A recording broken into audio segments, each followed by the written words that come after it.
Chapter 977, Reunion. Chapter 977, Reunion, underscore. Looking at the muscular creature slowly walking out of the mother formation, tears rolled down on Feng Rao's face uncontrollably. She felt her bitter sorrow that had accumulated over the years burst out all of a sudden. 32 years had passed. To some people, it was just a moment, but to others, it was like the eternal night without a beam of light, sinking people in only pain and sorrow. Feng Rao thought sure Yin had fallen, and his soul seal was eradicated. She thought she would never meet him again. But when she felt the most helpless, the mother formation was activated, and Shi Yin walked out of the formation alone. The familiar face, his familiar aura, his body, everything was just like yesterday. Feng Rao stooped and cried. Jingu of the giant tribe quieted down. He used his soul message to call tribal oldie Na Xian. Fei Lan, Leona, and Katoa got up, focusing on the man who had just arrived without moving. Yangzhu of the Yang family, Longzhu, Yunhao by Tian, Alchemist Jester, Chao Qiu Dao, and Tang Yuan and were all shocked. They all gazed at the man who had just come through the formation. At this moment, they knew how important this young man was to them. No one could compare with him. Shi Yin looked at the vague, vast universe, sending his soul consciousness around. He nodded tenderly. You're all here. It's good. It's really good. People then smiled. Shortly after, Giant Na Xian came hurriedly, his face excited. I didn't think you would still be alive. Of course, I'm alive, Shi Yin smiled casually. Do I look like someone who would die young? Na Xian was a little embarrassed. It's good that you're all right. Yeah, I feel so happy. People started to gather. They were from the Raging Flame Star area and the Grace mainland, together with the giants. Arriving from different corners of the meteorite, they didn't say anything and just looked at him as if they were looking forward to seeing a new life. Thousands of people had gathered. They all studied Shi Yin, who smiled naturally. Much better than what I had imagined. Shi Yin thought that after the catastrophe burst out in the far west region, his friends and family in Old Orchid Star wouldn't be able to escape. At the moment he activated the formation, his hands had shivered as he expected the worst situation. He hadn't expected everyone to still be alive. Although their current condition wasn't good, as long as their souls were still there, they could overturn any bad situation. Staying alive was more important than anything else. Yangzhu came over, patting Shi Yin's shoulder. Then, he told him things they had experienced throughout those years. Shi Yin listened to him. When Yangzhu finished, Shi Yin smiled happily. Then, he looked at the 1,000-fold lotuses which had moved here with their own pool. He frowned, extending his hand to collect them. Each flower flew out of the pool, disappearing into the blue jar. Everybody looked at him in silence, not disturbing him. After a long time, he handed Na Xian several jars while smiling. As our deal, these 1,000-fold lotuses belonged to the giants. Na Xian didn't refuse as he stashed them away and asked, "What should we do now?" This place was a remote area by the edge of the agate star area, without life stars or earth and heaven energy. It wasn't a place suitable for warriors. If they couldn't get rid of this place, they would have to use their energy to endure day after day. After a while, their realm would even decrease. We're getting out of here. I found a new place for you to stay and cultivate at. Shi Yin pondered for a while and then advised, we'll move all people and things. While he was talking, divine crystals flew out of his ring, flying like raindrops on the mother formation. The mother and child sky linking formation needed divine crystals as fuel. It would require a significant amount of divine crystals to move all people here. The divine crystals inlaid on the formation now wasn't enough to endure until their immigration finished. Na Xian and Leona nodded. Yangzhu immediately ordered his fellows, asking them to gather with their properties. Shortly, thousands of people gathered by the mother formation, as Shi Yin directed them to move through the light door. Divine Crystal's energy was soon drained as time flew by slowly. After an unknown time, most of the people on the meteorite were gone. Now, Only Nyaxin, Leona, and Phelan were standing by Shurian. What do you want to do to this mother formation? Nyaxin frowned. At this moment, Nyaxin had reached the third sky of ethereal god realm. The inheritance he got from the Grace mainland and the cultivating materials from AI Fu in Broken Star City had helped him break through again after 32 years of ascetic cultivation. Phelan had also reached the second sky of ethereal god realm. She had made new achievements in condensing her ethereal extent. Leona was at the first sky of ethereal god realm, while Kato was at the third sky of original god realm. After 32 years, they had all advanced thanks to the benefit they received from Shurian. What to do with it? Shurian pondered for a while and then said, "You guys should go first. I'm going to seal the mother formation, so other people can't use it to track us down." This place was already isolated. It was far away from the Agate Star area, and the meteorite was still moving at breakneck speed. The mother formation could connect to the child formation. When they all left, the mother formation would stay in this meteorite. It was hard to tell if the rock would move to somewhere and someone would find it. That person could then use the mother formation to come to Devil Bloodstar and find Shurian's group. It was hard to predict indeed. Only warriors who cultivated space power at Shurian's level could seal the mother formation. To ensure their safety, Shurian would use space power to seal the mother formation. Nyaxin and the others nodded, then entered the center of Mother Formation one by one under Shurian's watch. Eventually, besides Shurian, there was no aura of living beings on this huge meteorite, which was still moving fast in the infinite universe. This rock had detached from the broken star field. Being blown away by some unknown force, it headed to somewhere no one knew of. Perhaps it would impact the barrier between star areas, being crushed into pieces of stone. Probably, it would become a smaller meteor, piercing through the star area barrier and turning into a meteor that fell into another star area. Shurian quietly watched the stars around him and contemplated for a while before entering the mother formation. The light on the mother formation shrank as the entire formation was sealed. It looked like it had disappeared from this massive rock, becoming a part of it without any distinctive energy fluctuation that people could sense. Once this meteorite exploded, the mother formation would be obliterated. However, if this meteorite were still intact, one day, when Shurian was backed into a corner, he could use the child formation to escape a deadly pursuit. Sizzle, sizzle, sizzle. The light expanded on the child formation. Shurian got out and then waved his hand to retrieve the child formation into his fantasy sky ring. Giant trees with big branches towered the place, shielding off the light.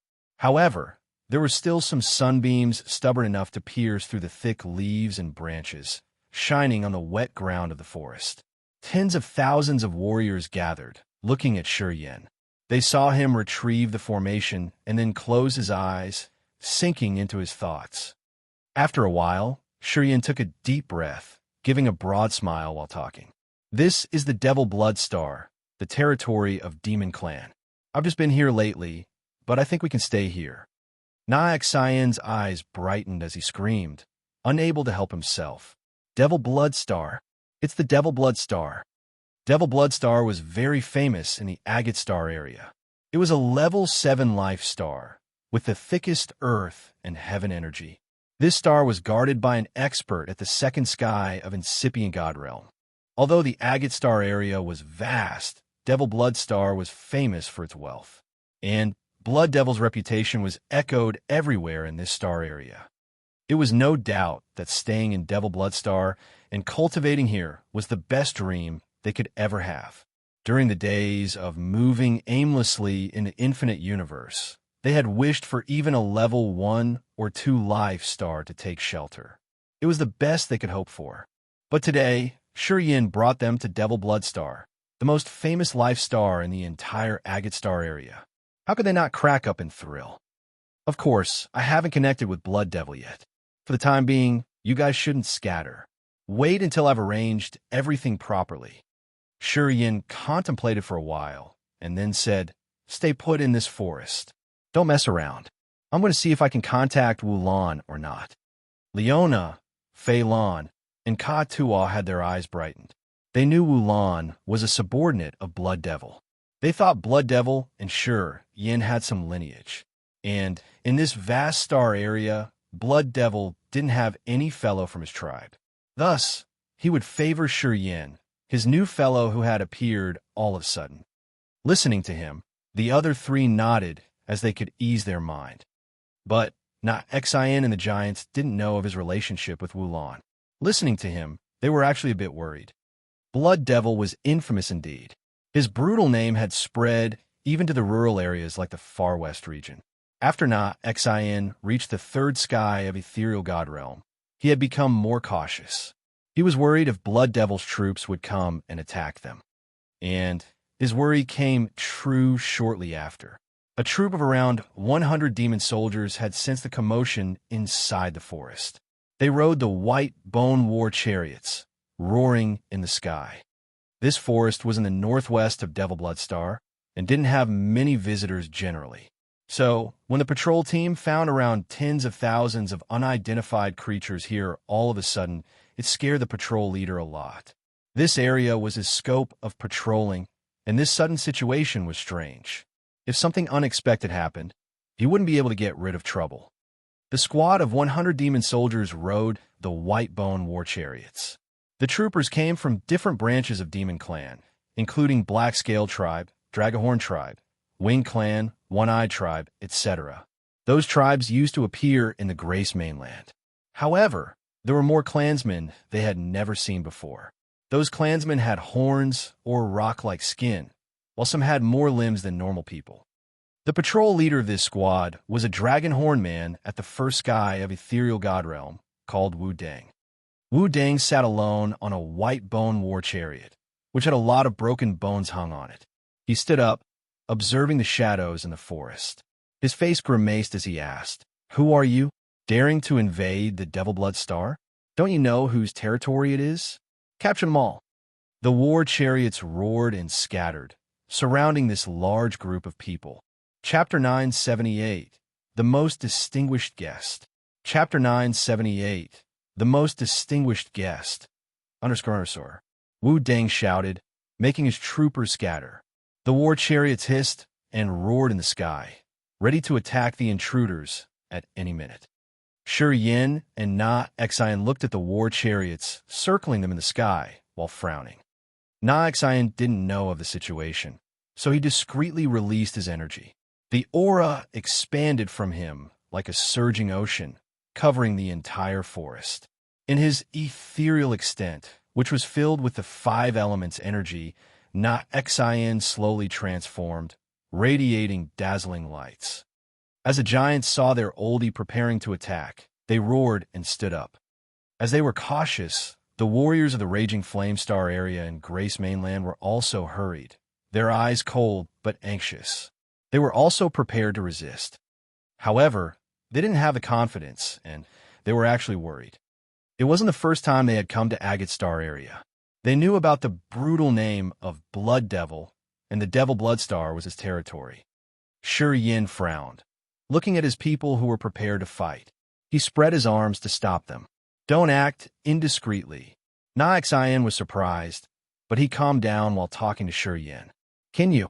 Shi Yin smiled, trying to ease the giant's mind. "Leave it to me." Then, he flew up, floating in front of Wu Deng's chariot while smiling at him. "I'm here to find Wu Lan. Please tell her Shi Yan's here." Wu Deng was surprised. "You know Madame Wu Lan?" "Yes. Please report. She will arrange things properly," explained Shi Yan. Wu Deng nodded and signaled his troopers not to act rashly, then took a token he wore on his belt and proceeded to report something.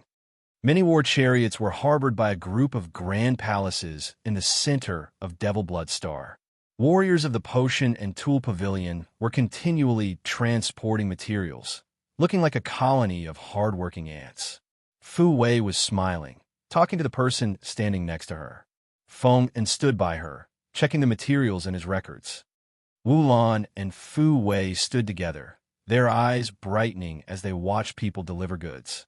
Sometimes, Wu Lan nodded while listening to Feng and summary. Where's precursor Blood Devil? Fu Wei waved her white wrist, making a series of clear, clinking sounds. She was wearing a long and loose dress, which draped over her charming, curvy body. He went to Monster Dragon Star to discuss some business. I've sent him a message. He'll be back soon. Wulon smiled. Fu Wei, little sister, you look prettier every time I see you. You're the youngest elder of the Potion and Tool Pavilion. You can soon control the whole pavilion. Fu Wei smiled weakly but naturally. Lan Jia, you've complimented me too much. There are many parties in our pavilion, and our elders are all prominently talented. I don't dare to dream for the throne of the pavilion master. Haha, it's too early to say anything. Anyway, with your potential, you can step on that precious throne in glory. I believe in your competence. Wulon smiled and complimented. Fu Wei was relaxed, chatting with Wulon. It seemed they had a good friendship. Suddenly, Wulon frowned as she found her token vibrating. She excused herself with a smile, then picked up the token, using her soul energy to listen to it. In a moment, Wu Lan's eyes strangely brightened. She became so happy that she even hissed. That kid escaped alive. He made it. It's so good. Wulon was so joyful. Fu Wei and people of the Potion and Tool Pavilion were bewildered, as they didn't know why she was so happy. She couldn't help it. They all knew Wulon was the major domo of the Devil Blood Star. She helped Blood Devil with mundane junks and chores, and Blood Devil appreciated her a lot. Wulon wasn't a fighter class expert. However, she was meticulous. Her management was neat and precise. She was also in charge of the promotion of the tribe's warriors and the division of Devil Blood Star's land. Wulan's realm wasn't high, but she held a special position in Devil Blood Star. She was the most essential subordinate of Blood Devil. Lan Jia, Master Blood Devil's about to come back. Fu Wei smiled tenderly, raising her hand to stop Feng and from reporting more. If Master Blood Devil's back, I'm going to discuss the situation with him, and of course, our new contract. Wulon shook his head. No, not him. Master will come back later. It's someone our master has been waiting for since so long. Mei Mei, please wait for me. I'm going to pick him up myself. Oh, please, suit yourself.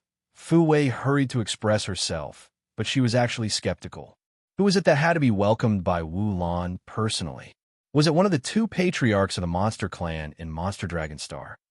Ant and Feng, and standing next to her, were also suspicious. They also assumed that the new guest had a high position and status. Otherwise, the major domo of the Devil Blood Star wouldn't need to welcome him personally. Above the forest, Wu Deng, the patrol leader of this troop, stiffened his face.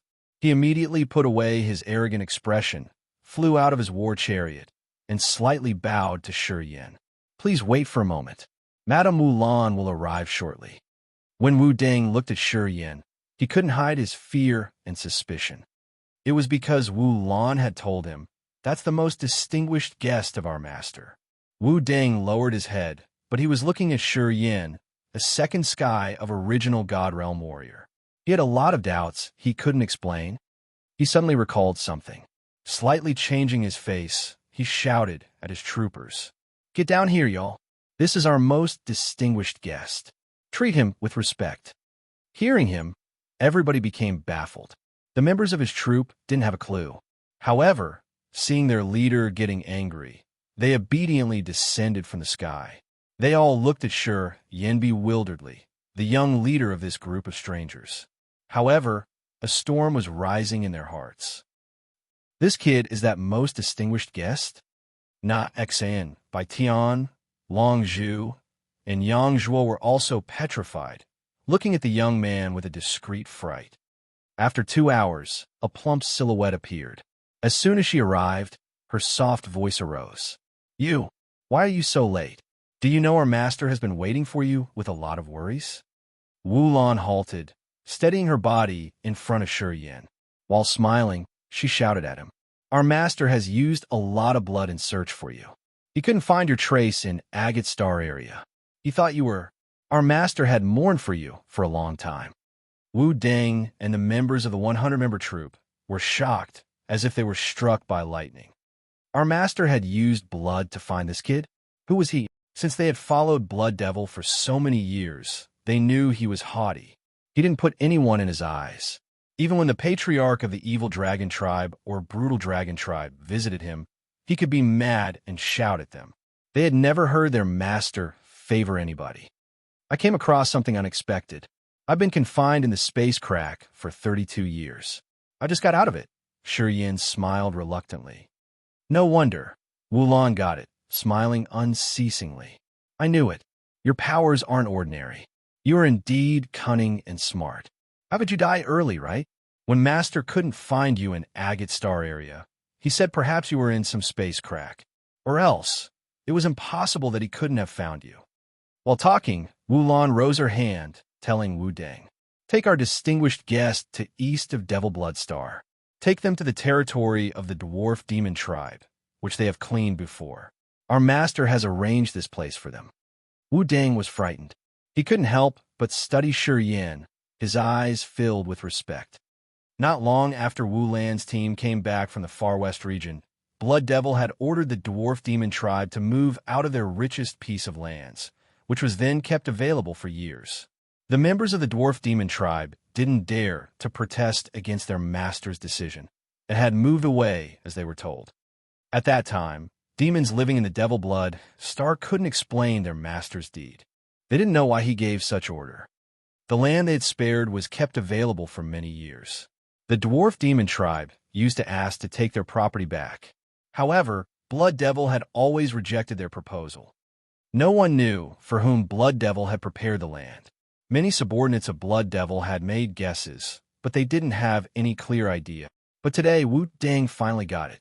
He could clearly know how important Yan's group was in Blood Devil's mind finally. Wu Deng was so frightened that he sweated. He knew he was lucky because he hadn't attacked the others rashly. If he had hurt the distinguished guests, Master would skin him alive. Wulan, Wu Deng, and his troop guided Na-Xian's giants and the other to east of Devil Blood Star. Na-Xian and Yang Zhu didn't know anything. They just looked at the sky bewilderedly. Seeing Yin nod, they became calm and smiled, following Wu Deng's troop to the territory Blood Devil had arranged for them 32 years ago. In their opinion, Yin now had so many secrets, but they trusted him with all their hearts. Our master has gone to Monster Dragon Star. He'll be back in several days. Come here, we're going to the main hall to talk and wait for him. After all of them were gone, Wu Lan invited Yin. Yin nodded, as you've arranged. Fu Wei and her people of the Potion and Tool Pavilion were standing on a black stone square. She stooped to ask her warriors, who were transporting the goods, to be careful with many fragile items like the jade products. Before being refined, they were really eggshell. Who is that VIP? Who's important enough to make Wu Lan leave us here and welcome him personally? Foman frowned. Blood Devil and the two chiefs of the Evil Dragon Tribe and Brutal Dragon Tribe are close to each other. He's in the Monster Dragon Star now, so it's not one of the chiefs. Except for them, I can't really think we could have such high and noble status. Annan also shook her head. I don't know either. Recently, Blood Devil has caused big commotions. I don't know what he thought when he sent a fleet marching to the Far West region. I heard they killed so many people. Foman frowned. Logically, it's impossible that he would lay his eyes on a small area like that Far West region. I don't know why he was enraged all of a sudden like that. This man doesn't reason. We can't understand him. I'm curious whom Wu Lan's going to receive. Aunt and furrowed her brows. We will know shortly. Fu Wei's face was natural. She looked calm as if nothing could distract her. However, seeing Wu Lan and Yin walking together, Fu Wei, who was always placid, had her soft body shiver. Her green eyes showed that she was disbelieving. Evidently, she was frightened. Chapter 979, Immense Wealth. Chapter 979, Immense Wealth, Yin was also startled. He looked at Fu Wei and the people of Potion and Tool Pavilion, beaming a smile. Oh, we meet again. Fu Wei, Feng Yin, and the others exchanged looks. They were all bewildered. They had never thought that Wu Lan's distinguished guest was Yin. This surprised them very much. They didn't know why Shi Yin had only second sky of original God Realm, but was able to make Wulan leave them to welcome him. On the way to this star, Fu Wei's team had kept an eye on Shi Yin. They had even used Potion and Tool Pavilion's huge records of hotshots of different clans to search for Shi Yin. They received nothing. Fu Wei reacted and smiled. I didn't know that you were Wu Lan's distinguished guest. No wonder you aren't interested in joining our Potion and Tool Pavilion. Oh, Wu Lan looked at them curiously. You guys know each other? Yeah, I came to Devil Bloodstar with them. They let me take a ride on the battleship. Shi Yin explained, looking at the colorful cultivating materials that were transported to the grand palaces. He had an idea, and he asked the other, Your Potion and Tool Pavilion also buys materials, I suppose? Of course, Foman laughed. Little brother, don't you know that our Potion and Tool Pavilion is the biggest trader of Agate Star area? We do sell and buy many things. Fu Wei Mei has a good relationship with us. We have bought many good and rare materials, battleships, and war chariots from him. We've done business with them for years. Wulan spoke to Shi Yin, her face serious. Do you have something you want to sell? Yeah, I do. I also want to trade for cultivating materials for my friends. Shi Yin pondered for a while. His mind flickered, calling a blue ice jar from his fantasy sky ring. The blue container emerged. Magical energy slowly fluctuated from it. Shi Yin extended his hand, touching the void. The blue ice jar flew towards Fu Wei. Shi Yin had harvested 23,000-fold lotuses and stored them in blue ice jars. Giant Knot Xin kept 10 flowers. Shi Yin had 13 flowers. Each 1,000-fold lotus had many layers like an extended sea of consciousness. It had marvelous soul energy fluctuating unceasingly. Fu Wei's jade-like, slender hand caught the blue ice jar. Her smile froze on her face.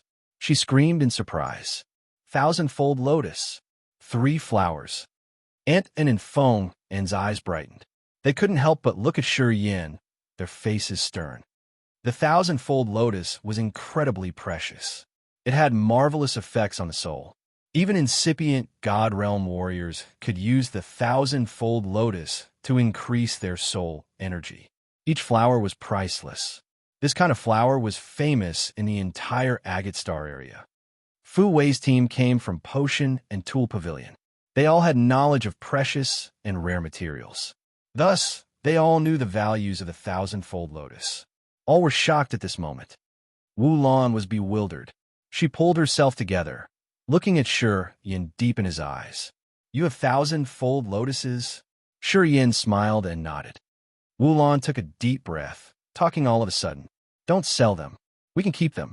If you need divine crystals, we can give them to you. Don't. Fu Wei intervened. She said with a smiling face. We can offer you a high price. 5 million top-quality divine crystals for each. What do you think? Wu Lan waved her hand, smiling like a flower. We can't buy 1,000-fold lotus that easily. 5 million isn't a small number, but it's not enough to buy these flowers. She chuckled, speaking to Shi Yin. The 1,000-fold lotus is a great tonic to the soul. After refining, it can strengthen the sea of consciousness and increase soul energy. It's easy to sell, but it's tough to buy. Don't be impulsive. I'm grateful that you guys have accepted us living in Devil Bloodstar. However, I don't want to bother you with everything. I can't use your divine crystals for free. Shi Yin contemplated and then shook his head. We can't take advantage of you guys like that. Wu Lan was astonished. But then she smiled at him. Okay, so here it is. I represent Devil Bloodstar, who will buy your 1,000-fold lotuses.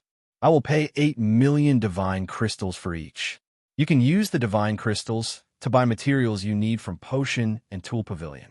What do you think? Shi Yan's eyes brightened. He didn't hesitate and nodded directly. Okay. Fu Wei was holding the blue ice jar. She was reluctant. However, seeing Wu Lan and Shi Yin seal their deal, she couldn't do anything. She handed the jar holding the 1,000-fold lotuses and sighed. Forget it. I won't try to get someone else's favorite objects. Wu Lan smiled happily, clutching the blue ice jar. I'll give you divine crystals later. You can talk to them about the materials. I can arrange it for you immediately. She called curtly. A demon old man wearing gray garments emerged from the palace. He replied with respect, "Madam, is there anything you want?" "Bring me 24 million top-quality divine crystals," asked Wulan. The old man nodded, saying nothing before leaving. "Please help me fetch some people here." "Yeah, the ones I brought." Yin smiled, looking at Wulan. "Nyack sign of the giant tribe, Jester, Yangzhua, and Longzhu, my fellows. Please bring them here. I'm not familiar with cultivating materials. I'll let them handle it." "No problem." Wulan agreed and then shouted. She asked a troop to fetch the said people. "Oh, so you're going to have a great shopping time." Fu Wei smiled. "I didn't expect another big business when coming to Devil Bloodstar this time. All right, we need to stay here longer." Fu Wei Mei, Yin is our Devil Bloodstar's distinguished guest. You can't try to steal a deal from him. Nah, how could I? We never deceive people. You know it, right? Fu Wei said seriously. "We can't finish this business quickly. We should rest for a while. We got a long journey. I think everybody is tired now." "All right." Wulan had arranged Fu Wei and Potion and Tool Pavilion's people to stay in an ancient blackstone building tens of thousands of square meters. After they had settled, Fu Wei and Ant and found a quiet stone chamber. Fu Wei touched the fantasy sky ring, which made dilapidated books and ancient scrolls fly out. Annan didn't know why Fu Wei did that. Annan just stood and watched her. Fu Wei checked each of them, her face focused. Sometimes she frowned. "No, not this one. Oh, not this one either." "Young elder, what are you looking for?" Actually, this old woman was called Yun. She couldn't help but ask. "Those books of the canon, you've studied them all, haven't you? Why do you want to skim through them again?" And Yun didn't want Fu Wei to waste more time searching for the canon. She thought that seeking for the top treasure that the elders of their pavilion had spent tens of thousands of years would amount to nothing. It wouldn't be easy for her to find it. No. It's not true." Fu Wei ignored her. She was still skimming through her books. After a while, her eyes brightened and she hissed, "This one. Flutter, flutter." Fu Wei flipped the pages fast, her face extremely stern. Her slender fingers suddenly stopped, pointing at a paragraph on a page. Her beautiful eyes became bewildered. She didn't talk for quite a long time. Throwing the dilapidated book to Yun, Fu Wei uttered, "Annan, read it yourself." Yun was bewildered, receiving the shattered book. At first glance, she froze. That year when that elder ran away, he brought the seeds of thousand-fold lotus and the canon. She understood why Fu Wei was so hurried. The thousand-fold lotus is also rare in Agate Star area. It doesn't have many sanctuaries, either. It will take 10,000 years to form. Right after that, the flower will be picked shortly. Fu Wei took a deep breath. As he could take 3 flowers at the same time, it means that the area hasn't been discovered for at least tens of thousands of years. "Annan, do you think it's related to the canon somehow?" And Yin was startled. She contemplated for a while and then jabbered, "It could be." She became excited. "If we can find the canon, our position will change greatly. Now those elders are aggressive. They are discontent with us. If we bring the canon back, you can get the throne of the Pavilion Master." It was unexpected to find news of the canon. This trip to Devil Bloodstar was a wise decision indeed. Fu Wei's heart was shivering. Her beautiful face blushed. "We can't confirm this yet. It seems like we have to talk to that guy." "Yeah, we better avoid Wu Lan of Devil Bloodstar. She knows the value of the canon. If she knows this information, we will have to pay a big price. Sometimes, information is priceless." And Yun nodded. Fu Wei took a deep breath. Her breast shivered. She gritted her teeth and said, "I'm going to find him and speak to him. As long as we have news of the canon, we have to find it at any cost." "All right." Inside a spacious palace, Wu Lan was very excited, watching the blue ice jar. She smiled at Yin. "You do have good fortune. You can get the thousand-fold lotus. Maybe you don't know the value of the thousand-fold lotus, but it's something that even incipient god, realm warriors drool for. Yeah, if Master knows I got 3 flowers, he will be thrilled." Yin sat on a soft couch, drinking red wine. He said deliberately, I still have some. Wulan was perplexed. Honestly, we have 23,000 fold lotuses. Giant Knot Xin keeps 10. You bought 3. I still have 10, said Shi Yan with a smile. 23 pieces of 1,000-fold lotus. There are 23 flowers. Wulan looked at him as if she was looking at a monster. She jolted up from her seat. Shi Yan, tell me honestly, where did you get these flowers? Anything else you have in that place? Old orchid star. Shi Yan pondered for a while. He didn't want to conceal, so he explained to her how they had lifted the mysterious city underground to harvest the 1,000-fold lotus. Shi Yan could see that Wulan did not have any evil intentions. This woman knew more secrets of T. Agate Star area. Perhaps she knew that mysterious ancient city. Thus, he told her, the mysterious city buried underground? The gravity there is more than 10,000 times heavier than here? Wulan was aghast. Strange light rippled in her eyes. A lumber of life ancient tree, an evil dragon skull, and a strange book? Don't you think your fortune is too good? The lumber of life ancient tree of the Wood Clan was sold. Not Xin used the evil dragon skull to refine his body. Now, I have only the 1,000-fold lotuses and a strange, unknown book. Can you show me the book? All right. Shi Yan touched his fantasy sky ring. He took out the yellowed book and threw it at Wulan. Here, this book. Chapter 980, Refined 1,000-Fold Lotus. Chapter 980, Refined 1,000-Fold Lotus, _ Wulan held the ancient book and carefully checked it. Exquisite beams of light sparkled from her fingertips while she studied the book. Those beams of light poured into the book like many snakes. She frowned, sinking in her thoughts. Shi Yan lay relaxed, taking sips of red wine in his glass while his eyes checked each of Wulan's moves. After a while, Wulan shook her head, her eyes suspicious. I've never seen this language before.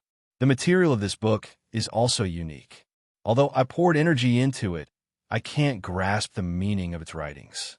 I can't decode its mysteries. Wulan returned the ancient book to Shi Yan. Forget it, I know this book is strange. Yeah, I will study it later. Shi Yan didn't bother with it. He put the ancient book into his fantasy sky ring and then continued drinking. Shortly after, the old man Wulan had sent away to bring divine crystals reverently and respectfully came back with a glistening green ring. This ring had some delicate yet inexplicable carvings and beams of space energy. Madam, here are 24 million top-quality divine crystals, as you asked. Wulan waved her hand, signaling the man to give it to Shi Yan. Squeezing the ring, Shi Yan sent a wisp of soul consciousness into the ring. It was a strange, bright space where top-quality divine crystals piled up. Each pile was several hundred meters high. Each divine crystal was pellucid with distinctive light and vigorous energy. After his soul consciousness returned, Shi Yan beamed a smile and nodded to Wulan. Yeah, 24 million top-quality divine crystals. This is my biggest fortune. I didn't expect that the 3 flowers could earn me this much. You don't know how precious original incipient grade materials are. Wulan burst out laughing. Honestly, the price of 1,000-fold lotus could reach at least 10 million divine crystals in the auction house. I bought it for 8 million only. I'm taking advantage of you already. Shi Yan smiled, not bothering with that. We can't calculate too much in business. Otherwise, we would earn 1 but lose 10. Moreover, it's your grace that allows us to stay in Devil Blood Star. You should have some benefits. It's natural.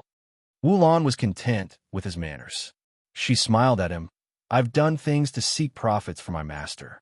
After he absorbs these 3,000-fold lotuses in his sea of consciousness, his sea of consciousness could expand 1/10. It would be a big help to my master. I think he would be thrilled. Yes, it's good, nodded Shi Yan. 1,000-fold lotuses still need to be refined once. Wulan contemplated for a while and then explained. 1,000-fold lotuses grow in dim-lit and cold places. They can't be exposed to the light directly. A 1,000-fold lotus would need at least 10,000 years to grow to its full size. As it has stayed in a cold place for 10,000 years, it will have a lot of cold chi. This kind of chi has filled every petal of the lotus. We can't take it into the sea of consciousness. Thus, before we use the flower, we must clean that cold chi. Of course, if the user's power Upanishad is the cold power, it'll be much better and the cold chi won't harm anything. Pausing for a while, Wu Lan continued, I've observed your powers Upanishad. Your soul altar doesn't have a cold chi, right? Yes, seems like I have to refine them a little bit. Shi Yin smiled. His thoughts flickered and another blue ice jar emerged from his palm. Wu Lan's beautiful eyes brightened. Her red lips curved as she was surprised. Seems like you do have more thousand-fold lotuses. Your fortune is what people have yearned for. Sizzle, sizzle, sizzle. Flows of scorching flames flew out from Shi Yan's fingertips. They ran like electric beams aimed at the blue ice jar. His soul consciousness moved, and his altar spun silently. Wu Lan was bewildered, her soft body shuddering. Her eyes were glued to Shi Yan's fingers as she became stern. Heaven flame, Wu Lan pried, her face gingerly. Yes, heaven flame, Shi Yan confirmed. His eyes concentrated, using his soul to control heaven flame, which was moving and wiggling like snakes around the blue ice jar and seeping into layers of the lotus petals. This operation was to eliminate the cold chi in the flowers. Wu Lan's beautiful eyes were both frightened and regretted. She studied him, not saying anything for a long moment. She had never thought that Shi Yin could have heaven flames. In Agate Star area, heaven flames were very rare. Only the ancient continent or the life star with an origin could have them. Agate Star area also had ancient continents. However, they were broken as they exploded into pieces and made them drift away, becoming part of the infinite universe. Wu Lan had studied descriptions related to ancient continents and heaven flames. She knew about the powers of heaven flame and the mysteries of the origin. A warrior who fused with heaven flames could reach the origin of powers Upanishad to understand the nature of powers Upanishad better. His progress on realm and powers would be much greater than ordinary warriors. At second sky of original God realm, Shi Yin had a great innate endowment in Wu Lan's eyes. She had doubts, naturally, since Shi Yin wasn't old enough to reach such a profound realm. However, when she saw heaven flames, she understood the answer. She was shocked. The blue ice jar had the clear blue light of the ocean when the heaven flame entered it. It then turned into a blue light curtain, shrouding the blue ice jar. The blue ice jar turned into a chunk of the pellucid blue chunk. It was transparent enough to see the thousand-fold lotuses inside. The blue ice jar was a specialized space container, which was customized with a unique method. At this moment, the fire snakes were visible inside the jar. They moved like fire gossamer, extending towards every corner of the blue ice jar, seeping into each petal of the flowers. Wu Lan kept quiet and watched. She didn't dare to disturb him. Silently, rainbow lights, a red-orange flame, and a gold-red flame appeared, weaving with each other inside the dim blue halo of the blue ice jar with complexity. Sizzle, sizzle, sizzle. Flows of cold chi seeped out from the magical lines in the blue ice jar, turning into a white mist. They vanished shortly afterward. After 2 hours, Wu Lan didn't know that she had been observing Shi Yan's operation for that long. Shi Yan's closed eyes opened when he exhaled. He smiled brightly. I'm done. The dim blue halo wasn't projected anymore. The blue ice jar sat quietly in his hand. It became simple and natural. As it wasn't pellucid anymore, people couldn't see what it contained. Wu Lan's body shivered. She woke up from fright. When she looked at Shi Yan again, her eyes were filled with unclear intentions. You, Sai, seems like we've underestimated you. Who could have guessed that you had so many secrets? Not many. I'm just luckier than other people. Shi Yan put the blue ice jar away. Lifting his head to look at the stone door, Shi Yan said, My people have arrived. I'm going to arrange something. Wu Lan nodded. Nayak Xian of the giant tribe, Jester, Long Zhu, Yangzhua, and Fengke was cautiously following a demon soldier. They came quietly. Devil Bloodstar was Blood Devil's territory. In Agate Star area, it was a high-ranked life star where countless experts of the demon clan dwelled. To not Xian's team, they had to be careful as they were the tenants. When they saw Shi Yin, they exhaled in relief. Yangzhua smiled, calling, "Little Yin, what did you call us here for? You guys should talk." Wulan smiled, and then excused herself. The demon guards in this hall also behaved. They left with Wulan, leaving room for Shi Yin and the others. "I sold 3,000 fold lotuses." Shi Yin looked at Na Xian, his face serious. 1,000 fold lotus was priced at 8 million divine crystals. I got 24 million top-quality divine crystals. Na Xian, Jester, Yangzhou were perplexed. Their bodies shook as they were thrilled. Precursor Na Xian, at the moment, don't sell your 1,000-fold lotuses. It's easy to sell the flowers, but it's tough to buy them indeed. We have 24 million divine crystals now. I think it's enough to buy cultivating materials from Potion and Tool Pavilion. Shi Yin lowered his voice and advised, "For the money we have, you guys should discuss and see what kind of materials we need." "All right." Na Xian didn't have any other opinions. He agreed immediately. He said with satisfaction, "Kid, you always have keen eyes. I'll follow you. My tribe's future counts on you and your efforts. My deepest thanks to you." He didn't wait for Shi Yin to answer. Na Xian bowed to him in the most respectful etiquette of the giants. His gratitude was visible on his face. Shi Yin was shocked. He waved his hand continually as he felt shy. Then he asked Na Xian, Jester, Longzhu, Fengke, and Yangzhua to list up the materials they needed so they could place the order with Fu Wei of Potion and Tool Pavilion. 2 hours later, Na Xian's group had a list of different kinds of materials including pellets to refine the body, strange bone materials, divine grade secret treasures that could reflect the soul and communicate with the soul altar, different kinds of armor, a fantasy sky ring, herbs that could stimulate energy, and even specialized and customized battleships. After the 5 of them came up with this list, they couldn't hold their happy smiles anymore. They had never thought that they could be able to buy so many kinds of precious materials like this one day. Source of power, Upanishad inheritance. "We need it," Yangzhua and Longzhu said. The source of power, Upanishad inheritance, has descriptions of power Upanishads that could guide the warriors on their cultivating path. It's a big help to the warriors to determine which power is most suitable for them. Yangzhua and Longzhu came from Grace Mainland.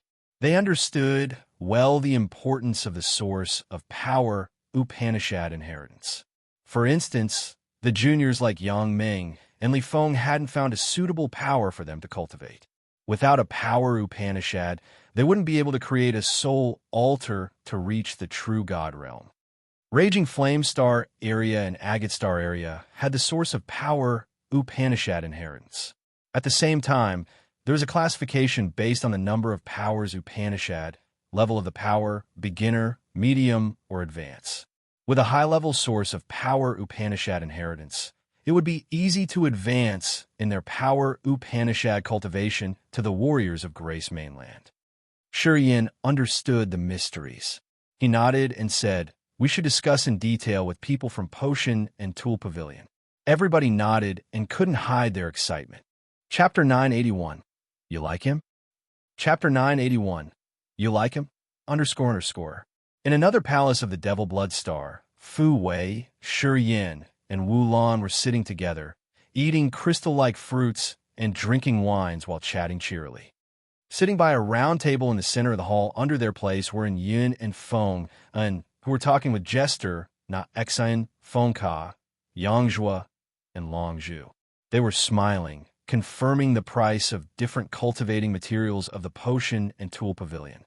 After 4 hours, the Potion and Tool Pavilion got an order of 2 million divine crystals, which they had to treat with great care.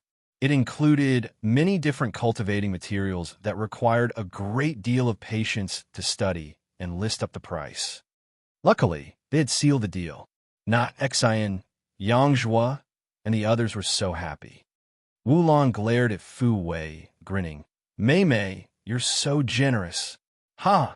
You've always calculated a lot when doing business with our Devil Blood Star. Why do you treat Shi Yin especially? Pausing for a while, Wu Lan couldn't help but tease her. I think you've been touched on seeing our handsome little Yin. You like him, right? Fu Wei blushed, glancing at Wu Lan. Jejia, don't tease me. Shi Yin was a little embarrassed. He just chuckled, but didn't intervene. Wu Lan insisted on being here, since she was afraid the potion and tool pavilion staff could deceive Shi Yin. In fact, Fu Wei was really generous this time. The prices they offered were much lower when they had done business with Devil Blood Star, which stirred Wu Lan up. Shi Yin didn't know why this woman did so. As far as he had known about them, the elders of Potion and Tool Pavilion would calculate a lot when doing business with the others. When they confirmed the price, they wouldn't let the other bargain. However, Fu Wei gave way from time to time. Moreover, she had initially offered the best price to them. Many expensive materials had been sold with significant discount and promotion. Listening to her quotation, Wu Lan gawked, her face disbelieving. Being the major domo of the Devil Blood Star, she was in charge of doing business with the Potion and Tool Pavilion. Although they had been working together for years, she hadn't got any advantage from Fu Wei. Sometimes she had to use all of her skills to get a little discount. But dealing with Shi Yin this time, Fu Wei didn't wait for him and Wu Lan to bargain.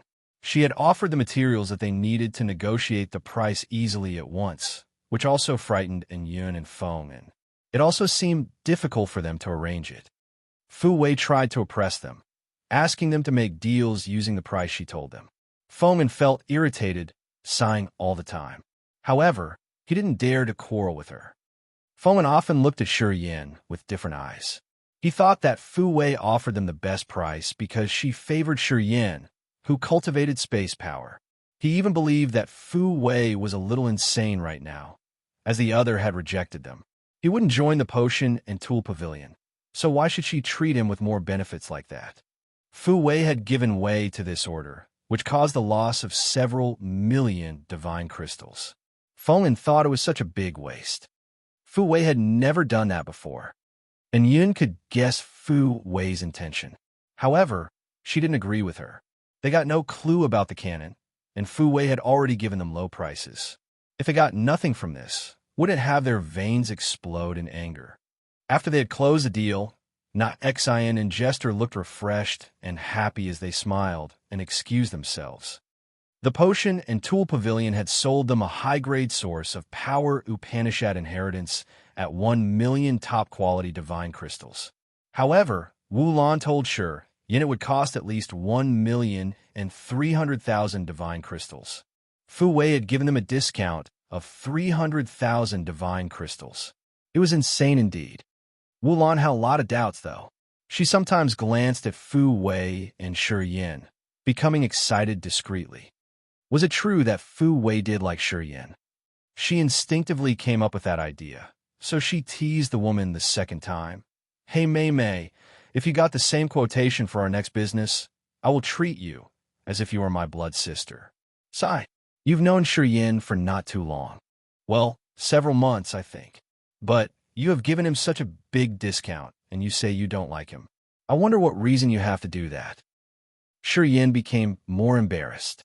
He turned around and not look at her, but he was skeptical still. Fu Wei was teased, glaring at her maliciously as she screamed tenderly. Jejia, can you be quiet? I can see he's your Devil Blood Star's distinguished guest, and today is the first time we've done business. That's why I gave him a discount. In our next deal, I will apply the same price like yours. Well, if not, should I bear the loss another time? Wu Lan smiled, but she didn't say anything. However, her eyes were indeed skeptical and meaningful, which indicated she had confirmed the fact that Fu Wei liked Shi Yin. Fu Wei's lady heart was annoyed. She sighed reluctantly and just ignored the woman. All right, we're looking forward to seeing your delivery. Shi Yin suddenly got up as he thought he would be teased continually by staying here. He wanted to leave now. Wu Lan also stood up. At this moment, Fu Wei leaned her softy body over. She put the glass of wine down while sighing and talking sweetly. Shi Yin, can you stay for a while? I have something I want to talk to you in private. Can you spare me a moment? Wulan was baffled as she oddly looked at her. Mei, do you really like him? Never mind. Forget it. I won't disturb you guys anymore. I'm leaving now. Looking at Fu Wei's blushing face, which was so soft they could squeeze water out of it, Wulan knew she shouldn't push it further. As Wulan was afraid that she would enrage Fu Wei, she shut her mouth and left. Fu Wei had her face red, biting her lower lip. She was embarrassed indeed. She looked at Shi Yin and asked her staff, "You guys can go now." And Yun and Feng and looked odd. However, they didn't say anything. They slightly bent their body to greet her and then left. Before Feng had reached the main gate, he turned around to have a glimpse of Shi Yin. He felt a strange fear, but he didn't know why. Does our young elder really like him? After they left the room, Feng suddenly lowered his voice while frowning. Young elder's the most prominent candidate for the pavilion master position. It's been so many years, and our young elder has seen many types of men, as many as fishes in the river. They're the heirs of clans, leaders of mighty forces, and so on. But she keeps her heart clear. She has never given them a good face. What about this time? Don't think too much. Young elder knows what to do. She will behave, and Yin told him off.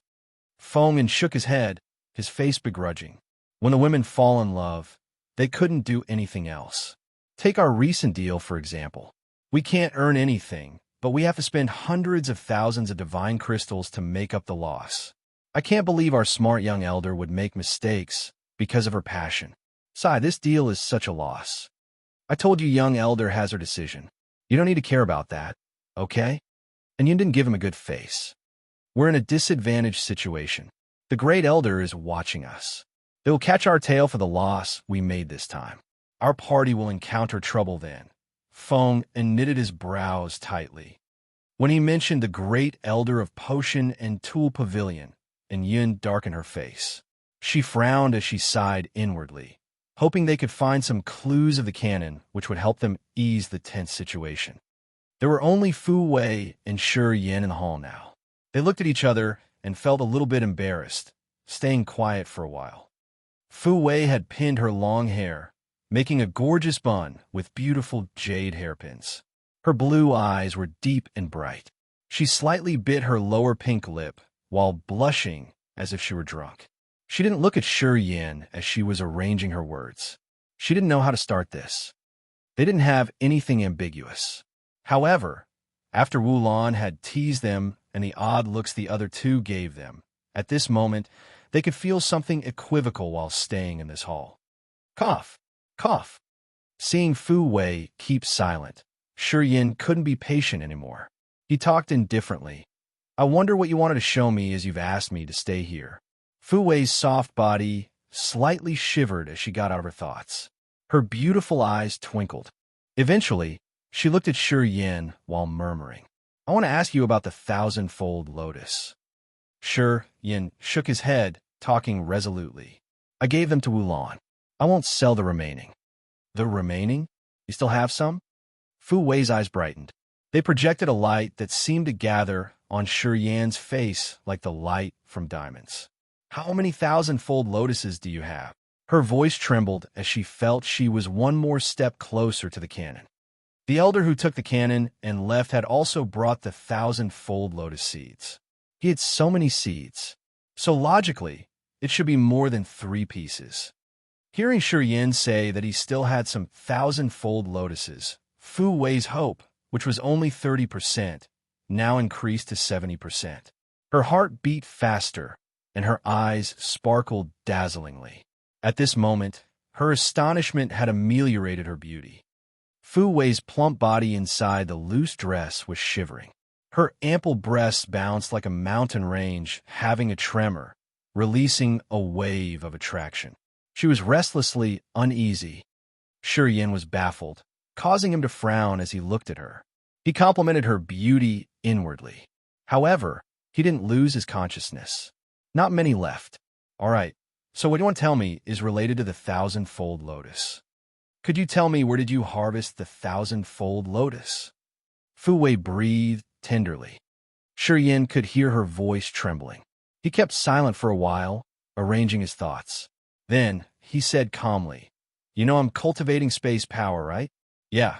There was a time when I accidentally fell into a space crack and reached a strange area. I found 1,000-fold lotuses in there," he said seriously, as if what he was telling her was the truth. On the other side, Fu Wei felt like she had a bucket of cold water poured on her head.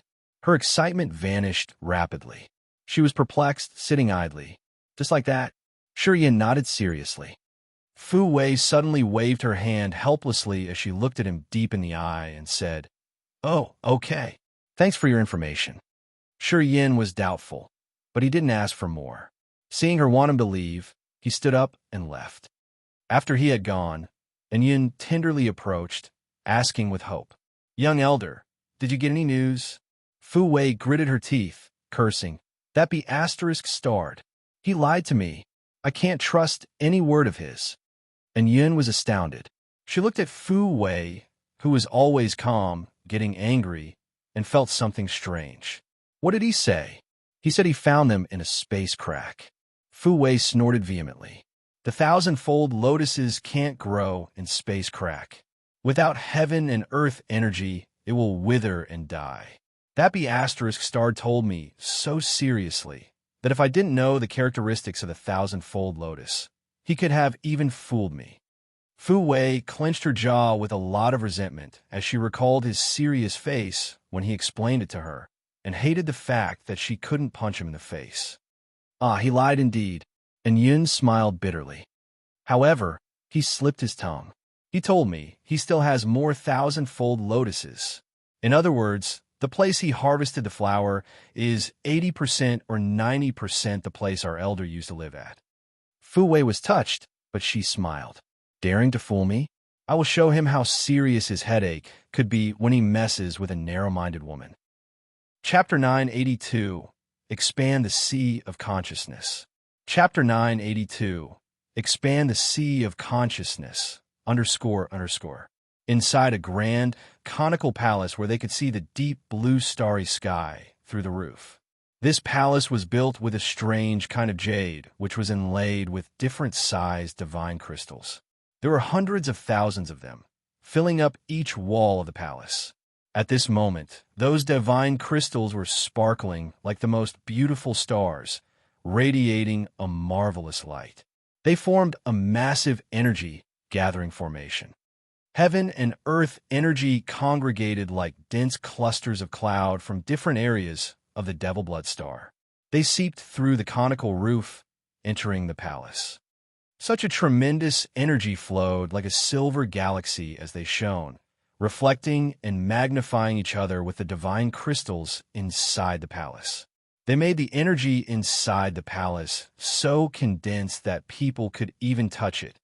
Shurian closed his eyes, sitting neatly inside the hall, his face serious. Outside the palace, a troop of 100 demon clansmen was guarding, talking to each other. Madame Mulan does favor this man. She let him use our master's training room. "I wonder who that man is," a guard said in a lower tone. "Is he an illegitimate son of our master?" The Devil Cultivating Hall is famous in the entire Agate Star area, refined by the best formation master. I heard that every time they ran it, it will need hundreds of thousands of divine crystals. At the same, it will take a lot of energy from the Devil Blood Star. I don't know what Madame Mulan was thinking. She assigned us to guard this place. Well, we're in Devil Blood Star, right? Who dares to burst out crazy here? Well, we have some strangers, remember? Those people from the Potion and Tool Pavilion always have a lot of intelligence. If they interfere, it will affect the operation of our Devil Hall. Wulan has brought them to the area our master had divided. Would Master Hand, that foreigner of the land he had taken up 32 years ago? Who knows? Members of Demon Clan frowned, as they couldn't guess Wu Lan's thought and intention. Of course, Shurian didn't know what they were talking to each other. At this moment, he was concentrating on the blue ice jar in his hand. He wanted to use the 1,000-fold lotus. Swoosh! The 1,000-fold lotus unfolded like a black jewel. Layers of petals bloomed, emerging in front of him. Shurian's thought flickered and a dominant suction force was generated, aiming at the 1,000-fold lotus. The thousandfold lotus was so massive that it looked like a black pool. 1,000 petals of the flower extended in every direction, which looked like the magical ripples made by the sea of consciousness. Thousandfold lotus was activated as he thought, turning into beams of misty gray light that seeped into his sea of consciousness through his glabella. His sea of consciousness suddenly seethed, and his soul altar spun unceasingly, releasing a terrifying light. His sea of consciousness surged, creating a massive vortex to absorb the thousandfold lotus. Swoosh, swoosh, swoosh. The thousandfold lotus shook, melting into that vortex. An immense soul energy diffused, filling each corner of Shi Yan's sea of consciousness. Shi Yan felt his head was shaken grumblingly.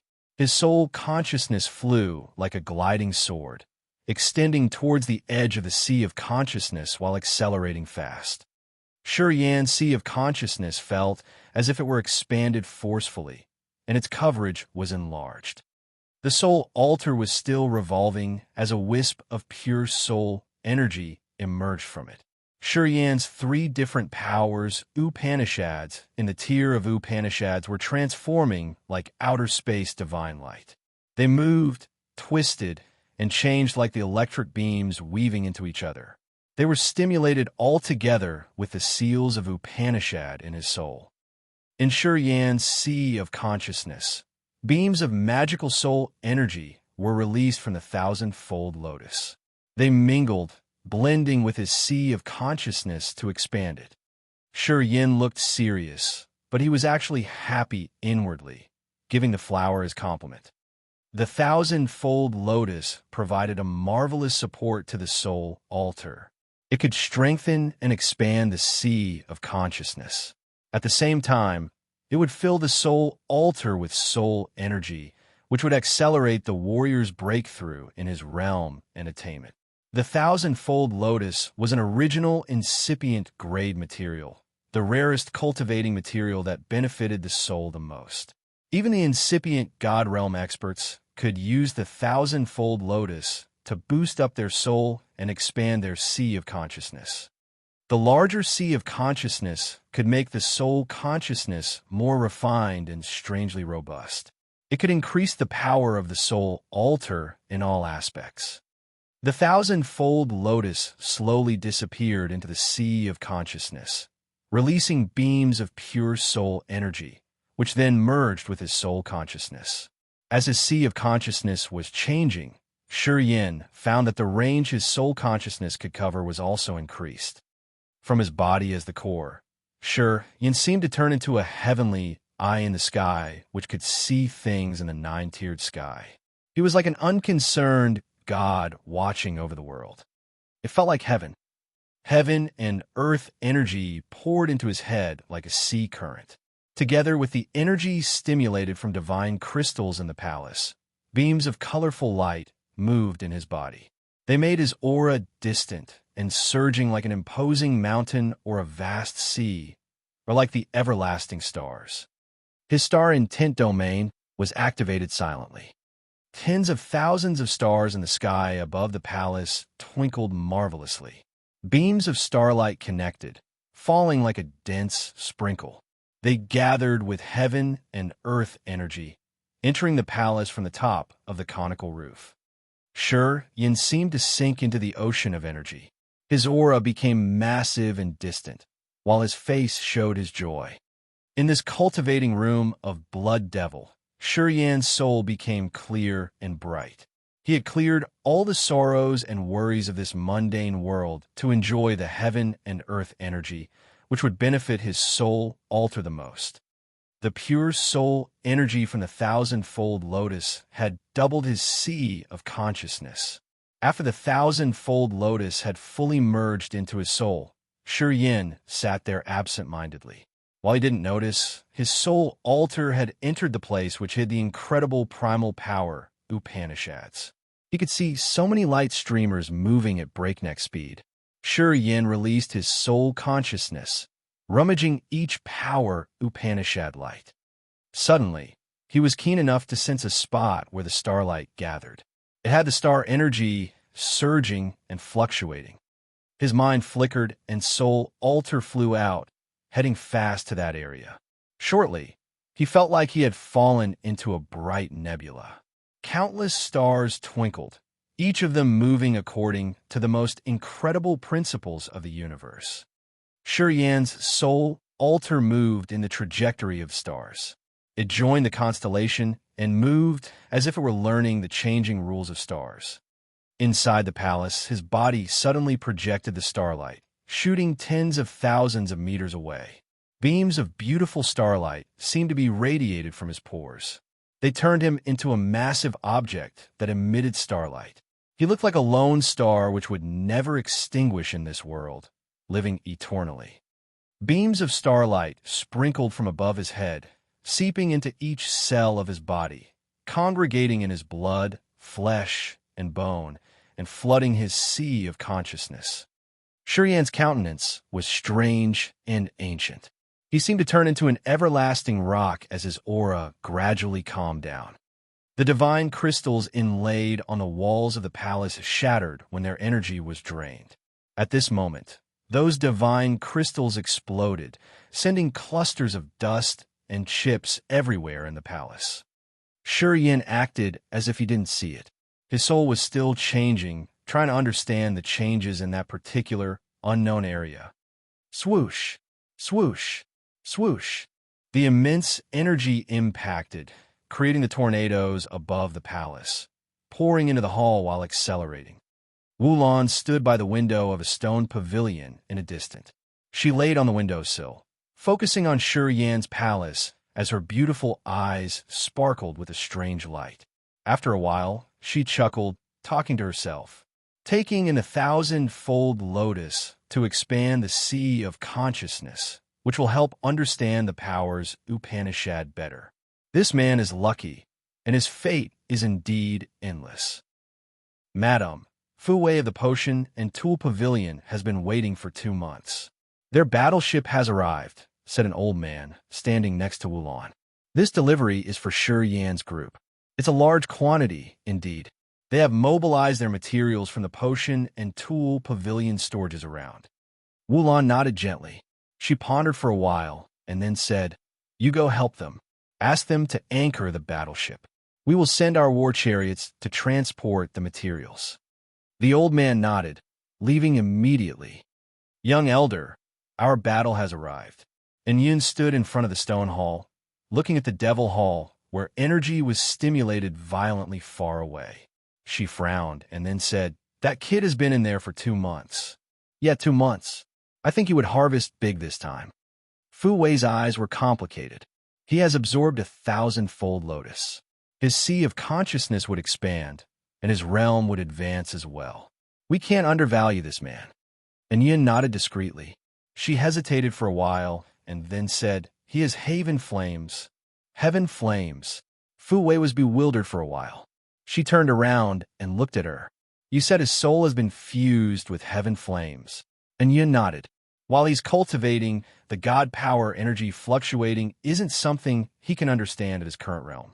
Only when he has fused with the origin can he touch the threshold of God power at his original God realm.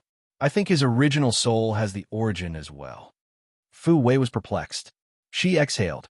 Seems this man won't be just an ordinary warrior in the future. However, I'm not sure about his relationship with Blood Devil. Blood Devil's haughty and tyrannical. I never heard of him accepting an apprentice. Moreover, that man isn't a demon clansman, right?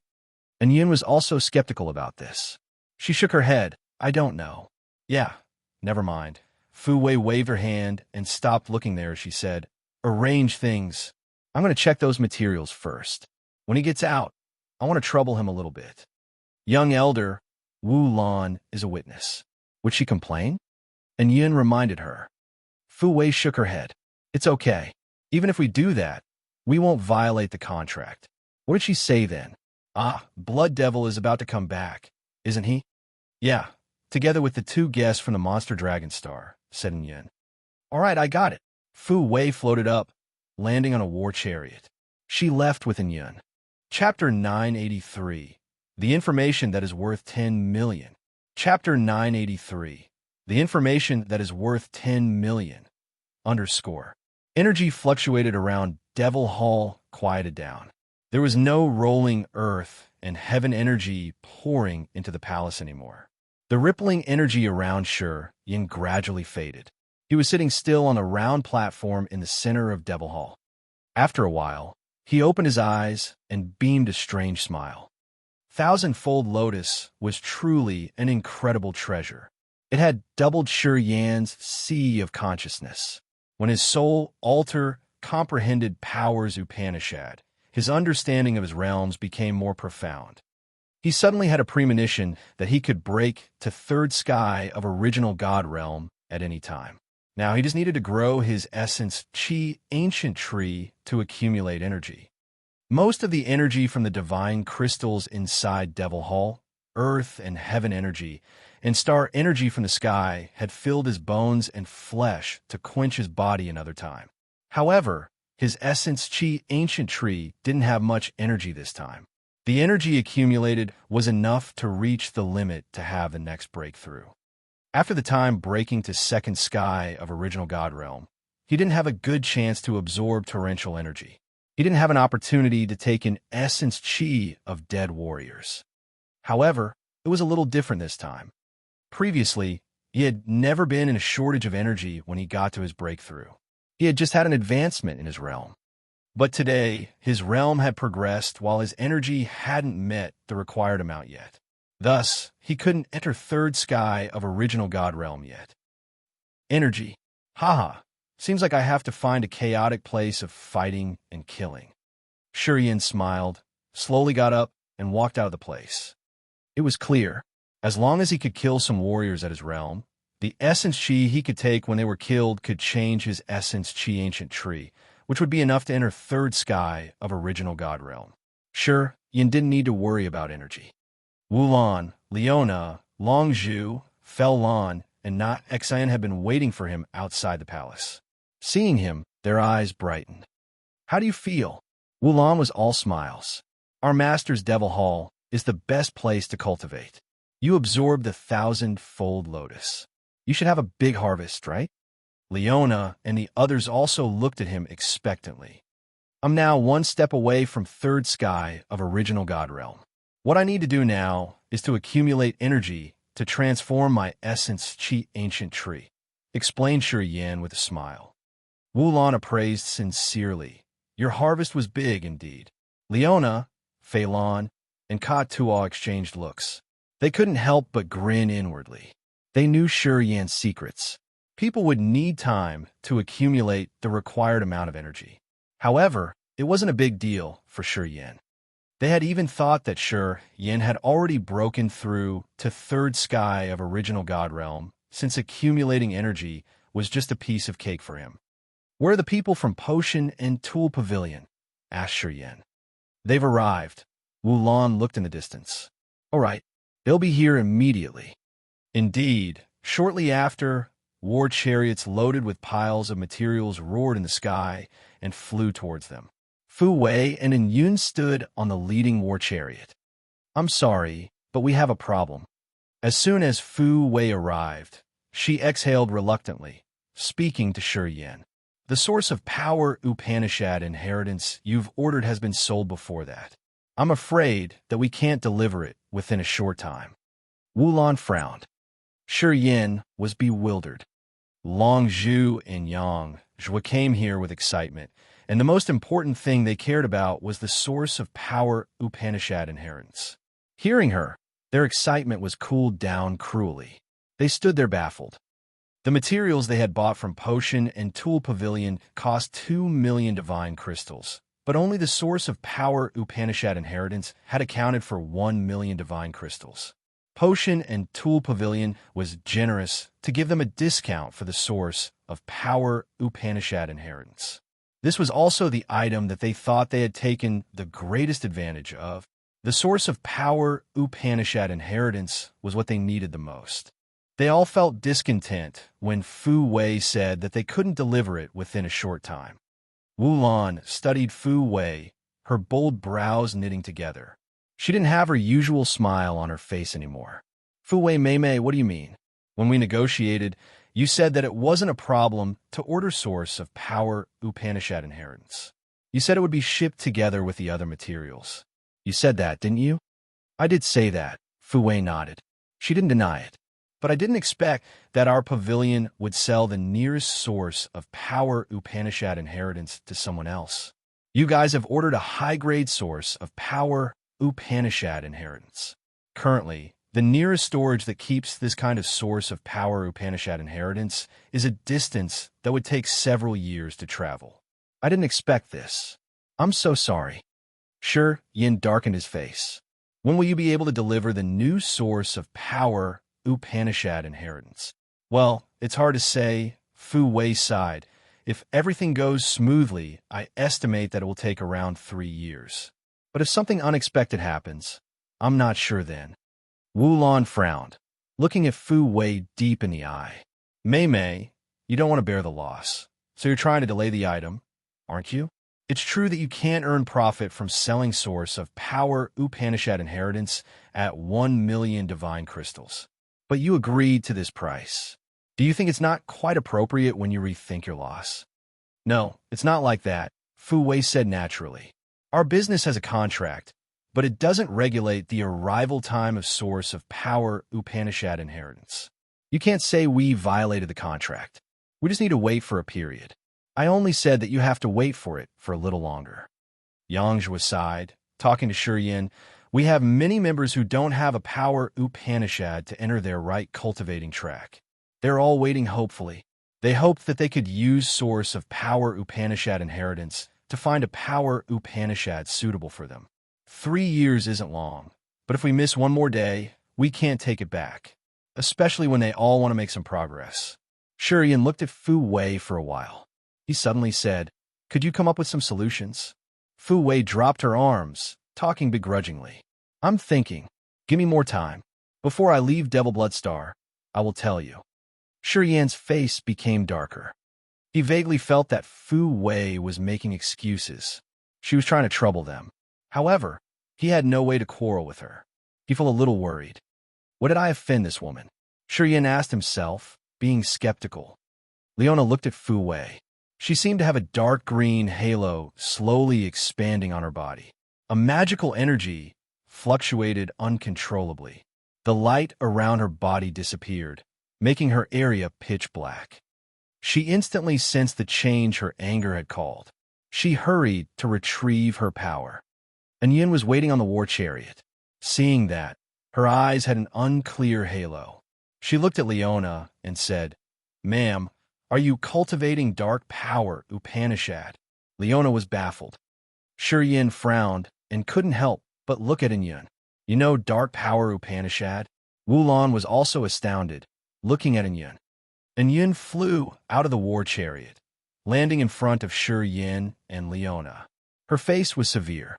"I saw a man who cultivated this power Upanishad. It's rare indeed. Our source of power Upanishad inheritance can't carve it. This isn't some kinds of power Upanishad source of power Upanishad inheritance can contain." You met someone who used it?" Leona's dark green eyes brightened as she stared at the woman. "Who did you see? That person seems to not be from our Agate Star area. I don't know where he's from, but he used this power Upanishad." And Yin pondered for a while. "He has a brother. That man also has a special power Upanishad, which could erode everything." Fei Lan was numb. "Our potion and tool pavilion always collects special powers Upanishads to carve in our source of power Upanishad inheritance. Since their powers Upanishad are peculiar, we used to try to carve them in the source, but we failed." And Yin explained as she thought that it wasn't something she could conceal. Leona and Fei Lan were stimulated. They shouted in unison, "Where are they?" Leona's father and Fei Lan's man used to be inexplicably mighty in Raging Flame Star area. They cultivated dark power and corrosion power respectively. Many years ago, they disappeared mysteriously. No one had seen them ever since. The star map led to Agate Star area. The two of them knew the direction.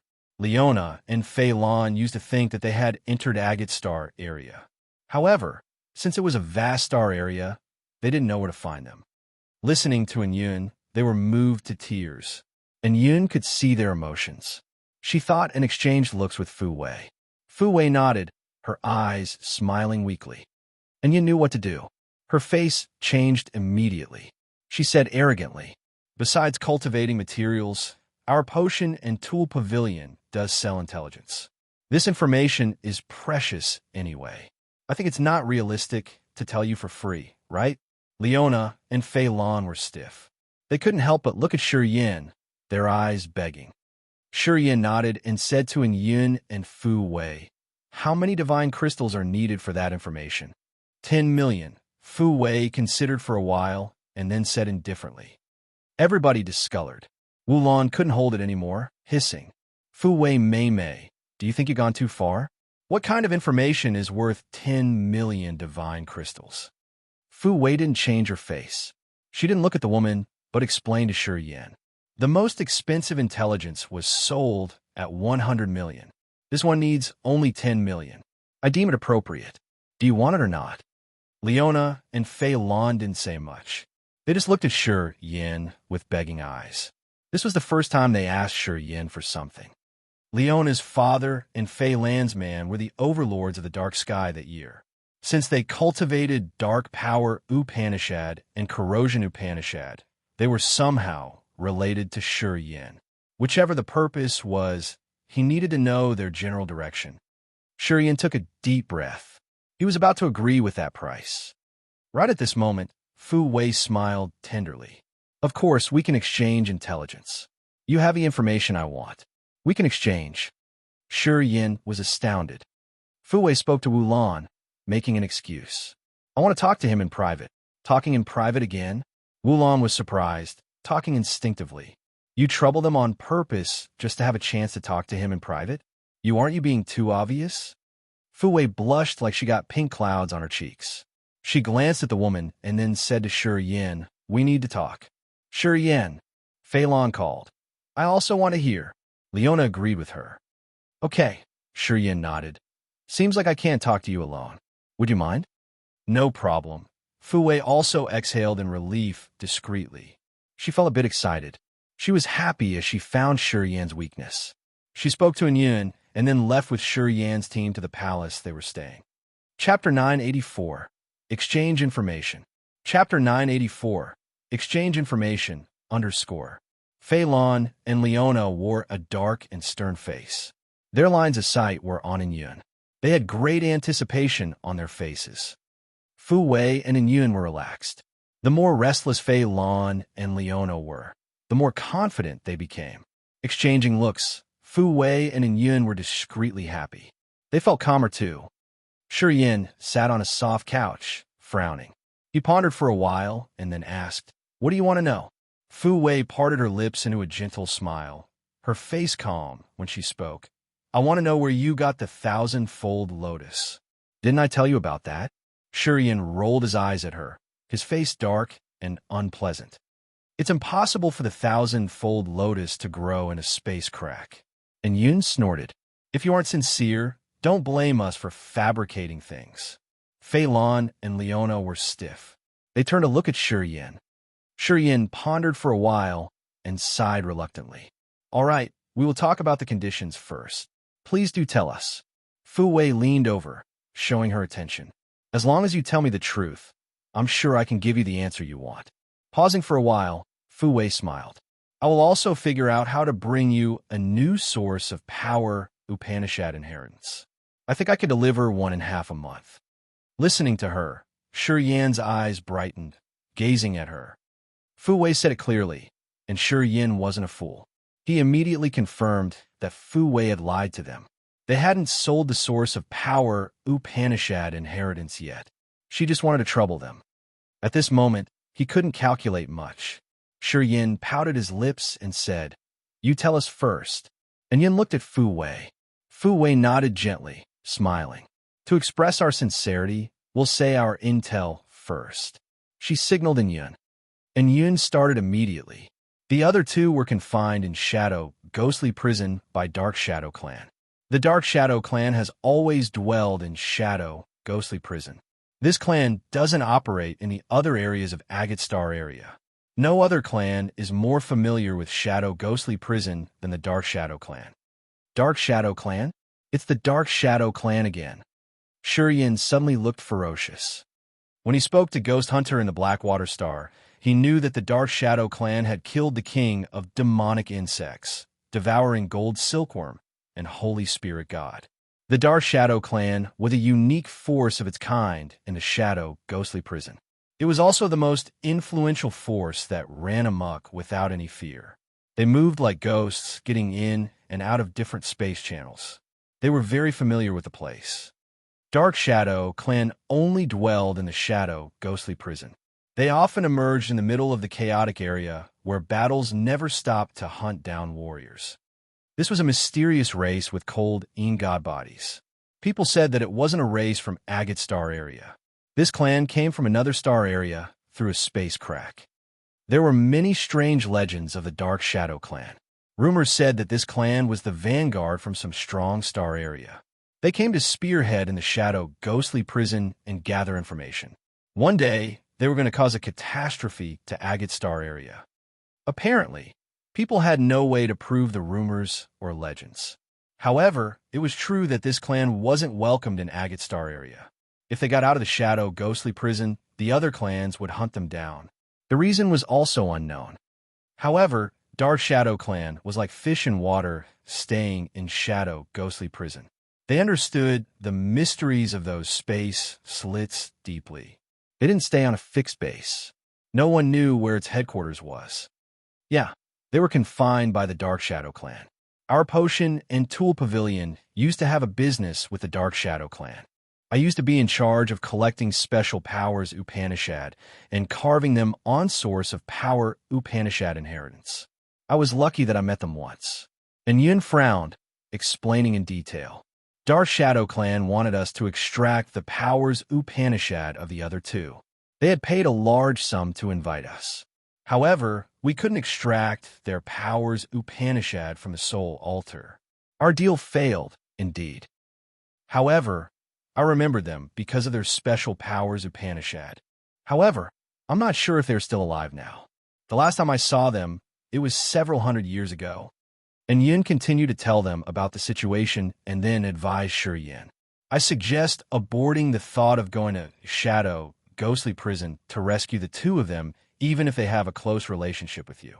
The Dark Shadow Clan in Shadow Ghostly Prison is truly mighty. Pausing for a while, and Yun said earnestly, "You guys can't fight the Dark Shadow Clan." Fei Lan and Leona listened to her, their faces becoming dark. Flames of rage burst in their eyes. The two men were the most important ones to them, and the Dark Shadow Clan had been confining them for so many years. The women didn't know what had happened to them, either. After hundreds of years, it was hard to tell if they were still alive. The Dark Shadow Clan might have tortured them for years. That's all I know. And Yin took a deep breath, her face changing to a more serious expression. Can you tell us what you know now? Fu Wei's blue eyes glowed. Her face was focused, waiting with hope. I took them an old orchid star. Sure, Yin didn't conceal it this time. He said faintly, "We discovered and dug up a mysterious city underground. The 1,000-fold lotus were inside that city. They grew in a dark water pool inside a palace. That palace was buried deep underground of old orchid star where gravity was thousands of times heavier. Someone had used the mountains as the formation eyes to sink the city deep underground. We accidentally found how to dig it up." Sure, Ian explained simply. Fu Wei and In Yun listened to him. Their eyes brightened as they couldn't hold their excitement. That runaway elder cultivated gravity, power, Upanishad. Fu Wei's soft body shivered. She couldn't control her joy as she became more certain. "Did you find anything strange in that mysterious city?" Sure, Yin was alert. Looking at Fu Wei's and In Yun's happy faces, he had a plan. "No, besides the 1,000-fold lotus, we didn't see anything strange. Oh, right, there was a tough building inside the city. We couldn't open it.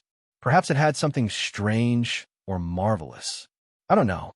Fu Wei's eyes glistened. She smiled and nodded slightly. And Yin was also stirred up.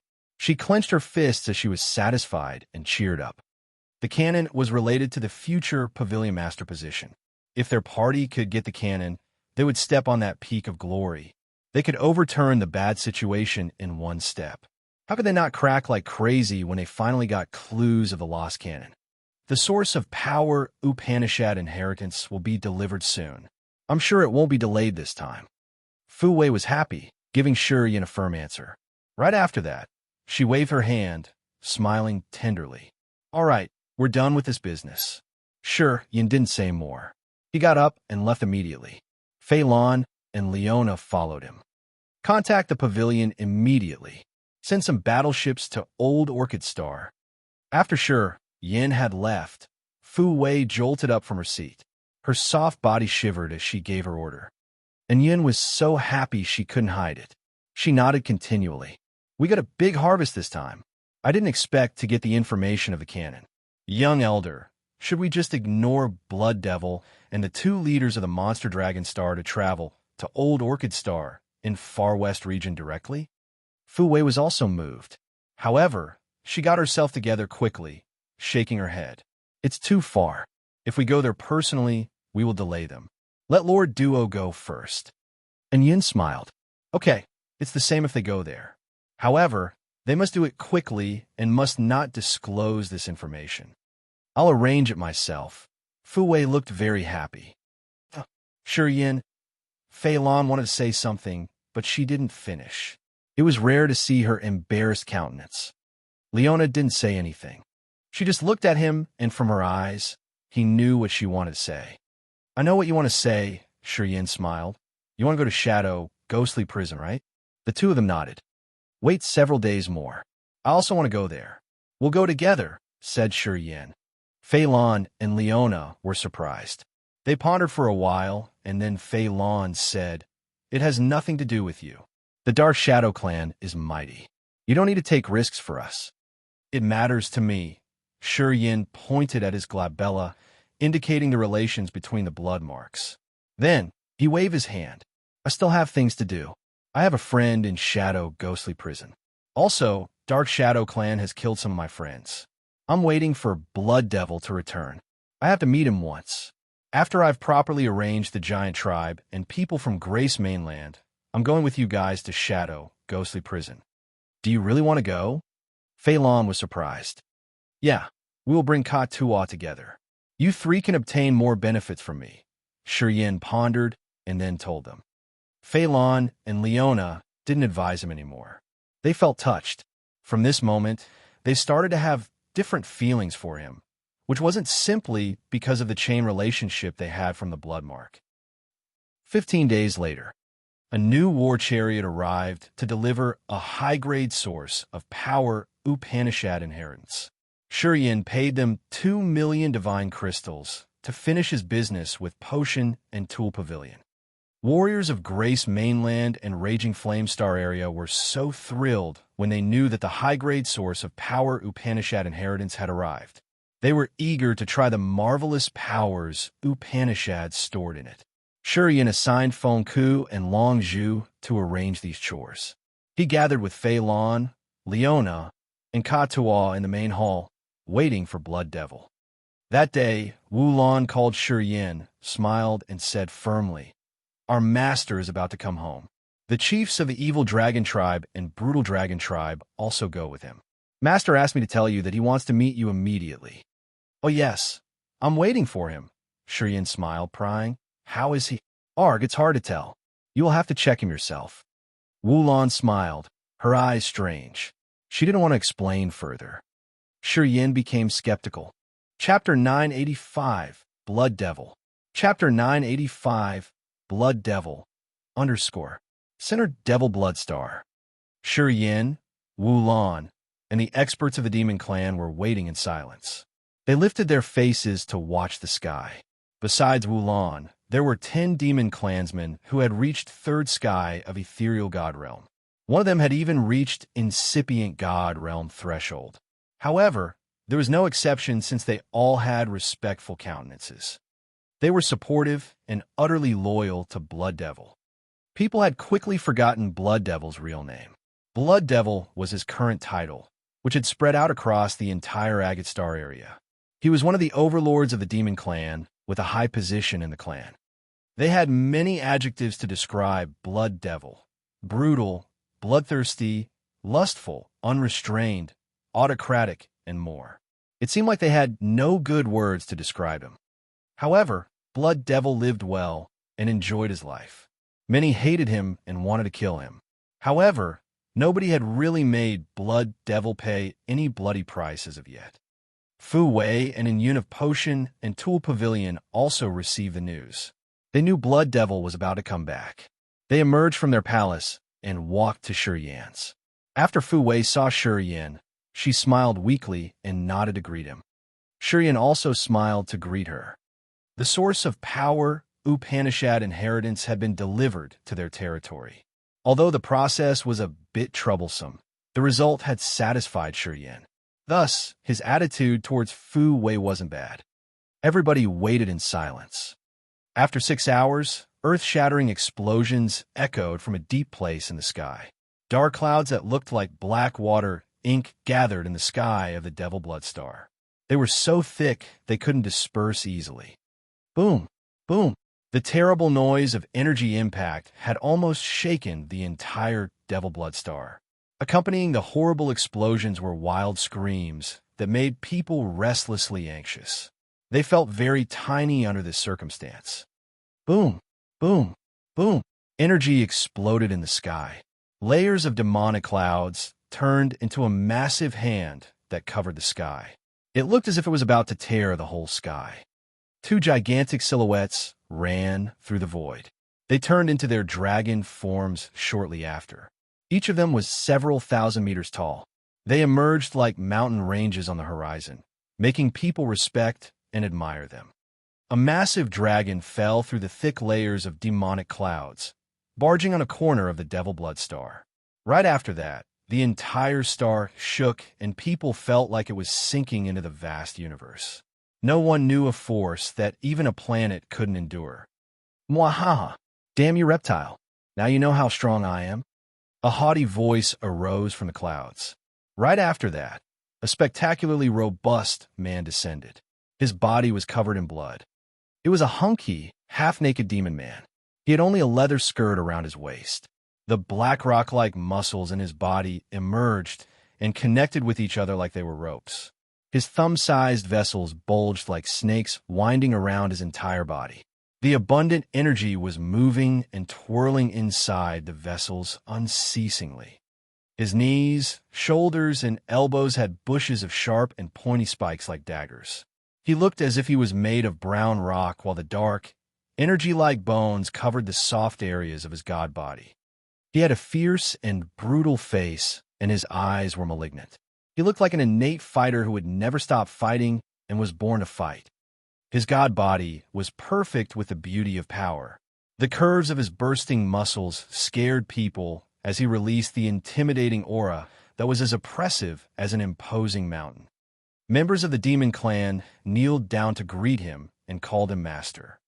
Rumble, rumble, rumble. The void rumbled. People heard the dragon roaring angrily. Shortly after, the 2 dragon monster experts, which were as big as the mountain range, appeared together. They then transformed into their humanoid forms. The 2 of them all had rough and archaic appearances, as if they were made of steel and iron. They were around 3 meters tall, wearing beautiful and luxurious clothes. However, their faces were filled with anger as they glared at the muscular demon man. Gute, your body quenching has been a little bit bad recently. Mwahaha! I struck you down right from there. Seems like your brutal dragon clan was about to change the monarch then. The demon man smiled evilly. I heard you recruited a kid called Ghost Hunter. You like him very much. Is it true that you're preparing the apprentice for the brutal dragon tribe, since you know you're about to be doomed? Well, who got struck to the ground in a monster dragon star, said the monster man, his voice like thunderclaps. This place is the Devil Blood Star, your territory. Of course, you can have some boosts. We'll be counted if you take advantage of this place. If you have the guts, come out and fight. Good, the demon man laughed crazily. I'm going to smash you in this Devil Blood Star. Come here. The monster man roared. An incomparable aura diffused violently. The tough ground around him cracked. Many demon clansmen whose realms weren't high were pressed to the ground. They couldn't even lift their heads. Master! Master! Master! The demon clansmen forced a smile, screaming hurriedly. Oh, please. We have guests here. Wulong grimaced and shouted. Precursors, could you please calm down? Please don't make people laugh at us. Who's Shiyen?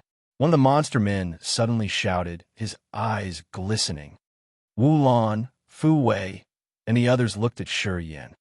The three imposing men had fought each other from outer space to this place.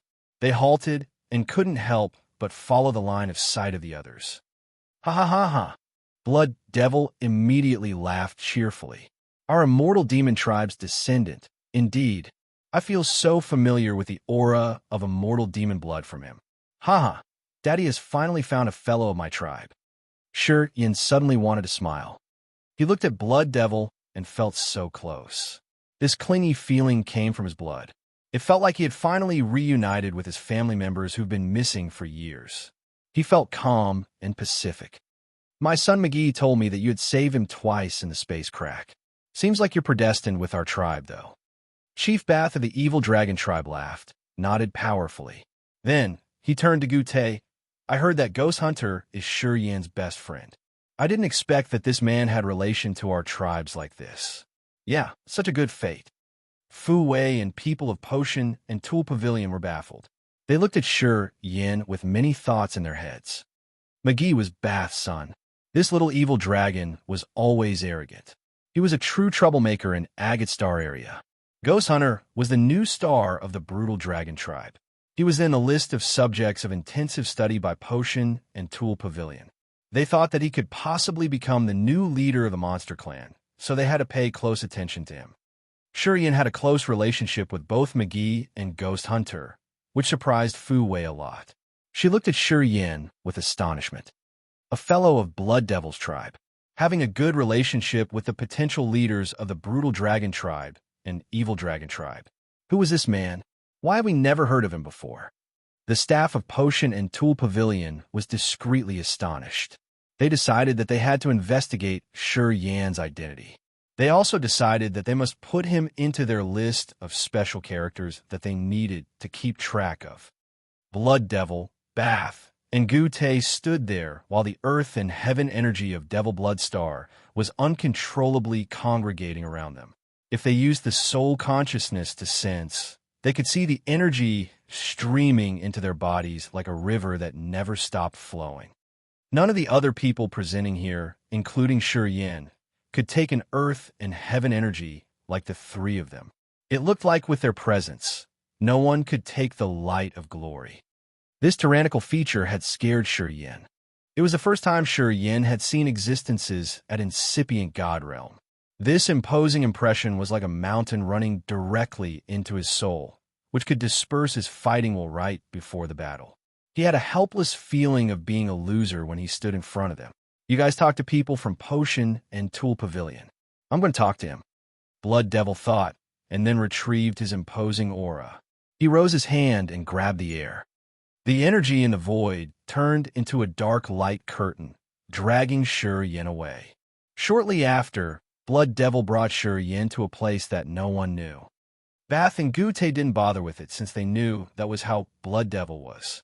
They just smiled, walking towards Fu Wei.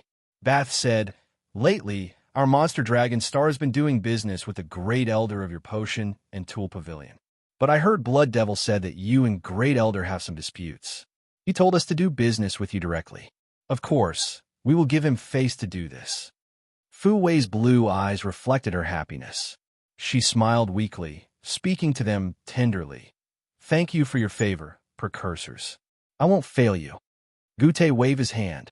I'm not interested in your internal conflict. As long as you offer me good prices and a promotion, you'll have me on your side. Ha! Even if you guys have an internal war, as long as you pay us well, our monster dragon star can give you a force. Fu Wei was shy, explaining earnestly. Our Potion and Tool Pavilion won't have an exposed conflict. Precursor, don't say it like that. Anyway, I appreciate your offer. Bath and Gute sauntered towards Fu Wei. They started to discuss their business. Wu Lan's team immediately excused themselves, leaving space for them to negotiate. Dash. West Side, Devil Blood Star. Inside a dense forest where demon chi was as thick as the surging sea sat a pool with seething, bubbling blood. Energy visibly fluctuated from this thickly viscous red fluid. Blood Devil brought Shi Yin by a pool. Pointing at the pool, he said, "This place benefits our cultivation a lot. It can stimulate immortal demon blood. Yeah, this place is exclusively for me. But you can come here to cultivate, too. It's good for your immortal demon blood condensation." Shi Yin thanked him. He was startled. This blood pool uses a lot of cultivating materials, right? It uses several million divine crystals each year, nodded Blood Devil. "Besides me, can other people come here and cultivate?" asked Shi Yin gingerly. "Unless he has the same immortal demon blood like you. He can't endure staying in this blood pool. One must have the powerful recovery power. How about people who are part of the immortal demon bloodline but haven't condensed immortal demon blood yet? Of course, but they can't cultivate for a long time. They need to adjust and adapt to the pool slowly." Blood Devil was surprised. He became thrilled instantly. "Except for you, there is someone with the immortal demon blood." "Yes, many. Where are they?" "They are in this Devil Blood Star. People from the direct descendants of the Yang family with the immortal martial spirit all are part of immortal demon tribe's lineage. However, they haven't stimulated the power to condense immortal demon blood yet." Blood Devil's eyes glittered. He burst out laughing. "Good. I will no longer be lonely. I want to bring the immortal demon tribe to the greatest height of development. I will make the immortal demon tribe one of the strongest tribe in Agate Star area." Chapter 986. Power Upanishad in the Bloodline. Chapter 986. Power Upanishad in the Bloodline. Underscore. A corner of Devil Blood Star. Inside the viscous blood pool, Shi Yin and Blood Devil were soaked. Blood in the pool bubbled with hovering mist. Beams of blood mist seeped into Shi Yin's pores and entered his vessels. He could feel his immortal demon blood get nurtured. Shortly after, a drop of immortal demon blood was generated. This blood pool consumes a lot of cultivating materials, and the main material is the immortal grass. The juice of this grass is a great support to condense immortal demon blood. We buy almost all of the immortal grass of Agate Star area through Potion and Tool Pavilion. Blood Devil smiled, explaining the ingredients and functions of this blood pool to Shi Yin. "Cultivating in the blood pool can accelerate our blood condensation. Usually, I have to consume immortal demon blood when fighting other people, so I come to this pool to generate more." Shi Yin felt so comfortable as the immortal demon blood was condensed in his body. His face was calm and happy with a smile. "Yeah, it's extremely suitable for our cultivation. Show me your soul altar." "I want to observe it," said Blood Devil with a smile. While talking, he released his soul altar.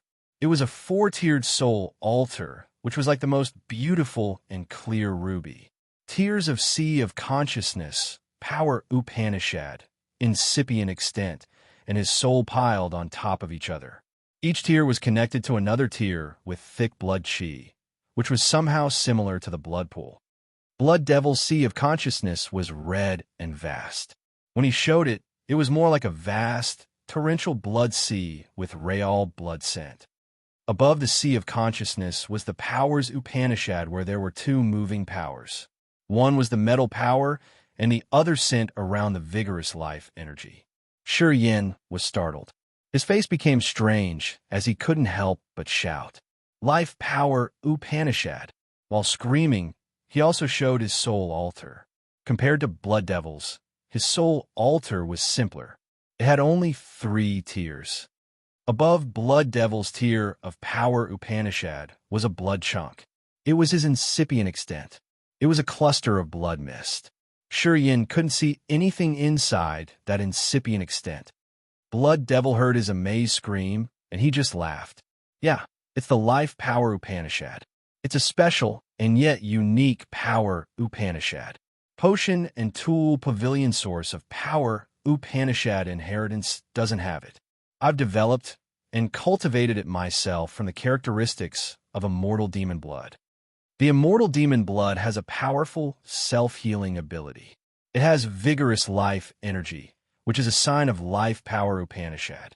Life power Upanishad is our main power.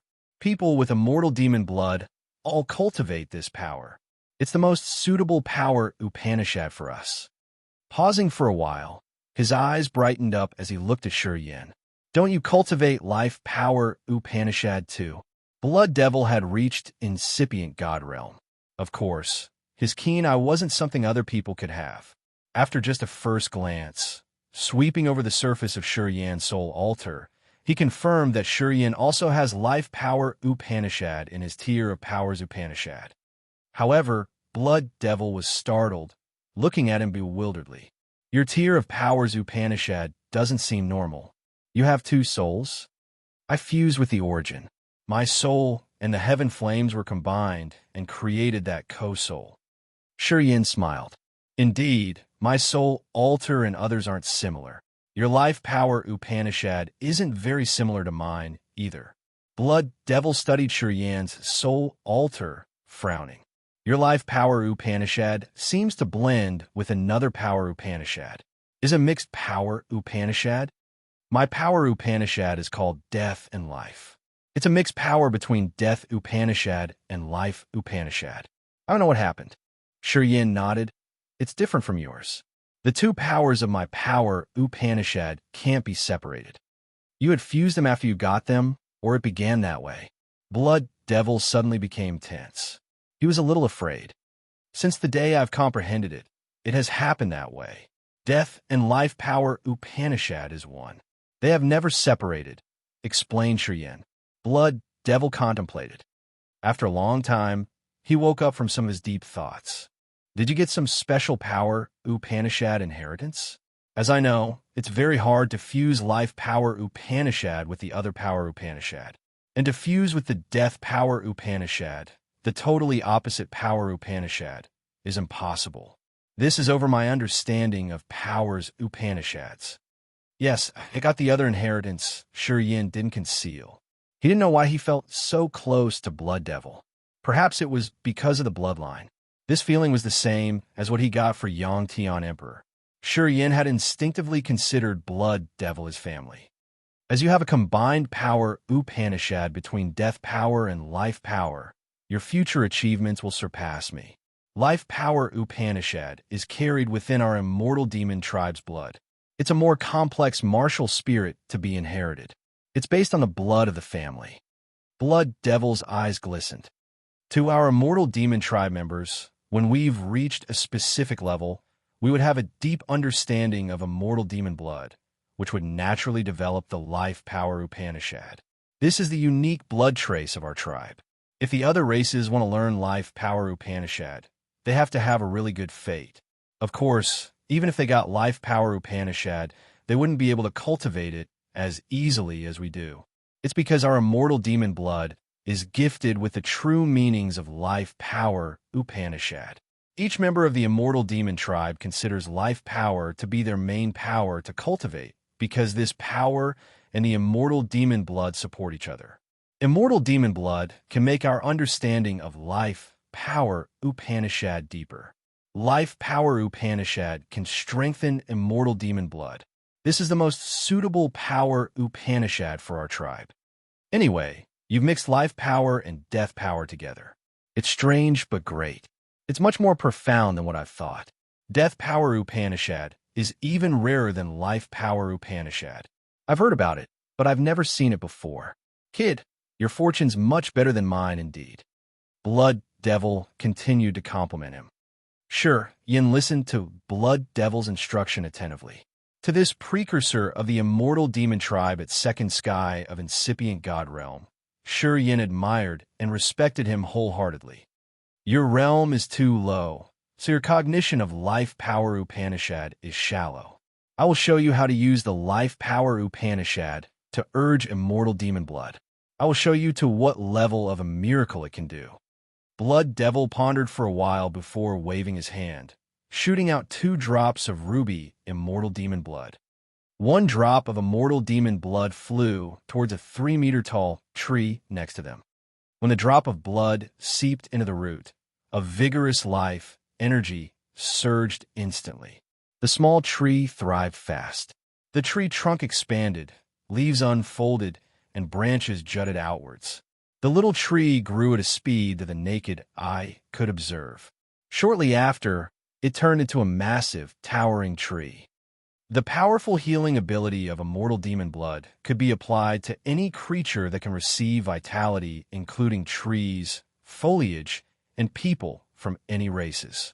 Blood Devil grinned. If my subordinates can achieve merits, I can use my immortal demon blood to boost their bodies to the utmost when they get hurt. It's a way I help them quench their god bodies. Shi Yan's eyes brightened. Now let's see what the other drop of blood can do. Blood Devil extended his arm, shouted curtly. The other drop of immortal demon blood floated in the air. It then started to develop, changing miraculously. A small skeleton slowly emerged in the drop of blood. Next, it started to grow vessels, tendons, and flesh. Shortly after, that drop of immortal demon blood had developed into another Blood Devil. Demon blood has the ability of rebirth. Blood Devil stiffened his face, talking seriously. When we can utilize 1 drop of blood to the acme, it can develop to eventually become our god body. Then we just need time to accumulate energy, and we can recover the sturdy body we used to have. If I fight someone to the death, unless he destroys my body entire and burns all of my immortal demon blood, I can grow a new body even if I have only 1 drop remaining. In other words, as long as we still have immortal demon blood, our body is undying. Shi Yan was frightened. You may know how to use the immortal demon blood to urge life power Upanishad to heal yourself, and you've used it well. I now will open another door for you to adopt and utilize the power Upanishad and immortal demon blood to a higher level. You can study yourself. Blood Devil smiled. You have to figure out yourself how to perform this ability.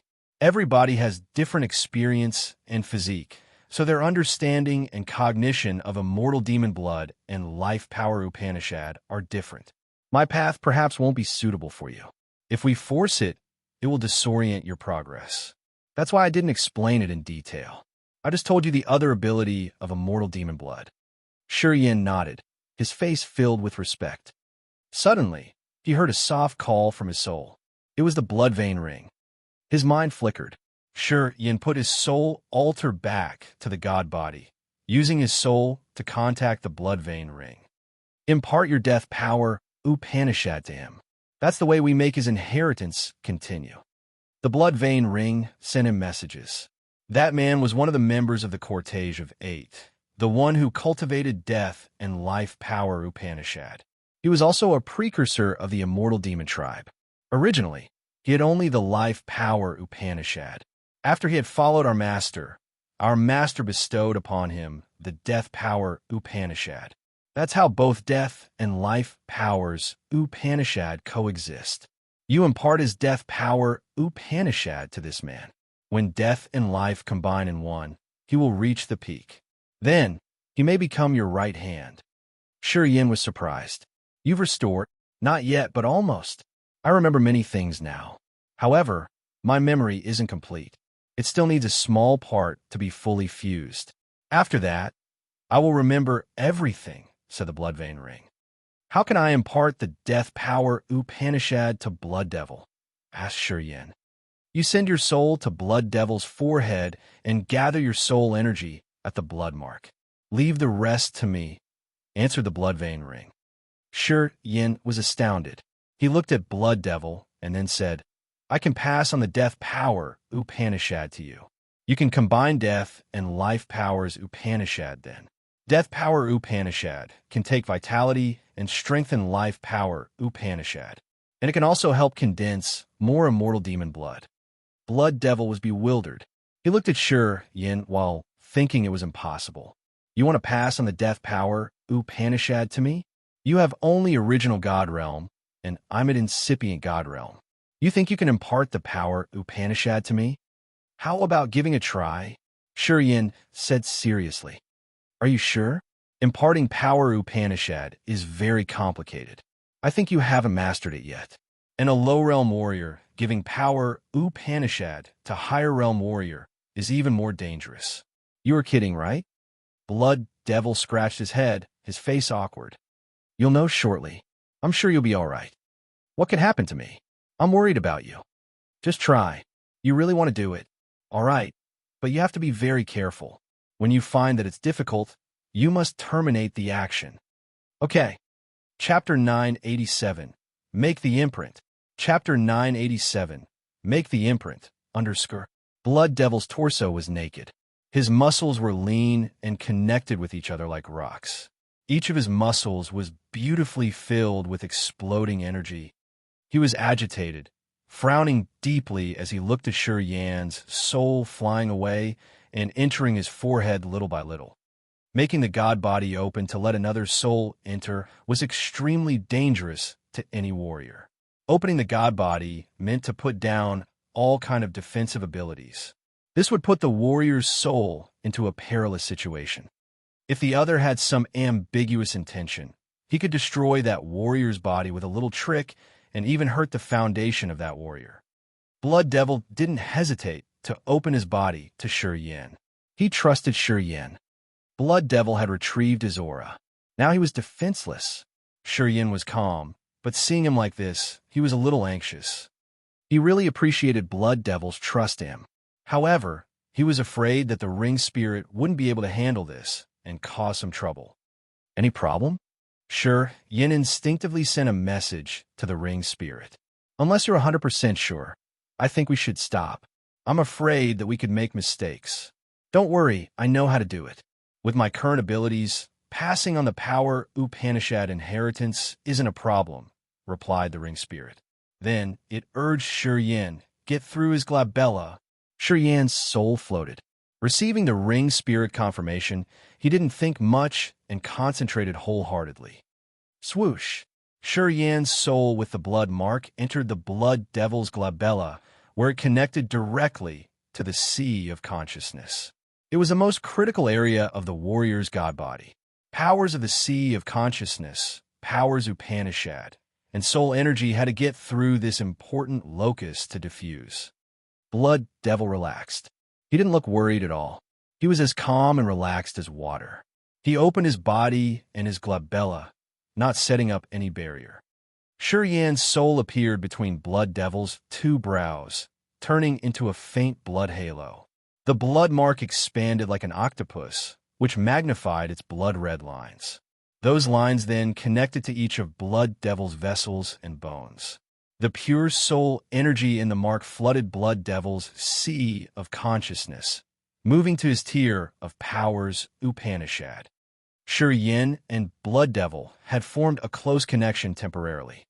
Sizzle, sizzle, sizzle. That blood mark suddenly glowed like blood fireworks. Energy fluctuations of the magical power Upanishad shot out, moving through the bloodlines to enter Blood Devil's sea of consciousness directly. In the next moment, his tier of powers Upanishad, blood, internal organs, soul, and god body started to resonate with some unknown magical rhythm. Boom! Yin heard something echo in his head. He felt a flow of immensely marvelous soul consciousness shot out from his blood mark. One small wisp of that soul consciousness grumblingly fell to Blood Devil's soul altar right on the tier of powers Upanishad, while the other disappeared into Blood Devil's god body. Yin was panic-stricken. He seemed to become an onlooker. He stood aside, silently watching the blood mark automatically proceed the inheritance impartation. A waterfall of unknown energy gushed out from the blood vein ring, pouring into the blood mark in his soul. All steps of this operation used the energy of the ring spirit. The ring spirit was the transporter and the blood mark was the leader. Yin didn't need to use his energy or participate in releasing the inheritance. He just needed to stay aside and observe. After Yan's soul altar had been washed with the soul refining fluid in that space crack, it seemed like the ring spirit had got something good too. It had recovered a significant amount of energy. That was why it could pass the power Upanishad inheritance to exist at Blood Devil's level. Blood Devil was calm. From the beginning to the end, he didn't generate any beam of energy. He had opened his body to Sure Yin and received the power Upanishad inheritance. He didn't protest or resist. Of course, it wasn't that Blood Devil had just stayed put. He could feel it, and he was filled with fear. Imparting power Upanishad wasn't an easy task. Even when a profound realm expert was giving inheritance to a lower realm warrior, it required a lot of efforts and an enormous amount of soul energy. And it wasn't guaranteed that the other could endure the inheritance or not. So, it truly went against the natural order when a lower realm warrior gave inheritance to a higher realm warrior. If Sure Yin didn't insist, Blood Devil would never have let him do something like this. Although his realm was extremely high, he was still afraid of backlash. However, he was worried about Sure Yin more. He was afraid that Sure Yin didn't have the competence and energy to complete the procedure of imparting inheritance. If Sure Yin's soul energy drained, he would die for sure. Blood Devil would regret it so much if this last member of his tribe were gone. However, when the procedure started, Blood Devil was petrified. An enormous soul energy gushed out from Sure Yin's blood mark, which was so dense that even Blood Devil felt terrified. That strange and intimidating soul energy was apparently not from Sure Yin, a second sky of original God Realm warrior. Even if it was a formidably strong soul, it couldn't have such massive soul energy. Blood Devil could confirm immediately that Sure Yin must have some secret that he couldn't know. He must have a terrifying creature which helped him complete the inheritance impartation. Anyway, he didn't know Sure Yin hadn't spent a bit of his energy to do all of these. The ring spirit was in charge of carrying the procedure. The ring spirit had prepared and imparted the inheritance. Sure Yin had just used his blood mark as the transmitter and himself as an observer. After the energy fluctuations of the power Upanishad inside that blood mark had connected his sea of consciousness and crept toward his tier of power Upanishad, Blood Devil was shaken. He stopped thinking too much immediately. The procedure has begun. Inside the blood pool, Blood Devil was soaked in the blood-red liquid, his face grave. He slowly closed his eyes. Sure Yin faced him, his aura long and ancient. Although Sure Yin's soul altar floated above his head, the host soul was gone, connected to Blood Devil's glabella by a blood thread. Blood Devil slowly diffused a flow of desolate energy, extending forward. Ancient trees around them writhed, as if their vitality was forcefully drawn away. Gradually, when the death energy fluctuated and expanded, towering, massive trees within 100 miles withered, their leaves falling like a rain shower. Branches dried and cracked. Those trees became like dried trees which were dead for years. Within 100 miles, life was cut off. Death chi meandered and hovered, as if it was the icy, cold, serenity hell. It even made people's vitality stop moving. After an unknown time, Sure Yin heard the ring spirit calling him feebly. "It's done. You can retrieve your soul." Sure Yin acted immediately. He retrieved his soul through Blood Devil's glabella, returning to his soul altar and making the soul altar go back to his body. "Done." Sure Yin discreetly sent a message. The ring spirit didn't answer him. Frowning, he couldn't help but look at the blood vein ring on his finger. The ring dimmed, and it didn't have any beam of light. It seemed like the ring had used a lot of energy. The weak ring spirit had quieted down as it didn't have enough energy to reply. Sure Yin knew that it was also difficult for the ring to give the inheritance to Blood Devil this time. Blood Devil bared his chest, soaking in the blood pool.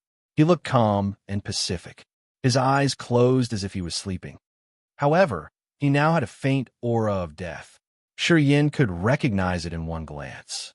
He knew that the ring spirit had succeeded. Blood Devil didn't move. He remained his posture in the blood pool for a very long time. Above the Devil Blood Star, countless stars were twinkling and sending beams of starlight on the ground, illuminating it with a silver tint. Sure Yin immersed in the starlight and checked his body. He found that he hadn't used much energy. The blood mark was still in his soul. It seemed like everything had been done smoothly. He understood that it was the result of the ring spirit using an enormous amount of energy. Shurien himself was just a transmitter. Inside the blood pool, Shurien quietly watched Blood Devil, his face serious. He didn't know how Blood Devil's condition was, so he was still a bit worried. Suddenly, his eyes brightened as he looked at Blood Devil's glabella. He saw a blood flower bloom in Blood Devil's glabella, as if it was about to explode shortly. Shurien discolored. He was frightened. His face grimaced. Blood Devil's glabella exploded. A blood flower appeared, slowly changing. A magical mark was gradually formed, which looked like the blood mark Shurien had. Slowly, it had developed to the final form, which was identical to the mark Leona, Kata, and Phelan had. That mark seemed to be imprinted after Shurien had sent his soul into Blood Devil's head. It automatically emerged right in Blood Devil's glabella. After the mark had sufficiently appeared, Shurien was astonished at first. Then, he relaxed as he understood something. He suddenly knew that when the warriors received the inheritances from the Bloodthirsty's cortege of 8, they would have the same mark in the glabella, which was somehow the symbol of their echelon or status. It also meant that they belonged to one line and that they were the heirs and heiresses of the powers Upanishads. Blood Devil hadn't recognized the blood mark in his glabella yet. He was still sinking in the mysteries and powers of death power Upanishad. In the sea of power Upanishad, he silently comprehended the powers Upanishad in the respective tier of his soul altar. At this moment, Death Power Upanishad and Life Power Upanishad in his four-tiered soul altar had combined into one, just like Shurien's. When death and life combines, they could be promoted to the utmost. At this moment, Blood Devil had an in-depth understanding of it. He suddenly recognized that this inheritance from Shurien was an incredible, heavenly opportunity. It was the most crucial step for him to get to the peak.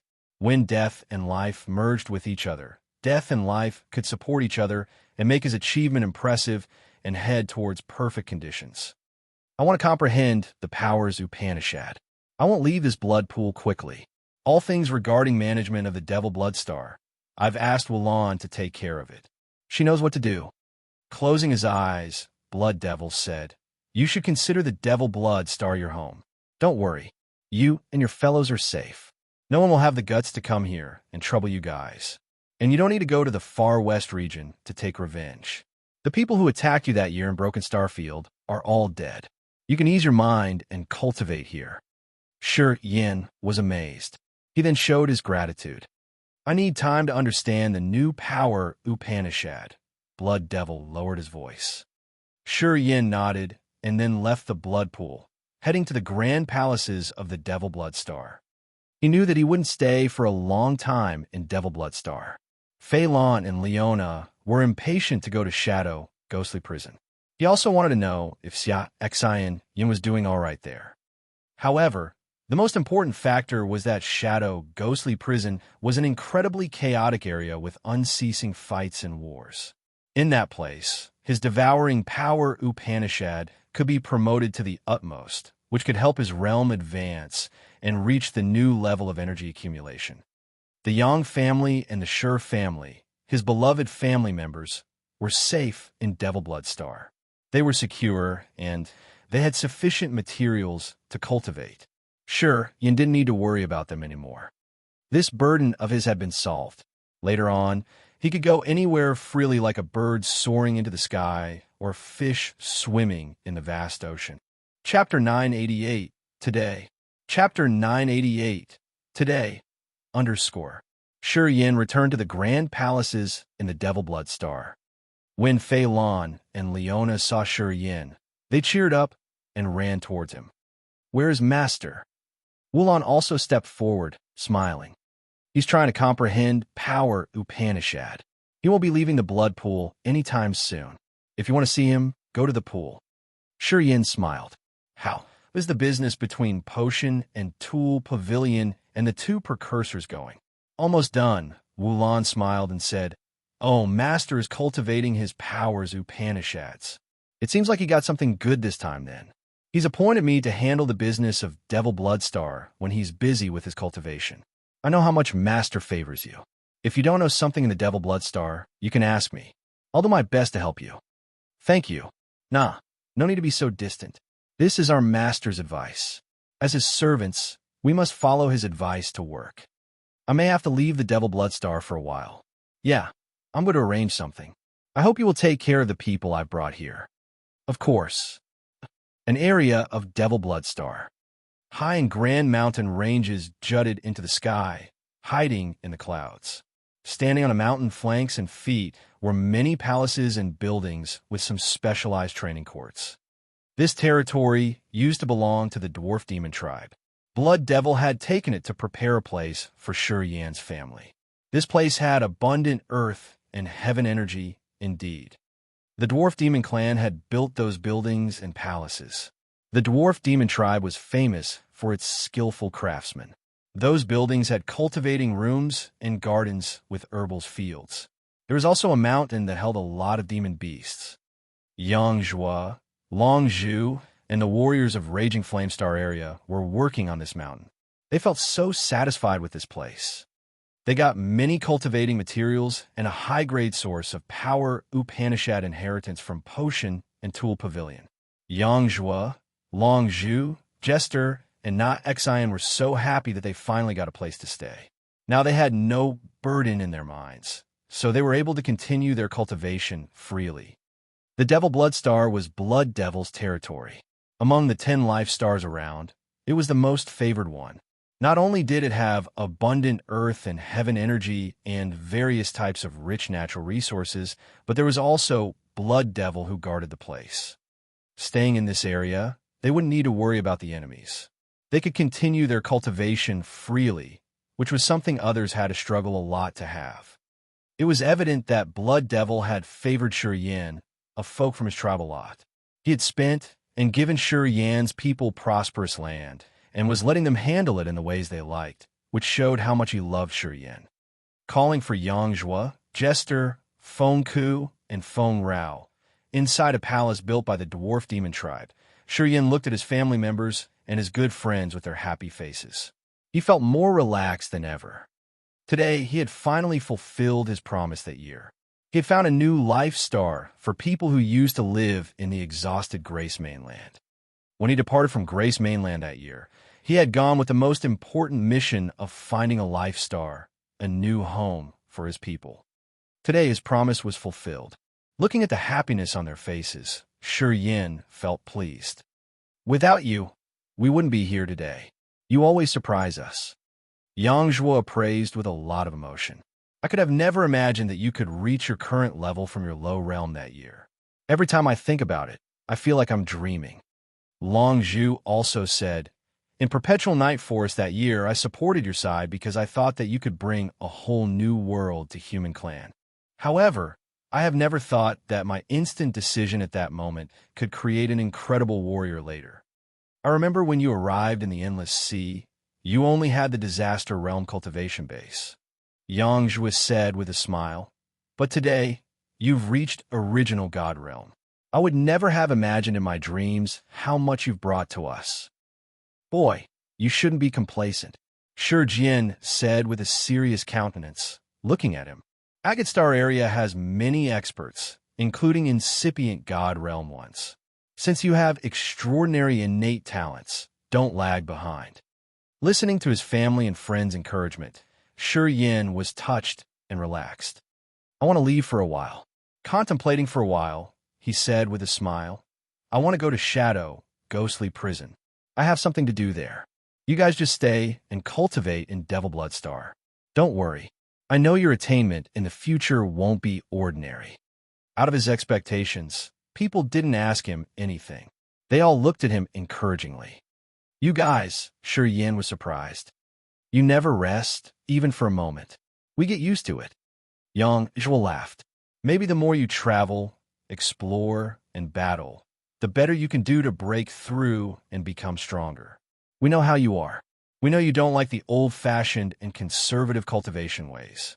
Well, even if you say you're going to Shadow Ghostly Prison, We have no doubt that you will succeed. But we heard that Shadow Ghostly Prison is an extreme place. You should be careful. Long Zhu frowned but didn't stop him. Inside the hall, Shi Yin and his fellows were talking happily. They recalled old stories and laughed with each other, having a relaxing moment. Long afterward, Long Zhu and the others excused themselves and left. Only Yang Zhua and Shi Jian stayed.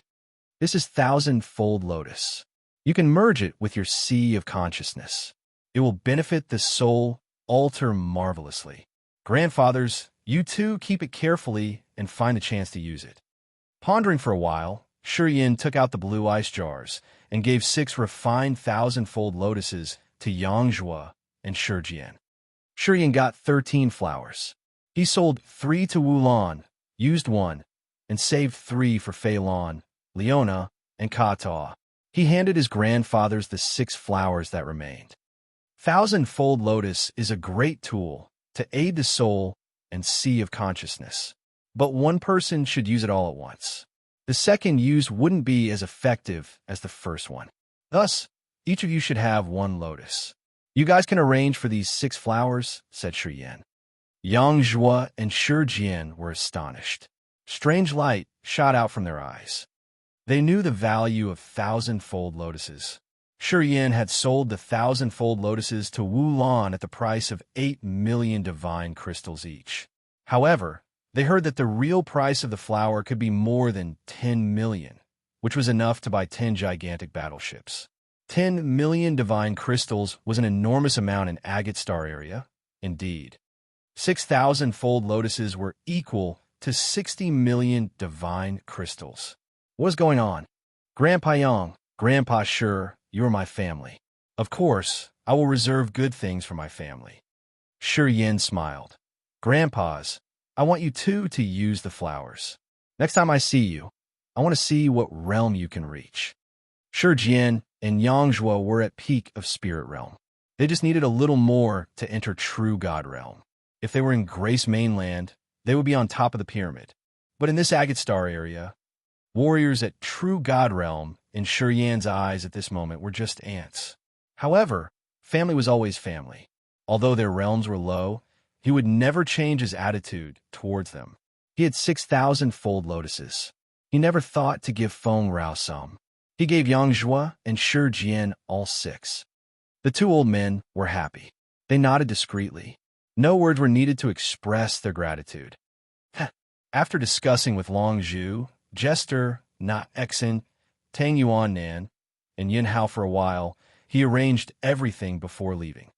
Hovering in the air, he turned his head to look at the layers of mountains, the palaces, his family, and his friends. Shi Yin felt relaxed. He felt the heavy responsibility he had shouldered finally lift. His family members and friends were appropriately arranged.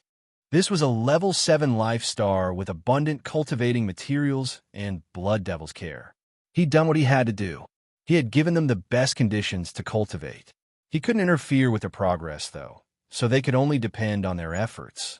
Smiling, he turned into a blood mist, dashing towards the center of Devil Blood Star. Some women on the mountain range behind him lifted their heads to watch him, their countenances complicated. Chao Jilan, He Qing Man, and Chu Yin Qing were standing on a rock cliff of a mountain, looking at Shi Yin with lonely visages. They couldn't have anything with Shi Yin. They regretted a little bit.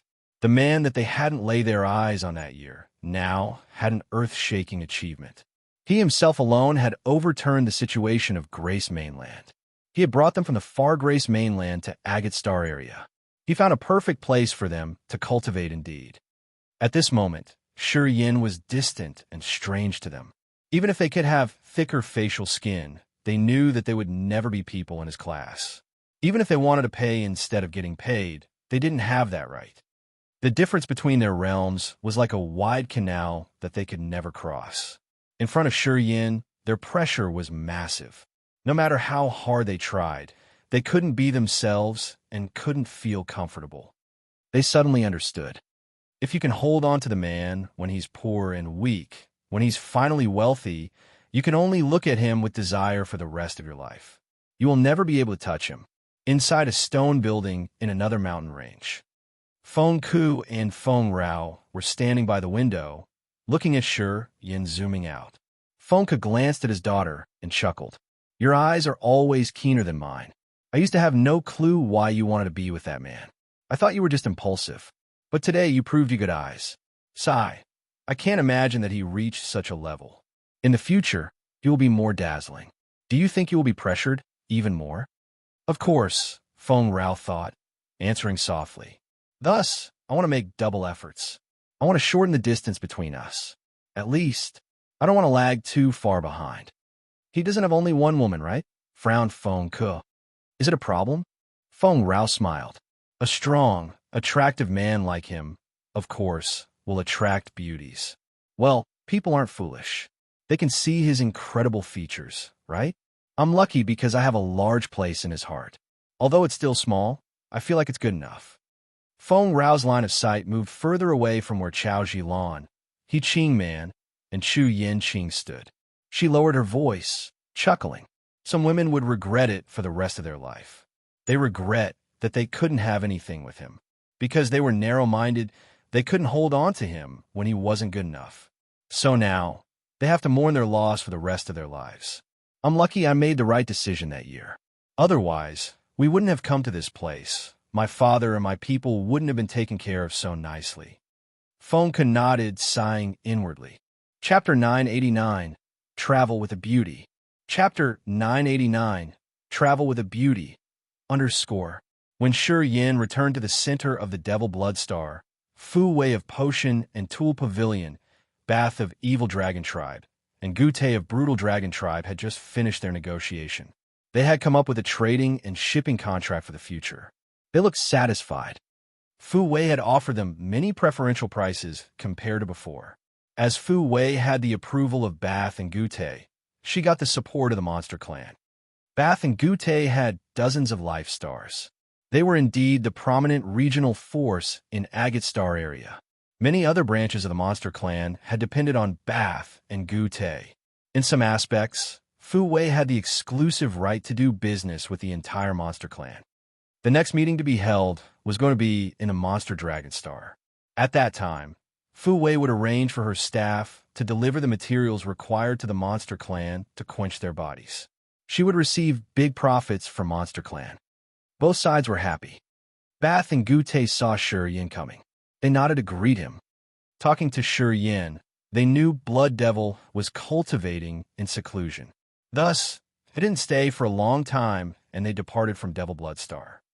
I heard that you want to go to Shadow, Ghostly Prison. Fu Wei got this information from Wulan. She seemed to not be surprised and just smiled. I'm also going there. Do you need a ride? Are you going to Shadow, Ghostly Prison too? Shi Yin was surprised. Yes, I have some business there. Our battleship can move faster than you guys fly. You don't need to use your energy too. What do you think? Do you want to go with us? Invited Fu Wei. She was still so curious about Shi Yin. The man who had the approval of the two chiefs of Monster Dragon Star and was related to Blood Devil somehow was going to bloom with great achievement in Agate Star area later. Potion and Tool Pavilion had always valued potential experts, which was its persistent working policy. Ah, Mei Mei, you do favor our Shi Yin a lot. You're going to the same destination again. I think your destiny is deep enough. Ha! Wulan teased her. Ha! I heard you have many men chase after you in Potion and Tool Pavilion, but you never lay your eyes on anyone. You haven't had any rumors or scandals with anyone. Don't you think when this information is released, your flower bodyguards would be jealous and chase after Shi Yin and confront him? Fu Wei blushed, glancing at her reluctantly. Jie, why don't you let me go? Because you look so cute when you're blushing. I like to see you blush. Wulan smiled deliberately and then said to Shi Yin, going with Potion and Tool Pavilion will save you from trouble.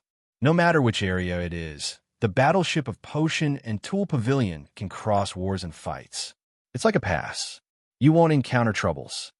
Pausing for a while, Wulan said, if something happens, it will only be the internal competition between the parties of Potion and Tool Pavilion itself. Ha! Other forces don't dare to mess with them. Fu Wei was bewildered. She shook her head. sighing as if she had to accept what Wulan said.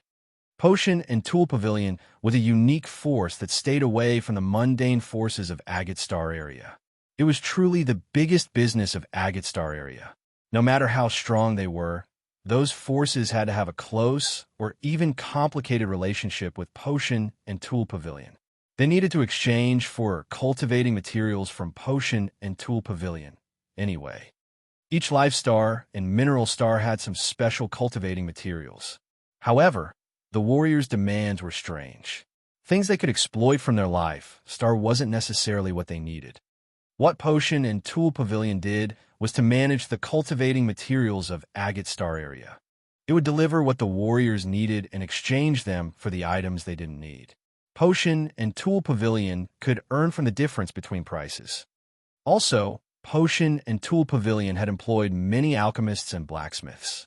They could refine materials into pellets, medicines, secret treasures, and battleships.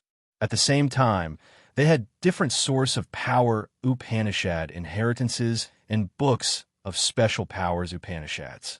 Together, they brought the enormous turnover to Potion and Tool Pavilion. No one objected to the fact that Potion and Tool Pavilion was the wealthiest force in Agate Star area.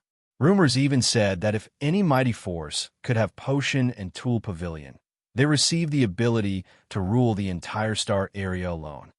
From this aspect, people knew how strong Potion and Tool Pavilion was. Having Potion and Tool Pavilion meant having endless pellets and medicines, battleships, and cultivating materials. At the same time, they could even cut off material supply for the enemies. With the right time and right force, they would become invincible. However, Potion and Tool Pavilion had never participated in any battles of the forces. They would remain neutral forever, staying away from wars and competitions. Its real competition happened internally between the elders. The internal war of Potion and Tool Pavilion was exclusive. It restricted the other forces from joining. People said that it was also brutal. However, outsiders couldn't know that. If you also go there, I should say thanks in advance. Shiyin pondered for a while and then nodded with a smile. He knew that it would be good for his team. We wanted to part right now. Fu Wei adjusted a piece of jade on her dress, her face calm like water. We've stayed in the Devil Blood Star for a long time. We're delayed. We should hurry to go to Shadow, Ghostly Prison. I have no problem with that, Shiyin smiled. He knew Fei Lan and Leona couldn't wait very long. Good then. We're going to depart now, Fu Wei said, and then called a war chariot for Shiyin, Fei Lan, Leona, and Ka Ta. They flew towards the battleship of Potion and Tool Pavilion, which was anchored out there. When the rumbling noise of the battleship's engine starting, the battleship that looked like an antique beast slowly soared up from the Devil Blood Star, flying into the immense galaxy. They treated Shiyin differently this time. The previous time he hopped in his battleship, he could only sit on a corner of the deck. Potion and Tool Pavilion staff didn't care about him much. However, Fu Wei had given him a spacious cultivating room inside the battleship this time, which had a meditating platform that could gather energy. It also had a stone room where he could practice power Upanishad, a bathroom, and even good wines and fruits. He could reach for everything he needed. The cultivating chamber was several hundred meters large, divided into 10 rooms. Each of them was decorated with gorgeous jewels and exquisite drawings on the wall. All looked stunningly luxurious. It seemed like Fu Wei wanted to form a good relationship with Shiyin. After she took Shiyin's team of 4 to the room, she said with a smile, "You can stay here and cultivate. When we get there, I'll notify you. The conditions here are good for your cultivation. We've set up the barrier outside. You can strike your blows. Warriors at incipient God Realm can't break the barrier. Don't worry about it. Thanks for your excellent hospitality. Don't be so polite. If you have any materials to sell or buy, remember to call me." Of course. Of course. Fu Wei smiled and nodded. She didn't linger. At the moment the battleship moved through the atmosphere of Devil Blood Star, she left. As soon as she left, Shiyin released his soul consciousness to sense around. He then took out a blue ice jar. This jar has 3,000-fold lotuses. I've refined them. You three should take one for each. It will benefit your sea of consciousness and soul altar very well. Phelan, Leona, and Katua had cultivated the inheritances of the bloodthirsties cortege of 8. They all had the similar blood mark on their forehead. According to the ring spirit, the heirs and heiresses of the 8 servants of Bloodthirsty would become his servants too. Strengthening them meant improving his hands. Thus, he had saved 3,000-fold lotuses for the 3 of them. He wanted to increase their realms and powers faster. Thank you, Senior, Katua laughed. He didn't try to be shy or lie to Shi Yin. He received the blue ice jar directly. We won't fail you, Senior. Although he still called Shi Yin Senior, he had considered Shi Yin his master and intended to serve him wholeheartedly. After this period of time, staying together, Katua gradually recognized that Golu, who had imparted him the inheritance, was one of the 8 members of the Bloodthirsties cortege of 8. He had solemnly pledged to fulfill the wish of that deceased precursor. He was clear and determined. He knew that he had to become the member of Shi Yan's entourage. However, for face-saving consideration, he couldn't address the other master directly. Thus, he still called Shi Yin his senior. Shi Yin smiled. Through some small details, he had seen the changes in Katuo's personality. He was glad because it was easier for them to address each other that way. If Katuo called him master every time, Shi Yin would felt pretty awkward. He couldn't adapt to it. Phelan and Leona weren't talkative. They just nodded and didn't say even a thank you. However, Shi Yin understood that if he was in any trouble, Phelan and Leona would risk their lives to help him. They were trustful colleagues who he could reveal his back to. Phelan, Leona, and Katua took 1,000-fold lotus each. After that, they found their own rooms and started to absorb the lotus as Shi Yin had done. Shi Yin also quieted down. He found a place where he could calm down his mind and meditate. He started to think and comprehend Blood Devil's instructions, which were related to life power Upanishad. Blood Devil had great attainment on his cultivation of life power Upanishad. It had almost reached the perfect level, the utmost natural level of life power Upanishad. The powers of life Upanishad combined with immortal demon blood had made Shi Yin drop his jaw in awe. That was the first time he knew that life power Upanishad could reach such a magical level. As long as he had 1 drop of immortal demon blood remaining, he could still revive even if his god body was smashed. This was the most terrifyingly marvelous feature of the immortal demon blood. Using immortal demon blood to heal a poorly wounded warrior was another application of immortal demon blood. As long as he had enough demon blood in his body, people who accompanied him could recover if they weren't smashed into a pulp. Shi Yin could use his demon blood to bestow his magical recovery ability to others. This was a terrific yet intimidating ability. Life power Upanishad in his blood was the exclusive feature of immortal demon blood, which no other races could compare to. Also, it was the main power Upanishad of the immortal demon tribe. Shi Yin was lucky that he had combined death and life powers Upanishads right at the beginning. He had created a new level of combined powers Upanishad, which could support each other. The performance of life power Upanishad and demon blood by Blood Devil had opened a new door to Shi Yin. It showed him the powers of a higher level.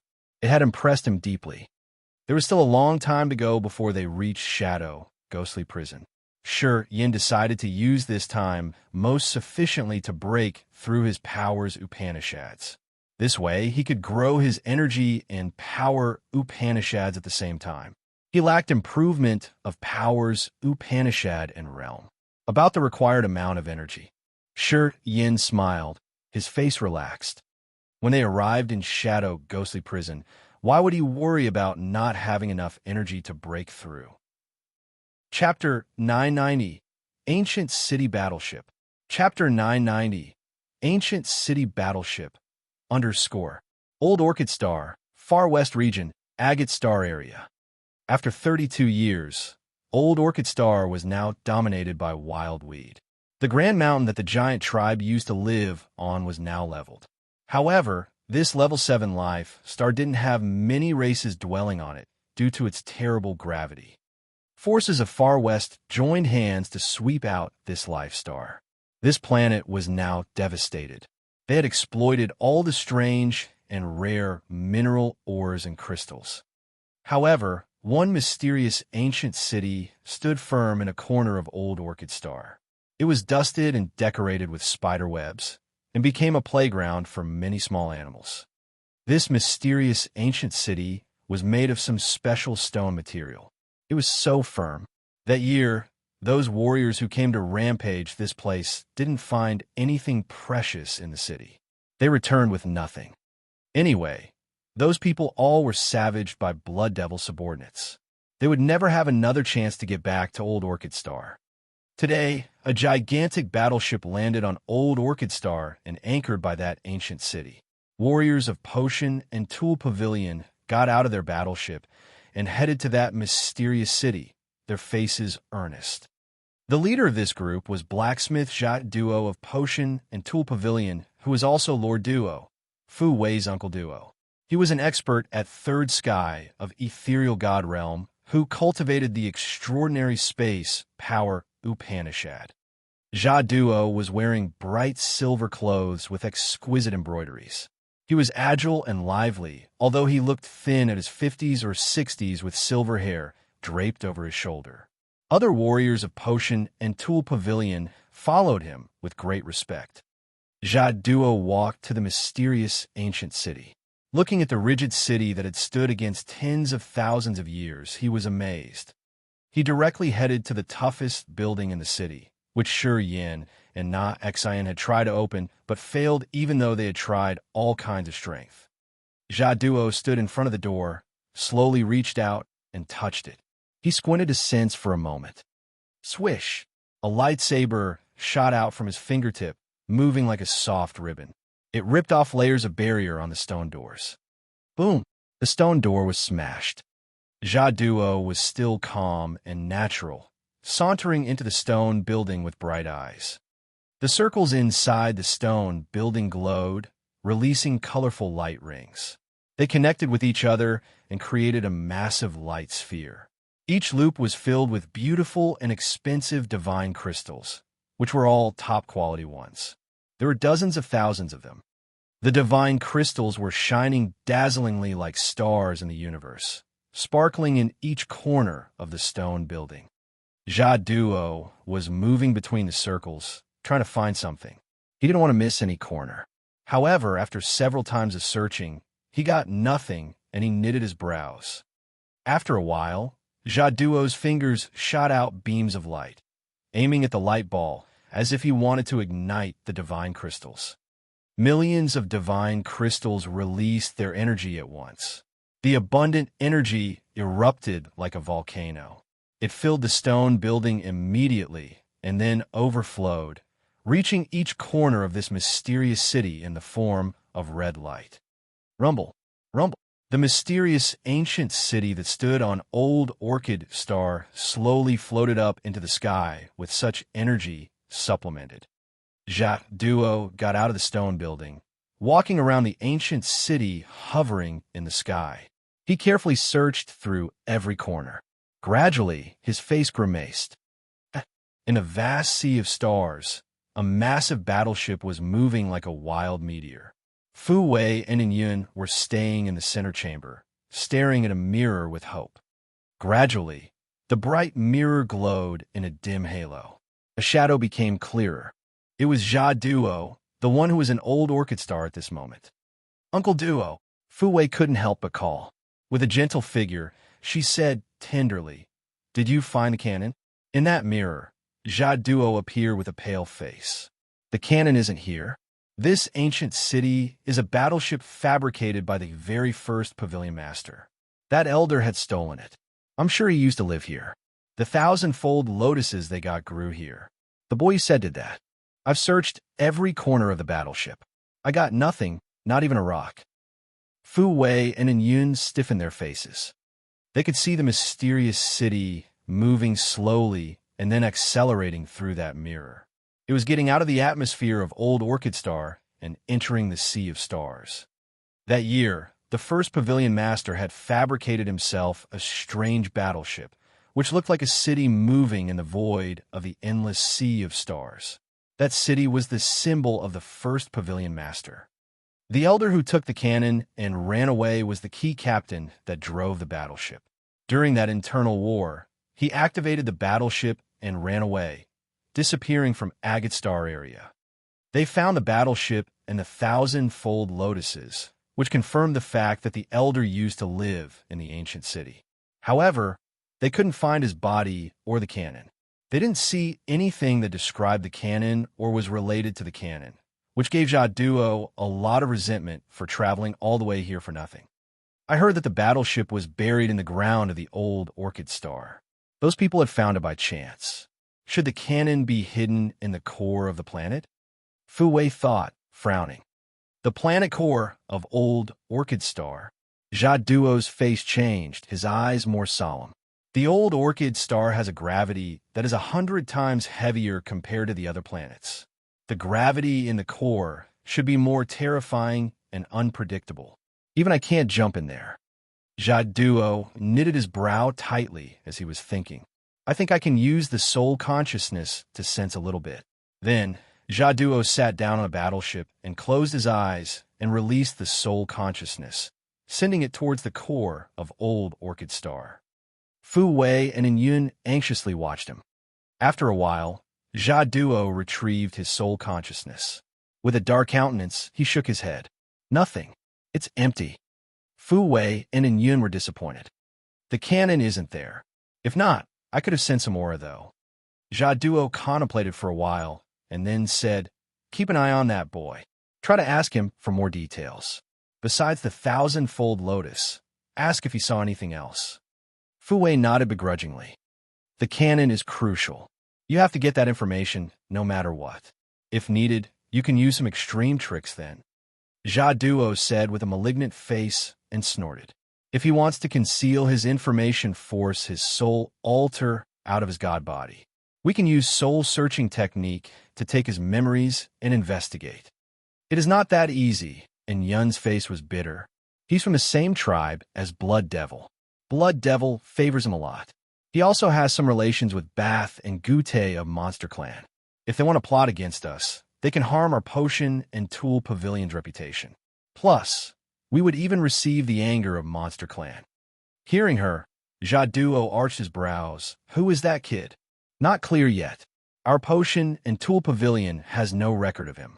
He suddenly came out from nowhere, answered Yun in a soft tone. If he has some relations with Demon Clan and Monster Clan, we can't use force, of course. I'm too far away from you guys. Fu Wei, you work on it. Try to take true information from him.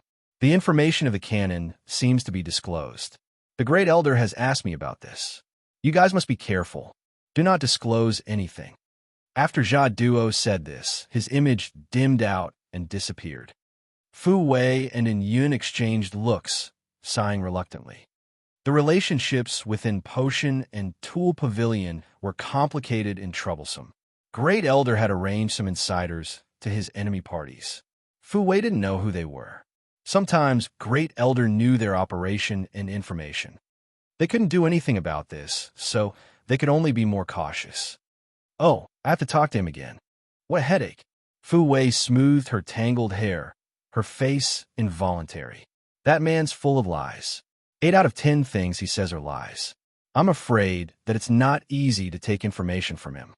Young Elder, how about using the 7 emotion and 6 desire liquor? And Yun hesitated, giving a suggestion. Fu Wei blushed. Even I can't control my feelings if I drink that liquor. It's easy to confess.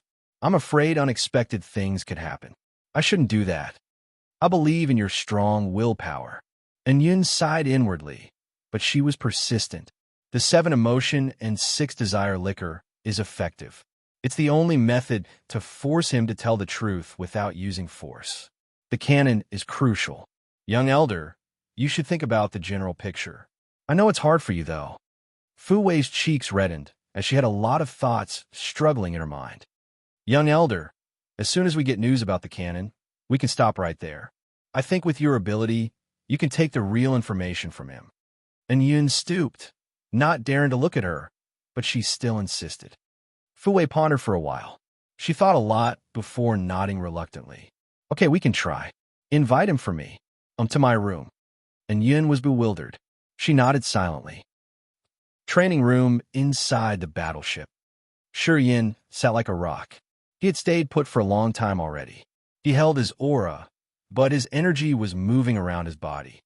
Inside the other 3 rooms, Fei Lan, Leona, and Kata were using the 1,000-fold lotuses to refine their soul altars and strengthen their souls. Knock, knock. The closed jade door transmitted sounds of gentle knocking. Shi Yin woke up and walked to the door with a frown. Looking at Yun with her awkward face, he said impatiently, "What's up? Our young elder wants to discuss something with you." And Yun sighed inwardly. She felt guilty. However, they had to put young elder in a great inconvenience for the canon. If it's not important, I don't care. Shi Yin waved his hand. He was trying his best to understand the mysteries and powers of demon blood. This disturbance annoyed and irritated him. And Yun's face stiffened. She cursed inwardly but still smiled.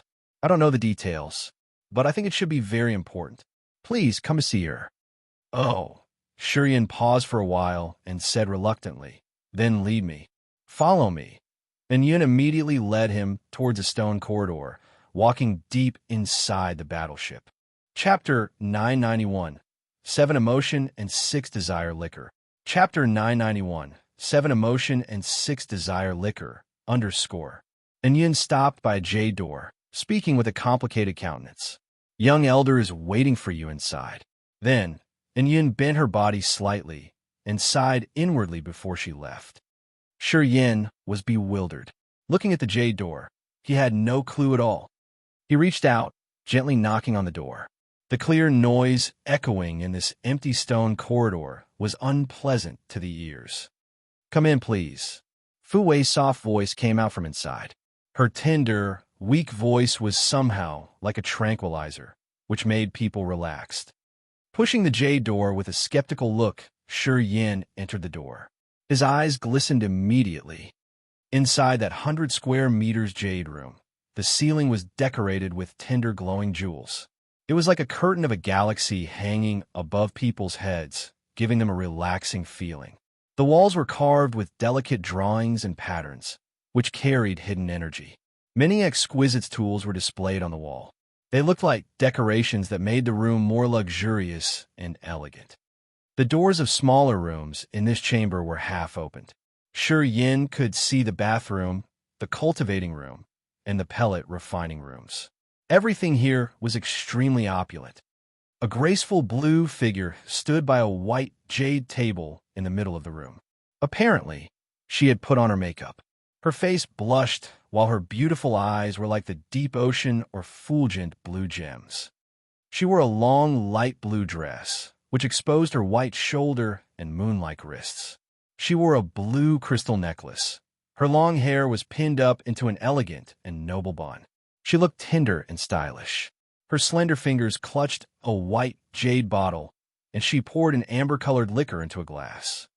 The pure and pleasant scent of liquor entered Shi Yin's nostrils, moving into his internal organs. It relaxed Shi Yin and made him calm and unwind. Fu Wei was trying to create a cozy, comfy atmosphere. She smiled faintly. Her bright eyes rippled with lights when she waved at him, talking tenderly. "Come sit here." Shi Yin was surprised. His mouth curves into a strange smile. "Miss Fu Wei, you call me here to drink with you?" While talking, he walked forward and sat in front of that beautiful blue figure. "Isn't it okay?" Fu Wei smiled naturally. The journey to Shadow, ghostly prison isn't short. Cultivating isn't a good way to kill time. If you sink into it, your mental state will be limited. Drinking a little bit will help you relax and adjust. Seems like you do know how to enjoy life. Studying the stone room, Shi Yin smiled. "I can tell that from this room." Haha. Anyway, I'm a rough and rude guy. I may disturb your relaxing time. Why do you think so? How can you be rude and rough? Fu Wei's hand lifted the jade glass, giving it to Shi Yin deliberately. "Try this liquor. Our potion and tool pavilion made it. We don't sell it. This liquor is called passion. I don't know if it suits your taste or not. Shi Yin smiled, receiving the glass. However, he didn't drink it immediately. He just looked at her with bright and sharp eyes. Cunning. Fu Wei cursed him under her breath. She was afraid that he would doubt the liquor. Thus, she tried to calm her nerves as she poured herself a full glass. Then, she slowly took one sip after another until she finished her glass. I've been drinking it for years, but still I like it the most. Shi Yin nodded and finished his glass. He felt like he had gulped a mouthful of water from an extremely fresh stream. The fragrance and taste were so good that he couldn't even open his mouth to give it his compliments. This good liquor was like a fresh stream dispersing in his tummy. Shi Yan's 7 emotions and 6 desires were aroused from the bottom of his heart. He suddenly felt an urge to confess to his loved one. Shi Yin eased his mind by using his soul consciousness to check his body. It found nothing strange, so he smiled brightly. Indeed, it tastes pure and very good. Then drink more. Fu Wei was happy discreetly. She tried to be more charming when pouring him another full glass. She smiled and then said, well, even if our staff and the organization want to buy this kind of liquor, it costs 100,000 divine crystals per bottle. Outsiders hardly got a chance to taste it. Oh, so I should drink more. Shi Yin smiled frankly, making a toast. Thank you for your warm hospitality. Come, we drink. Fu Wei was reluctant, but she could only pour a full glass for herself. She clinked her glass with his as she smiled. She noticed his glass while taking small sips from her glass. I heard that you're the youngest elder of Potion and Tool Pavilion. I can't see your realm.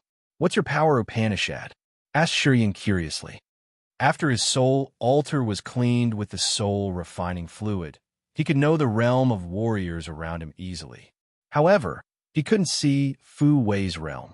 Every time he tried, it was like waving his arms in the thick mist. He couldn't see anything, though.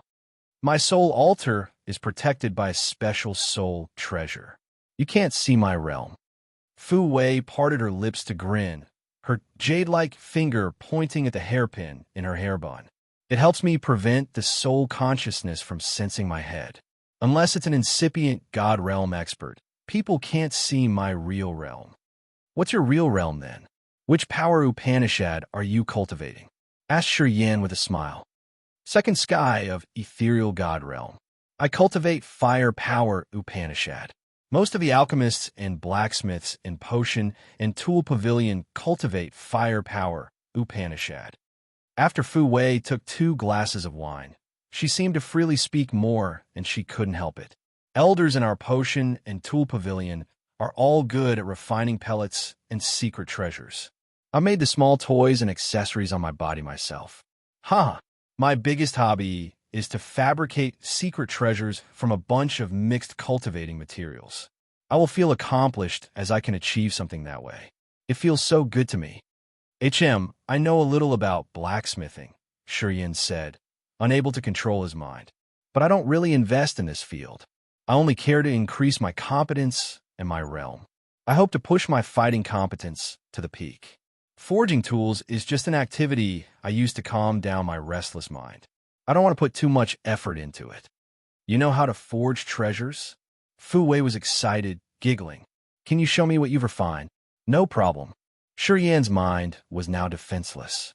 He didn't know why he became so easy to be talked into things. He took out the 3 bone thorns he had refined and put them on that round table. Drink more, drink more. Fu Wei still remembered her purpose. She poured 1 more glass for Shi Yin before picking up a bone thorn to check. Beams of light sparkled from her delicate fingers, twirling around the bone thorn. Fu Wei's eyes glistened, giving a sincere compliment. You do have a gift in forging treasures. This bone thorn is between level 2 and level 3 of the divine grade. You can be considered a divine grade blacksmith. If you invest more, I'm sure your future attainment will be pretty good. Too bad that I can't distract my mind that much. Shi Yin sighed reluctantly. He instinctively gulped all the liquor in his glass. Then, he cried, they say that your Potion and Tool Pavilion has never joined any war of Agate Star area. You guys will remain neutral forever. Is it true? I'm curious. A big monster like Potion and Tool Pavilion has no ambition. It's unreasonable, right? We don't participate directly in the wars of the star area, but some elders will discreetly promote or urge the forces to fight against each other. They will use the other's force to get what they want in Agate Star area. Fu Wei explained. For example, Great Elder wants to take a black metal mine in a mineral star, but the holder doesn't want to sell it to him. Then, Great Elder will spread out the news that he will buy that mine at a great price. Naturally, people will come to clear that mineral star and sell the ores to him. Shi Yin was surprised. Seems like you guys aren't always neutral like it is claimed. Of course, we won't be absolutely neutral. Fu Wei sighed and nodded. We will support the forces who have a good relationship with us. We will try our best to subdue the ones who betray us. We will plot against them and make other forces eliminate them. After many years, the forces that were cleared indirectly by Potion and Tool Pavilion could be more than several dozens. At the same time, our internal competition seems to never end. We urge our forces to fight each other. We control the general situation of the entire Agate Star area behind the curtain, and we won't show ourselves in any fight. Sure, Yin listened to her earnestly. He nodded in his mind. That's how it is. Potion and Tool Pavilion is much crueler than you think. My parents and relatives were also sacrifices. Fu Wei's eyes were sad and distant. I was born in a small life star. My parents were just ordinary people. One day, my master passed by, and he found that I have the trace of fire power, Upanishad. He brought me away and taught me how to cultivate. That's how I became an alchemist. However, my little life star was invaded shortly afterward. They even killed civilians. My family was all killed.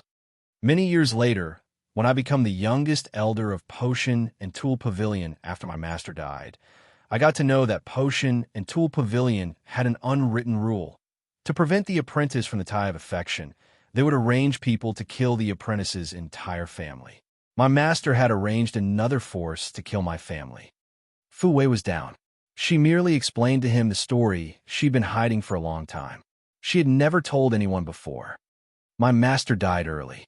However, when he was alive, he had treated me well, much better than my parents. I used to respect and love him a lot. After I knew it, it felt so painful and resentful. You must hate him a lot, Shi Yin frowned, speaking faintly. If I were you, I would do my best to kill him. Even if he died, I would curse him every day until I die. To enroll a disciple, he had killed all of your family members.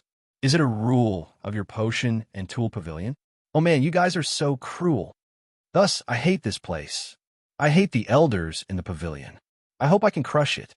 Fu Wei gritted her teeth and lifted her head up all of a sudden. But only when I get the pavilion master position, I can have the power to crush them. However, I still need one thing to do that. If I can get it, I can fulfill my wish. Pausing for a while, Fu Wei spoke as if she was begging him. You can help me. I can help you. Shi Yin pointed at himself, his face confused. Yeah, you can. As long as you tell me where the cannon is. Finally, Fu Wei had asked him what she needed to ask. Chapter 992. This book? Chapter 992. This book? Cannon. Shi Yin was confused.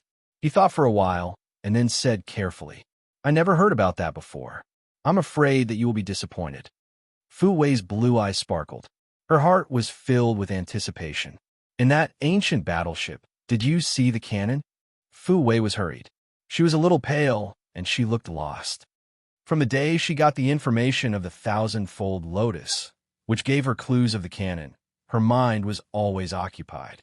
After a detailed investigation, she confirmed that the elder used to live in the ancient battleship. Her pieces of evidence showed that if Shi Yin found the thousand-fold lotus, he must know about the cannon. To get the information of the cannon's whereabouts from Shi Yin, she didn't mind her reputation as she drank passion liquor of Potion and Tool Pavilion with him. She had opened her heart to him and told him secrets of Potion and Tool Pavilion and her private stories, the ones that she had buried deep in her heart. She thought that she could get something to make it up. However, hearing Shi Yin say that he doesn't know such a thing, she was so bitter that she even wanted to vomit blood. Shi Yin was sensitive enough to realize her changing mood. Due to the effect of the liquor, Shi Yin wanted to say something. He instinctively pried, "What's the canon?" "It's a book." Fu Wei was so bitter. She sighed reluctantly. "That book can affect the selection of the next pavilion master of potion and tool pavilion. Our party is in a bad situation. If we get the canon, we may overturn it." "A book?" Shi Yan's mind flickered. He instinctively touched the fantasy sky ring. A faint halo flashed. The yellow, dilapidated book emerged, the one he couldn't understand. It fell in his hand. This book. Fu Wei was still sinking in her significant loss. Her beautiful eyes became hot as her soft body shivered. She couldn't help but grab that book. Her slender finger shivered anxiously. She was so thrilled she ever clutched Shi Yan's big hand. Fu Wei was shocked, as if she was electrocuted. Her gentle body trembled hard. Her face became so red it was as if she could drip blood. She couldn't help but yell, "Yes, that's it. It's the canon. You have the canon." As their hands were touching, Shi Yin could feel the terrifying heat from her jade fingers. However, the feeling of touching something white and so smooth had touched Shi Yin. Fu Wei gripped both the canon and Shi Yan's fingers. She was shaking. She suddenly reacted, and she blushed when she retracted her hand, letting out the canon that she had ever seen in her dream. Her voice trembled as she said, "You tell me, what do you want to exchange for the canon?" Shi Yin was confused. He frowned, but it was hard to recognize. "So this book is very important to you?" "Very, very important." Fu Wei nodded. Her face has never been as solemn as it was now. "You tell me, and I can satisfy any conditions of yours, as long as you give me the canon." "Then take it." Shi Yin smiled generously, throwing her the book that he couldn't understand. "It's useless to me. If you like, I'm giving it to you." About the condition, it's all right. Perhaps it was because of the liquor, or because Fu Wei had opened her heart to him. As Shi Yin hadn't recognized the value of that book, he didn't give any strict condition. His generosity had shaken the maiden heart of Fu Wei. Under the effect of a big thrill, Fu Wei was so excited. She grabbed the book and jolted up as if she had just found a precious treasure. She stepped forward. Under the urge of some emotion she couldn't name, she jumped over and hugged Shi Yin, screaming, "Thank you. Thank you. I don't know how to say thank you enough. I will carve it into my heart." Fu Wei grabbed the canon. She was both happy and angry. She didn't feel good, as if she had a mix of feelings right now. After 15 minutes of talking to each other, she had a lot of mixed feelings together. She was pushed between happiness and sadness, which were totally opposite. Together with her private parts violated, Fu Wei felt her mind a mess of gossamers. She suddenly felt that Shi Yan's face was somehow cute, but somehow also something so disgusting that she hated it. She fought the urge to smash it with one punch. Shi Yin stood alone in Fu Wei's room, his face strange. The wonderful feeling he just had made him miss it already. Fu Wei was gentle and elegant. Her bearings were pacific and clear like water. People could easily have a good feeling talking to her and relax their defense. This woman usually wore loose garments to hide her voluptuous body. People would never know how wonderful her curves were. As Shi Yin had the chance to feel it today, he thought that he missed it already. He stood there recalling that feeling. After a while, he gradually pulled himself together. Looking at the glass on that round table, he knew that liquor was somehow magical. Meditating for 2 hours, the effect of the liquor had vanished. Shi Yin got up from his dreamy feelings. He immediately regretted it. From Fu Wei's attitude, he knew that the canon he couldn't understand was extremely precious to Potion and Tool Pavilion. Otherwise, Fu Wei wouldn't stick to him like that, and she wouldn't have needed to use this trick on him. She had almost added her body into her plan. I should have talked about the conditions. Shi Yin thought instinctively. Then he shook his head, chuckling. He had given away the canon generously without a condition. It was the effect of the liquor. However, Fu Wei telling him her story sincerely had also had a particular impact on him. This woman had to struggle a lot, though. The master she respected had killed her parents indirectly. Surviving in that dark and heavy potion and tool pavilion wasn't as glorious and beautiful as what people saw. If that useless book could overturn Fu Wei's situation, Shi Yin thought that it was acceptable. As it was valueless in his hand, it could help Fu Wei on something which would be good then. Thud, thud, thud, thud. The low footsteps echoed, and Yun gingerly appeared at the door. She looked around, but she couldn't find Fu Wei. She slightly paled, hissing, "Where's young elder?" "She's just gone." Shi Yin glared at her deliberately, talking. "You guys are good at trapping people. You set all these things to treat me. Well done." And Yin felt her heart sinking. She spoke sternly. "What did you do to young elder?" Her voice was tense and anxious. She had always protected Fu Wei sincerely. As she worried that Fu Wei could meet any inconvenience, she shouted, "If you dare to touch young elder, even if you have relations to Monster Clan and Demon Clan, Potion and Tool Pavilion won't let it go easily." Shi Yin snorted, walking towards her. "You go ask her." He passed in Yun, returning to his cultivating room. And Yun's face was complicated. She hesitated for a while and then left quickly. The center room of the battleship. Fu Wei held the book in her hand, her face glowing beautifully. She grinned as she was cracked with joy. She couldn't help but mumble to herself, "Cannon. It's the real cannon. I can have it easily." "Young elder." And Yun suddenly appeared. After asking, she was bewildered as she was filled with joy instantly. Pointing at the book, she shivered. Is it real?" "True. It's the cannon of Potion and Tool Pavilion that has been missing for tens of thousands of years." Fu Wei took a deep breath, answering her resolutely. And Yin was dumbstruck. She couldn't help but nod her head. She couldn't make a sound. Fu Wei didn't mind her. She took a deep breath, her bosom rippling mesmerizingly. She touched the ring on her jade fingers, releasing a bright mirror. Fu Wei pulled herself together, releasing the light that made the mirror brighter. Jia Duo's image appeared in the shadow, his face impatient. He scolded, "What happened? Didn't I tell you not to call me if it's not urgent? We have an insider. It's easy to disclose information if we do long-distance communication." "Uncle Duo, I have the cannon." The image in the mirror was stirred up hearing her. Chapter 993, Generous Gift. Chapter 993, Generous Gift. Inside the unknown fountain of powers Upanishad, two souls were floating and bobbing like spooky ghost flames searching for something.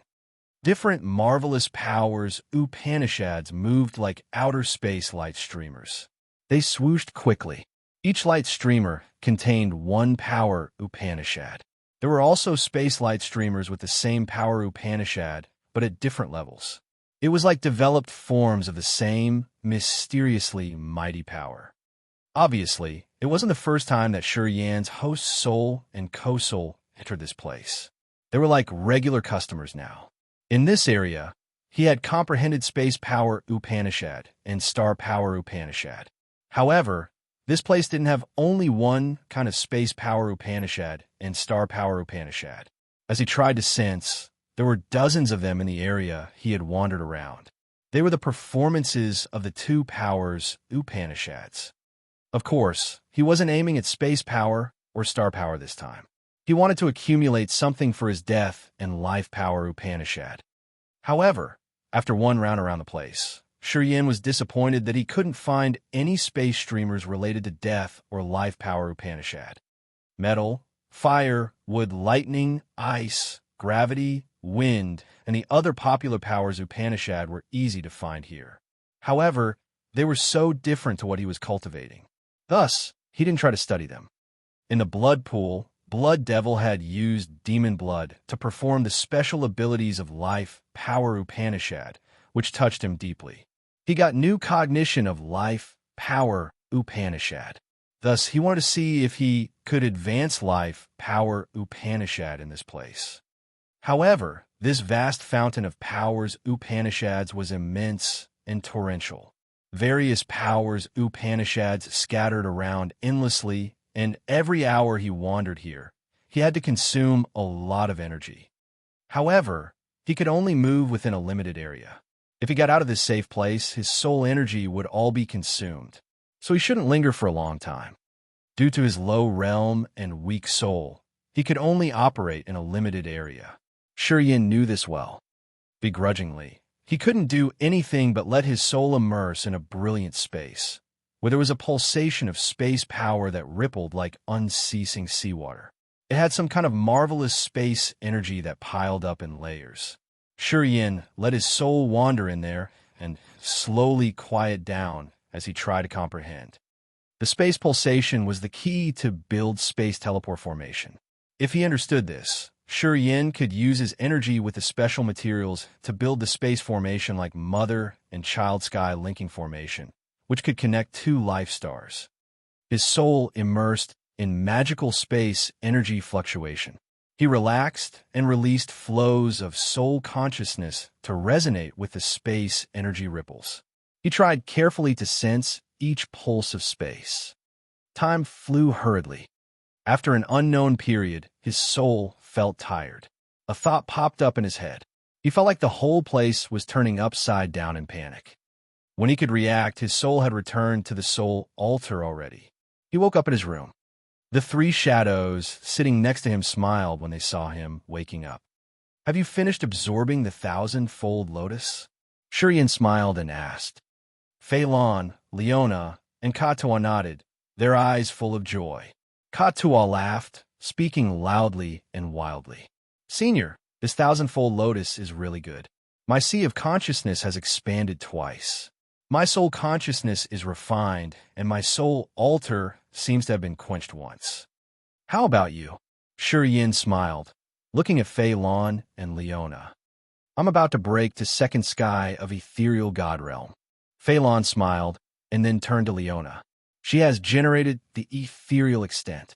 The effects of the 1,000-fold lotus are really amazing. Each 1,000-fold lotus is worth the price of 8 million divine crystals." Leona nodded quietly.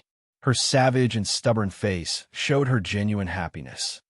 In Agate Star area, the 1,000-fold lotus was an original incipient grade material that could nurture the soul the best. Even incipient God realm experts could use it to refine their soul. At the same time, it was the precious material to refine many unique soul-class pellets and medicines. It was the rarest and precious item in the market, indeed. 3 of the 1,000-fold lotuses were absorbed.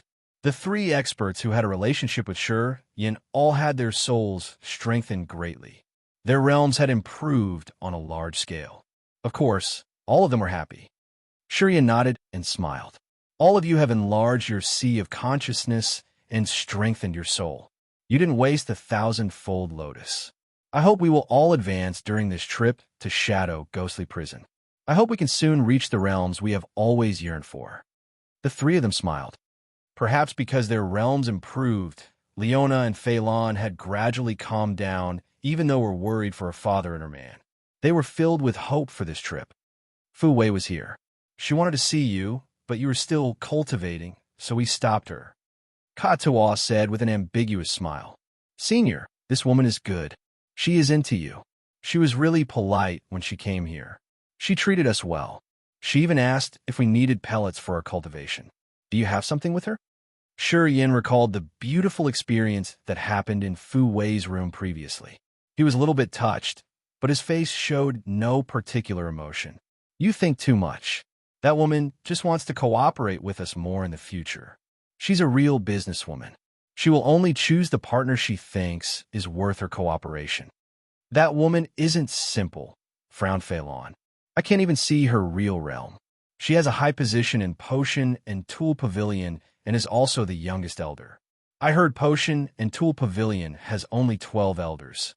Yin nodded quietly. He spoke to Fu Wei. He knew Fu Wei's sad stories, and he knew Fu Wei wanted to destroy Potion and Tool Pavilion. If he disclosed her idea, Fu Wei would be crossed out of Potion and Tool Pavilion. She would suffer, and it would be a disaster.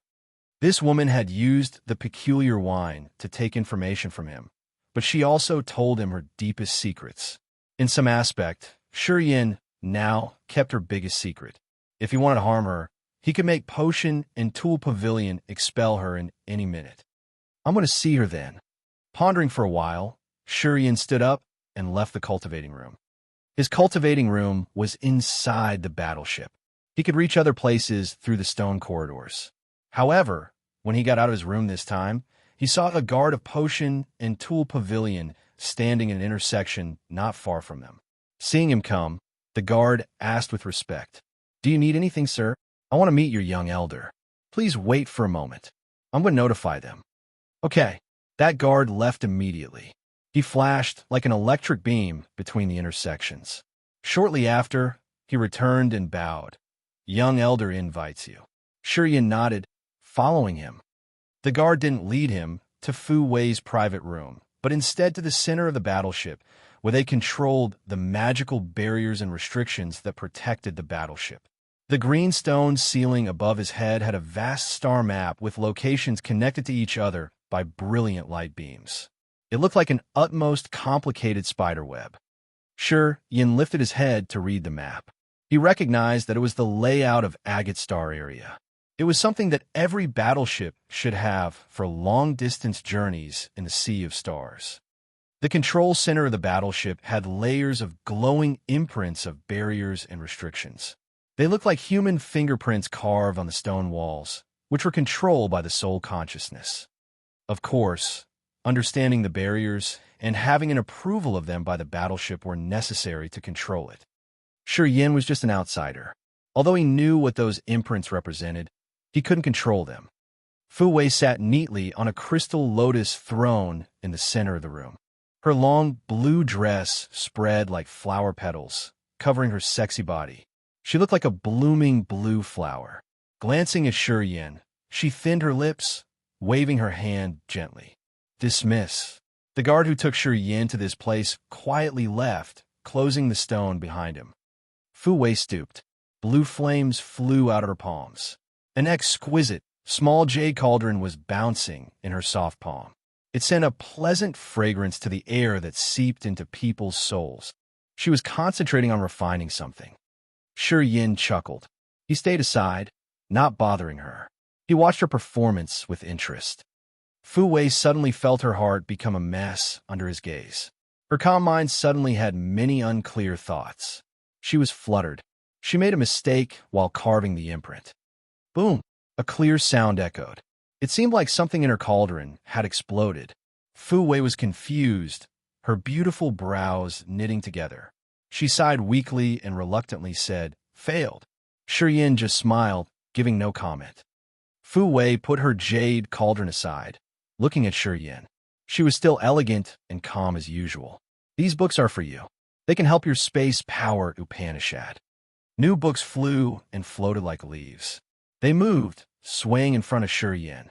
He picked up one of them and glanced at it. Yin was astounded. "Books of space power, Upanishad? Didn't you say that Potion and Tool Pavilion wouldn't sell these books, and only members of Potion and Tool Pavilion with some merits could read them?" While talking, he grabbed the books, skimming through them. He became more astonished. They were all instructions and lectures about space power Upanishad, with different branches of the power and their abilities. Although the books didn't say it clearly, Yin knew it would be of help to his cultivation. Space power Upanishad was rare and peculiar. No source of power Upanishad inheritance could have it, and there was almost no book about it. Although Potion and Tool Pavilion was the strongest and wealthiest force in Agate Star area, it had only some writings of warriors who cultivated space power. To other warriors cultivating the same power, these writings were priceless. "Those are the copies I asked my staff to replicate," Fu Wei explained simply. "You helped us greatly this time. This is how I will repay you. We should do that. Besides, I've talked to Uncle Duo myself. He will send a battleship to Demon Bloodstar to deliver a group of cultivating materials of around 50 million divine crystals to your fellows." 50 million divine crystals? Yin gawked, his jaws dropping. "You're not kidding, right?" "No joke." Fu Wei smiled, seeing him startled.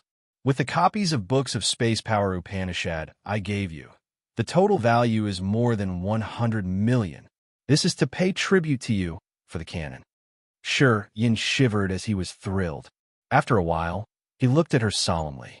He asked gingerly, "Hey, Miss Fu Wei, you like me, do you?" Chapter 994, The Potion and Tool Pavilion's Crisis. Chapter 994, The Potion and Tool Pavilion's Crisis, underscore. Bull. Fu Wei rolled her eyes, burst out laughing. You? Haha. Turns out you do babble. I always thought that you were kind of serious all the time.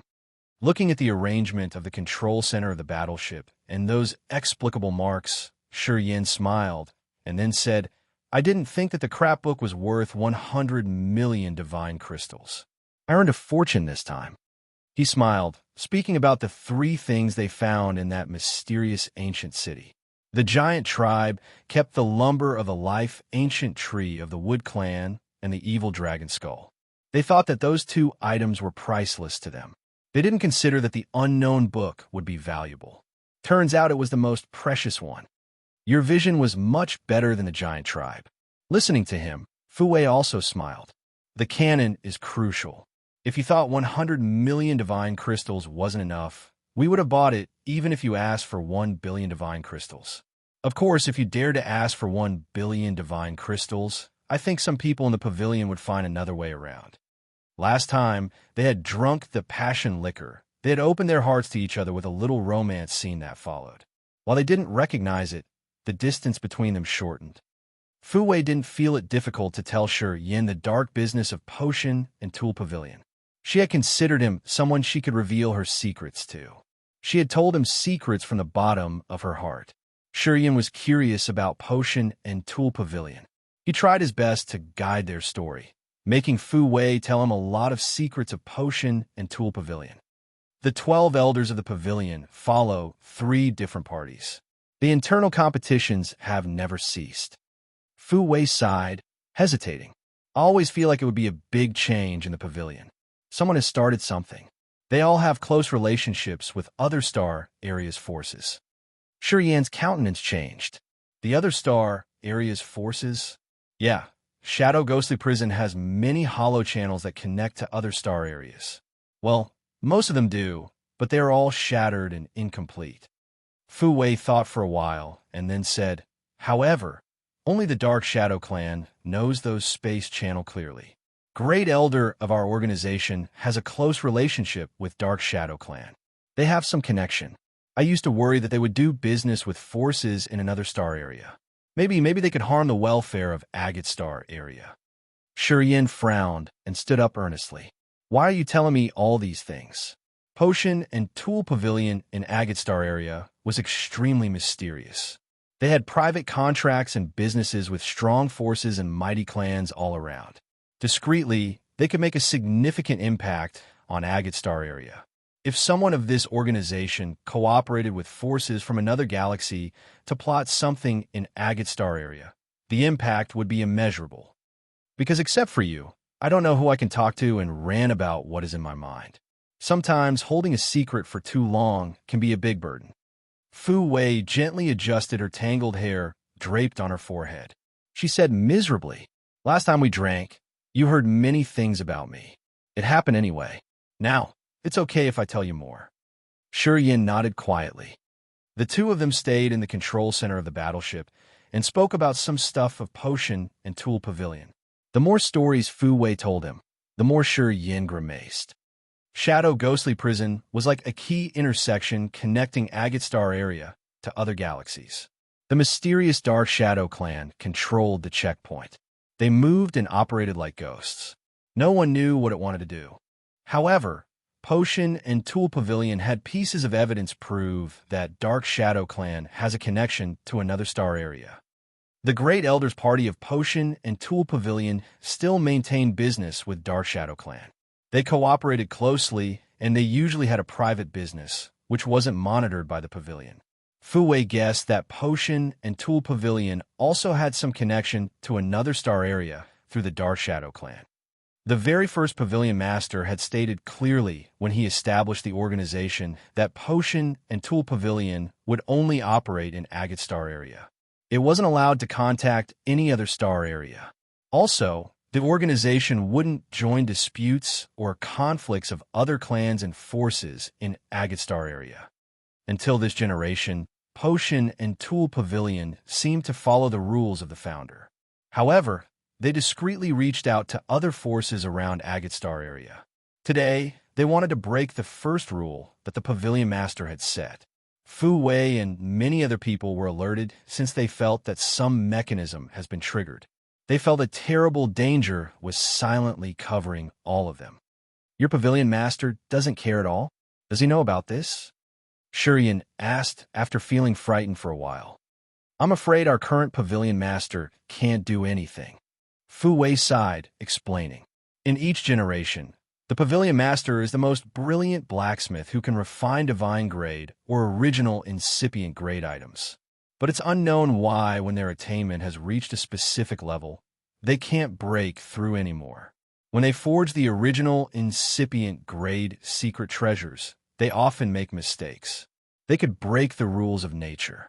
Our current Pavilion Master had fallen into bedevilment 300 years ago when he was refining an original incipient grade treasure.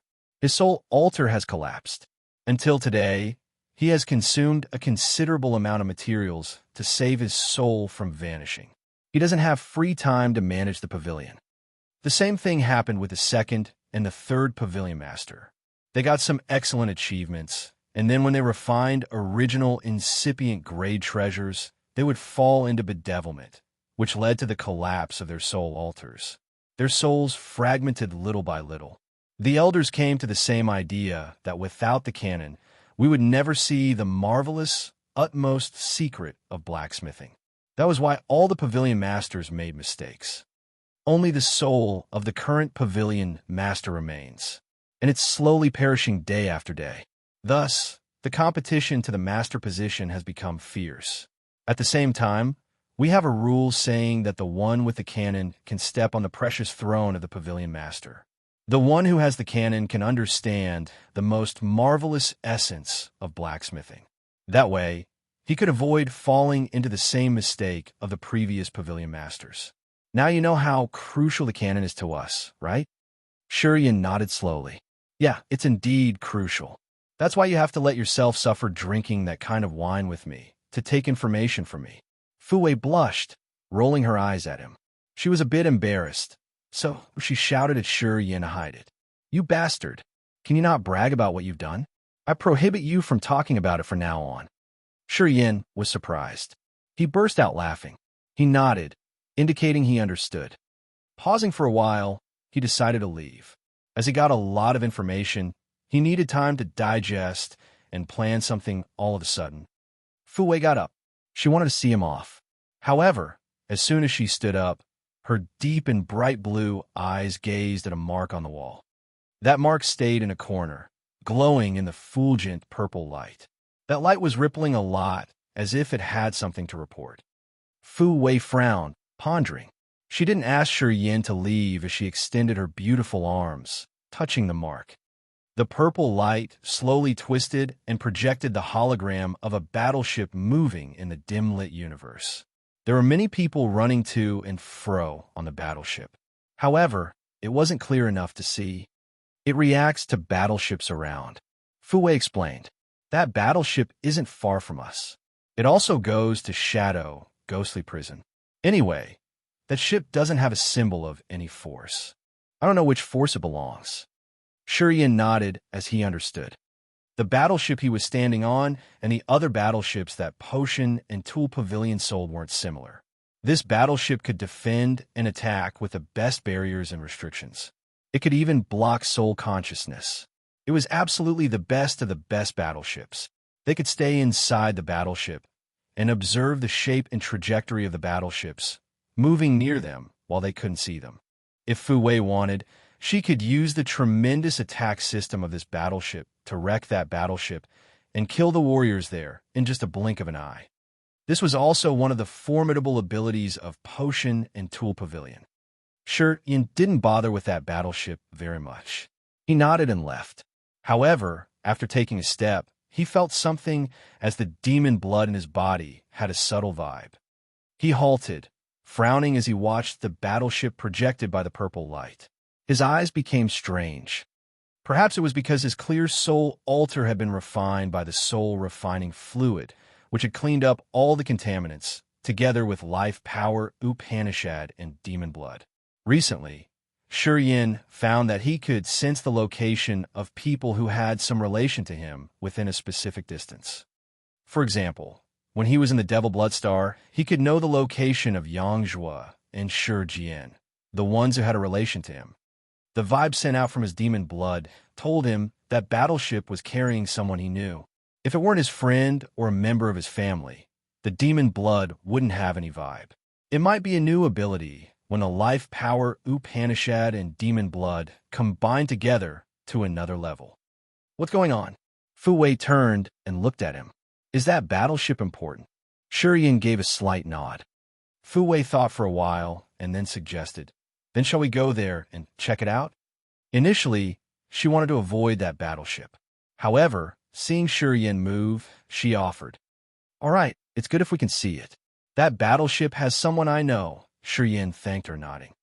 Fu Wei released magical light beams from her fingers, which flew towards an unknown mark. She was driving the battleship and changing its route.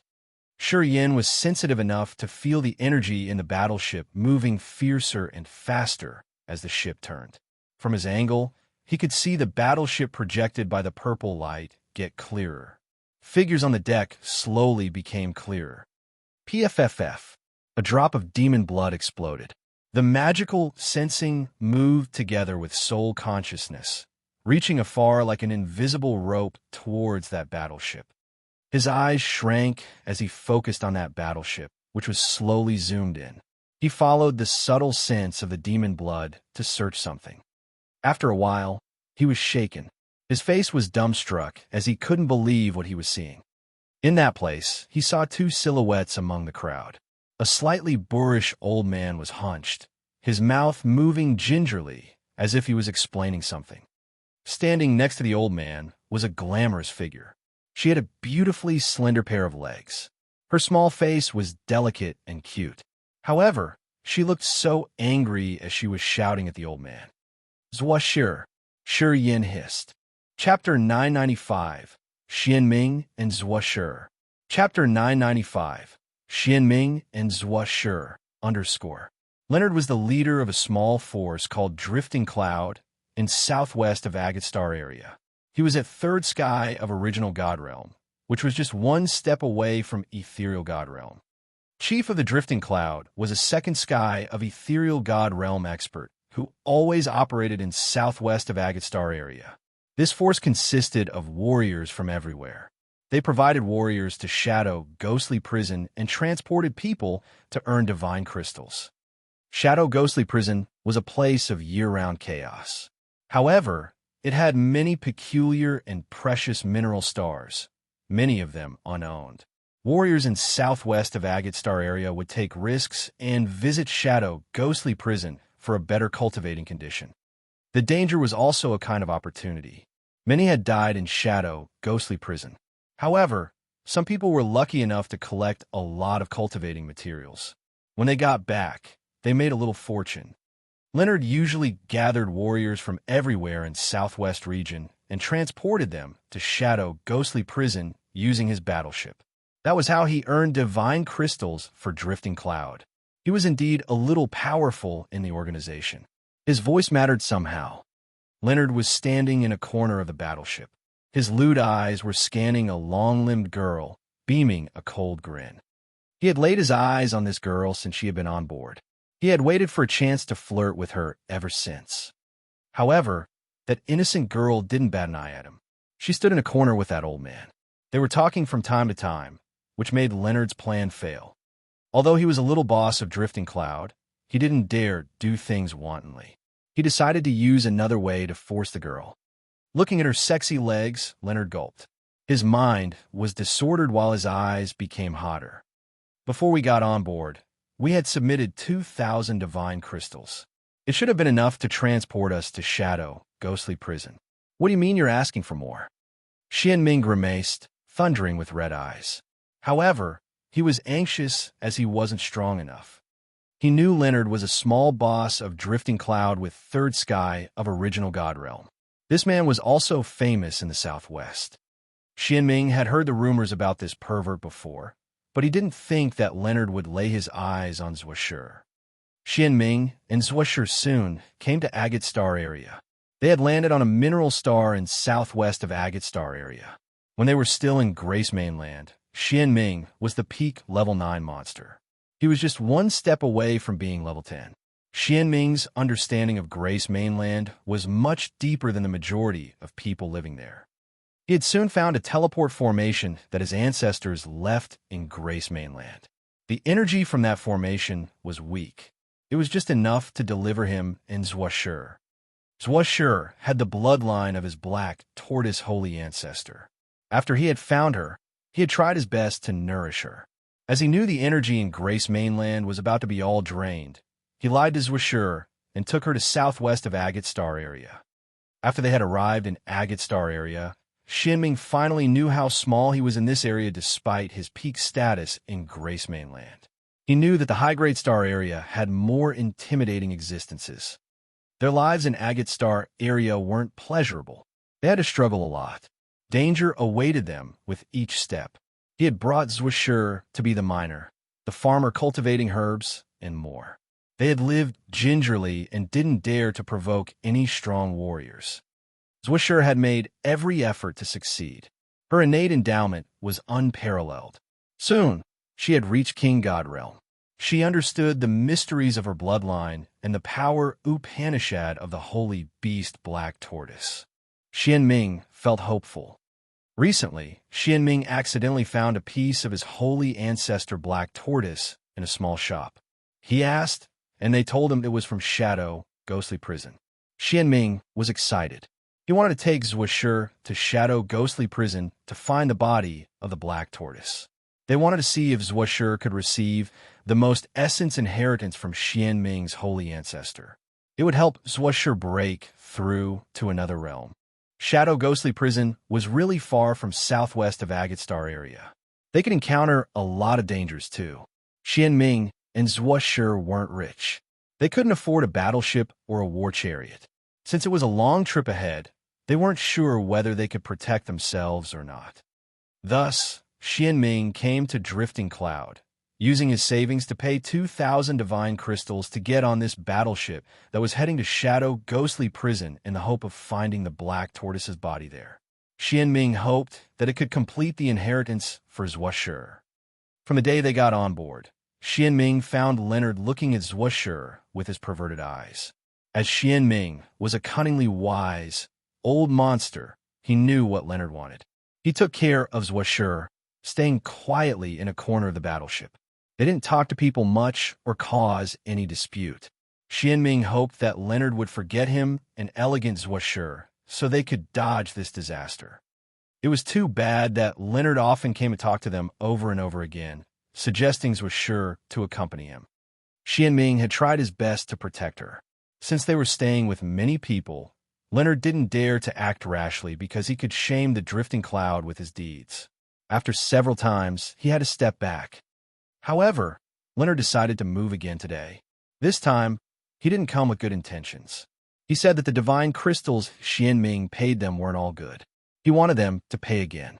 Xianming understood that Leonard was playing hard. However, Xianming felt a little hopeless as he tried to resist. We've checked your 2,000 divine crystals carefully. Some of them are of bad quality. Leonard lifted his head, talking coldly. You guys have to submit 1,000 high-quality divine crystals, or else you'll have to leave the ship and take care of yourself. Xianming and Zhuoshur had spent all of their savings to pay 2,000 divine crystals. They had nothing left. If they left the battleship now, they wouldn't be able to survive in this vast universe without divine crystals to refill their energy. Xianming paled in anger. When we paid the divine crystals, you guys had them checked at the spot. Why was it a mistake? There's a mistake. Leonard gave a faint grin as he relaxing. You guys pay the divine crystals or get lost. Oh, right. You can also just let this little girl escort me while I drink and chat for a while. Perhaps with proper payment, I will be satisfied and then I will let you stay. You bastard. I'm not going with you. Zhuoshur's small face was filled with rage. She put her hands on her waist telling that pervert off. After so many years, Swisher was still innocently beautiful. She was like a fresh flower that had just bloomed. Her tight warrior clothing lingered on her white-skinned body. Her legs were long and mesmerizing. Her tight clothes drew the curves of her body. Together with the naive, small face, she made others' hearts beat faster.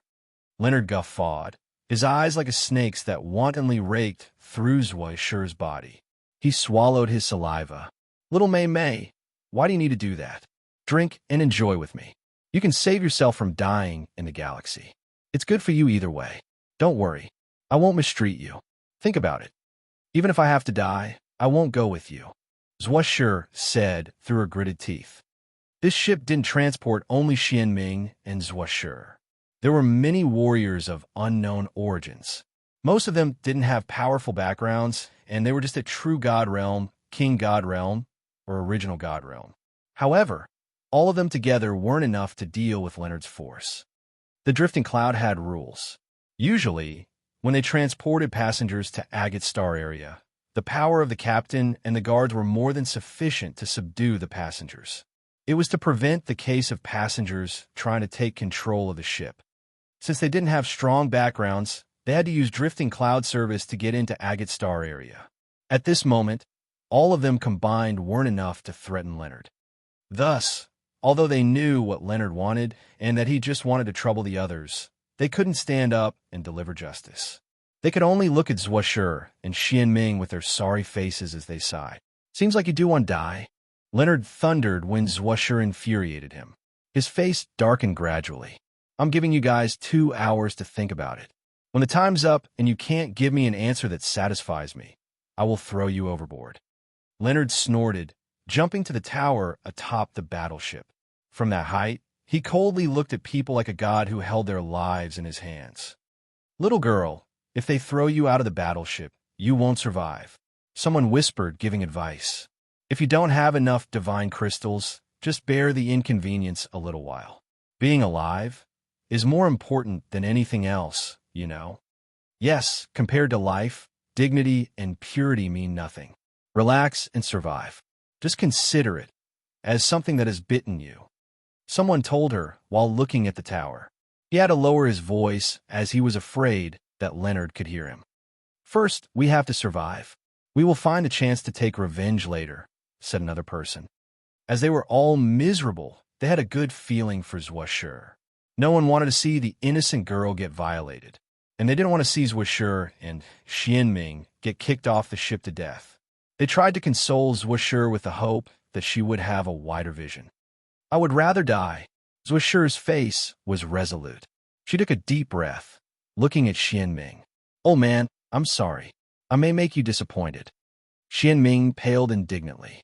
He looked at Leonard on the tower, clenching his jaws. "We will leave the battleship. As long as we can survive, this man will pay a big price for what he's done today." But he was so bitter and miserable. This universe was endless. He had just the level 10 cultivation base, and Swisher had just second sky of King God Realm. They didn't have divine crystals to refill their consumed energy if they left the ship. Once they jumped into outer space, they needed the divine crystals immediately. Although they wouldn't meet the space energy storm, they couldn't resist for a long time. If they weren't lucky, they would die shortly after. Xianming suddenly regretted it. He thought that he shouldn't bring Swisher to this place. If they had still been in Grace Mainland, they would still have had a chance to survive, even if the earth and heaven energy there was running out. At most, they would only need to use their energy and become mortal. However, Xianming's face was reluctant and desperate. "We won't wait for him to kick us out. We will leave now." Swisher gritted her teeth, glaring at Leonard maliciously. She prepared to jump off the battleship. "Who are you?" However, at this moment, surprising screams arose from the other corner of the battleships. Warriors of Drifting Cloud were crying in fear. Chapter 996. Send them off. Chapter 996. Send them off. _ After the screams arose, many passengers on the battleship became anxious. They want to know what was going on. Usually, it was easy to meet other battleships traveling in the galaxy. Unless they encountered enemies, they didn't fight. However, landing on someone else's battleship wasn't okay, without permission.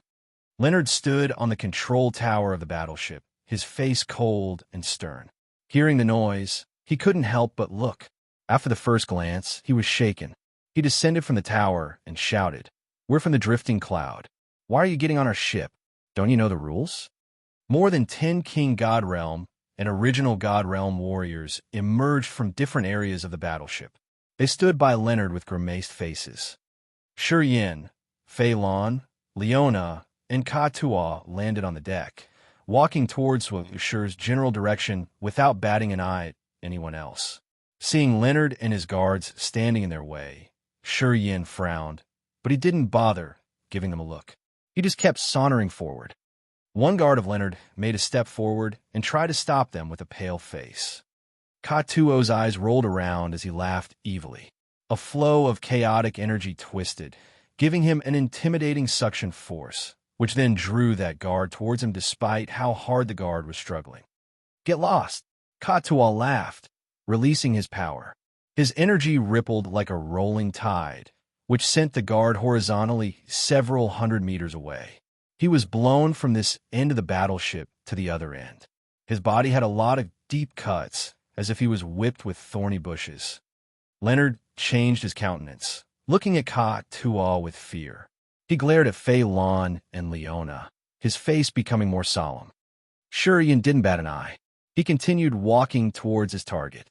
Warriors of Drifting Cloud and the passengers made way seeing him coming. They were all frightened. What happened? Fighting? Xianming's stooped body straightened, his spirit raising. If Drifting Cloud gets into some trouble, they won't have spare time to mind us. We don't need to jump off the battleship now. Let's see the situation then. Innocent Zhua sure nodded.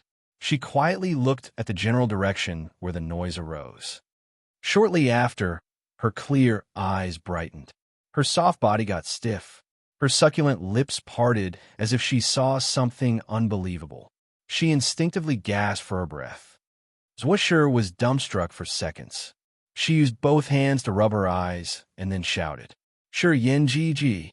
Xianming's body stiffened. He was shocked and couldn't help but look at the oncoming warriors. His line of sight fixed on that warrior as he was cheered up.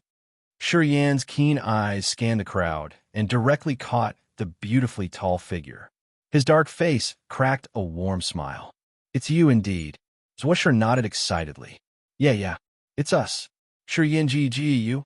Why are you in Agate Star area? Why are you here?" She was so happy that she couldn't find her words. "Where are my father and grandfather? Are they all right? How are they in Grace Mainland? Is everything okay?" "They're all in Agate Star area." Shurian sighed and chuckled. While talking, he reached for Zhuo. Xianming looked at Shurian deep in the eye. The shock he felt was indescribable. As he met this man in Agate Star area, he didn't know what to say. He knew things this young man had done in the Perpetual Night Forest. Shurian had gathered different clans to resist the Ghost Mark clan, Corpse clan, and Dark Spirit clan. He wanted to use the force of Monster clan too. Xianming had observed that battle discreetly. He saw the utmost 8 Purgatory City in the Perpetual Night Forest get to its height.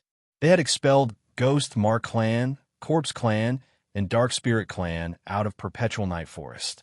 Shurian had protected his people. It has been so long since they last met.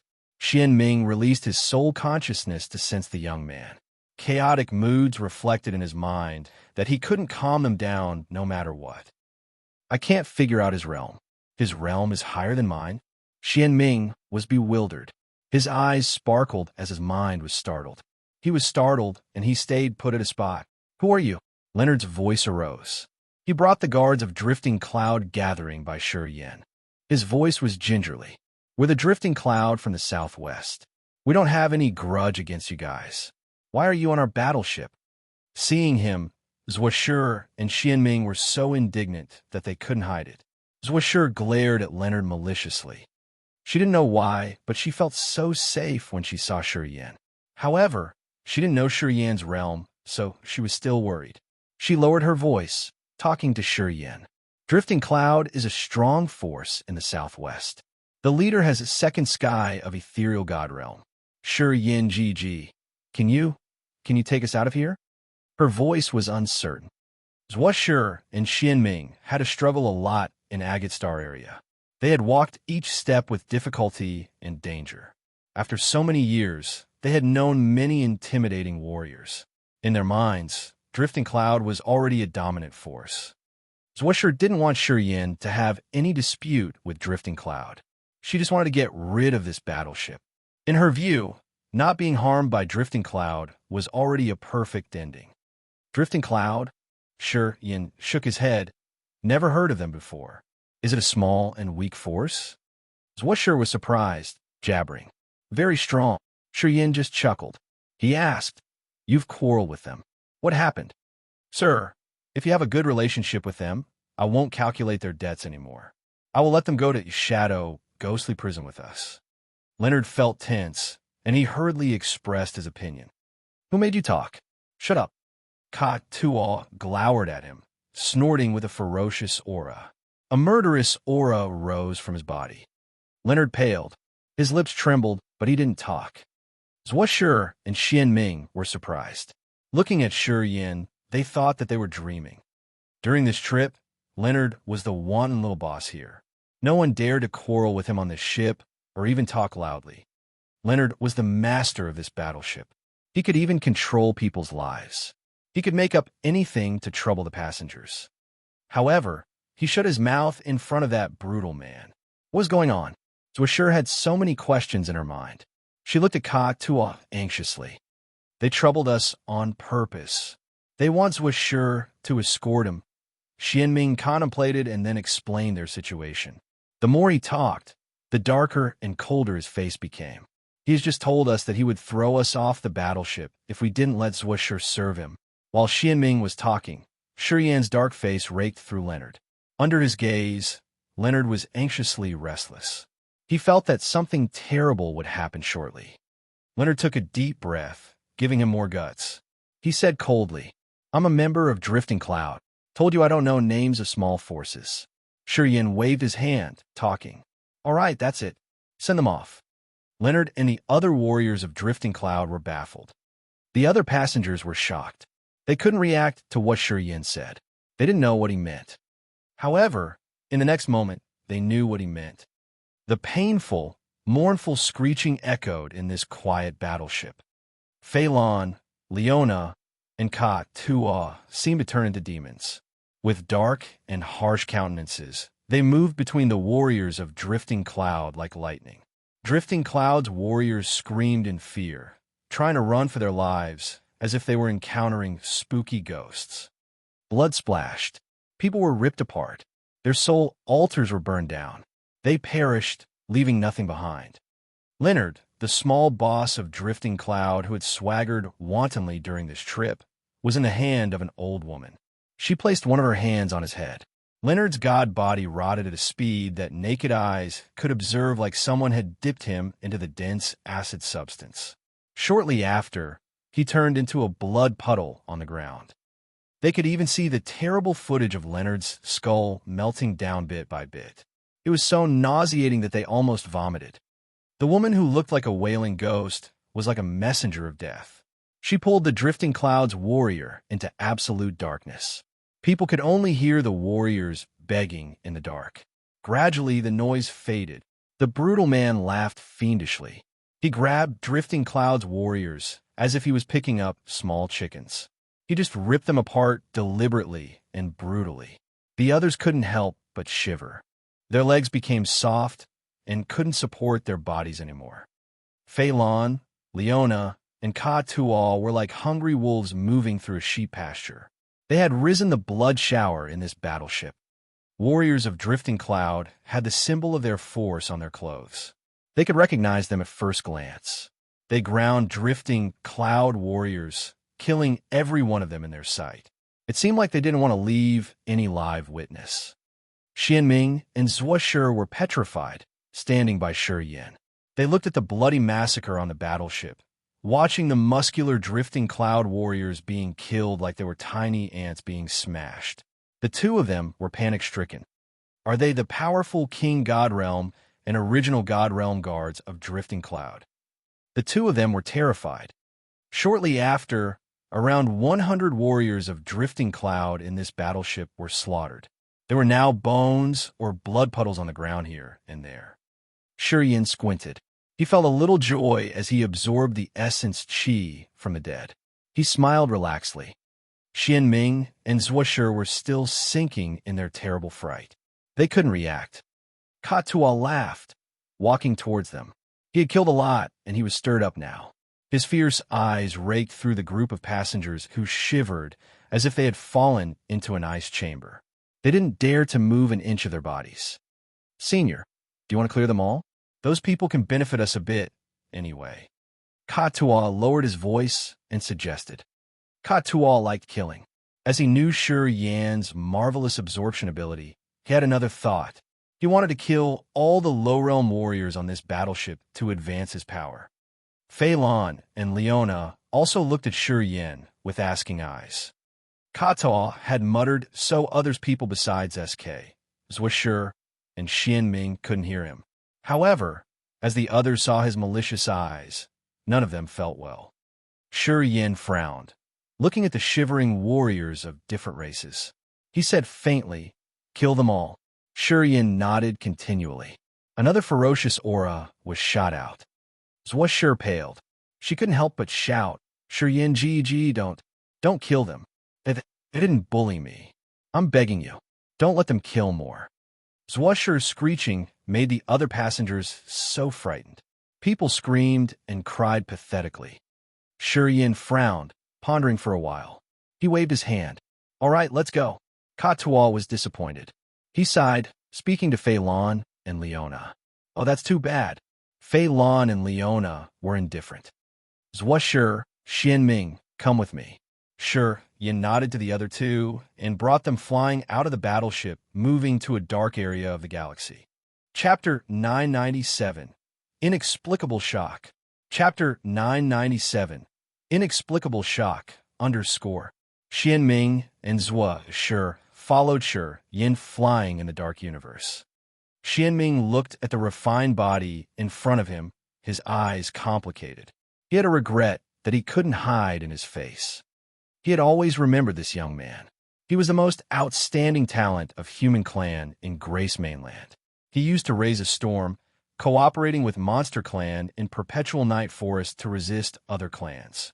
He won the end. At that moment, this young man had only true God Realm cultivation base. During the Great War that happened in Perpetual Night Forest, Yin Long and a Monster Clansman had asked Xianming if he wanted to join this operation. However, Xianming had always cared for Zhuoshi. He wanted to deny it, but he couldn't shake Zhuoshi's persistent will. In the end, he allowed the Monster Clan to join that epic battle. In that year, Xianming was the peak warrior of Grace Mainland, the leader of the Monster Clan in Perpetual Night Forest. He was the decision-maker of his clan. In that year, this young man had shown his talent and lead his team to victory. He had helped his people settle in Perpetual Night Forest. In that year, this young man wasn't bad in Xianming's eyes. But he wasn't bad. Xianming didn't put him in his mind. He helped him because of Zhuoshi. Times flew. Things change. Meeting up today in Agate Star area, this young man had the realm and powers that he couldn't see through. He also has 3 bloodthirsty warriors accompanying him. They smashed Drifting Cloud's warriors, the ones that Xianming couldn't even have the thought of resisting against. The young man's team had crushed them all. It hasn't been 100 years yet, and this man in Agate Star area has reached such high level. Xianming had an inexplicable shock. Looking at the young man in front of him, Xianming felt like he had made a wrong presumption that year. A big mistake indeed. The young man had surpassed him and was heading to the marvelous heights that he could never imagine. Not only did he settle down in Agate Star area, he also seemed to have a better life here. Xianming felt bitter. He sighed reluctantly. He knew some people were born to be fighters. Such types of people were never able to be predicted. Yin GG, you killed Leonard of Drifting Cloud. Aren't you afraid? Zhuoshi asked as she was frightened. After that shocking scene, she had immeasurable respect towards Shi Yan. Her voice wasn't as smooth as it used to be. In her mind, Drifting Cloud was an intimidatingly powerful force with many warriors and a second sky of ethereal god realm warrior. They were famous in the southwest.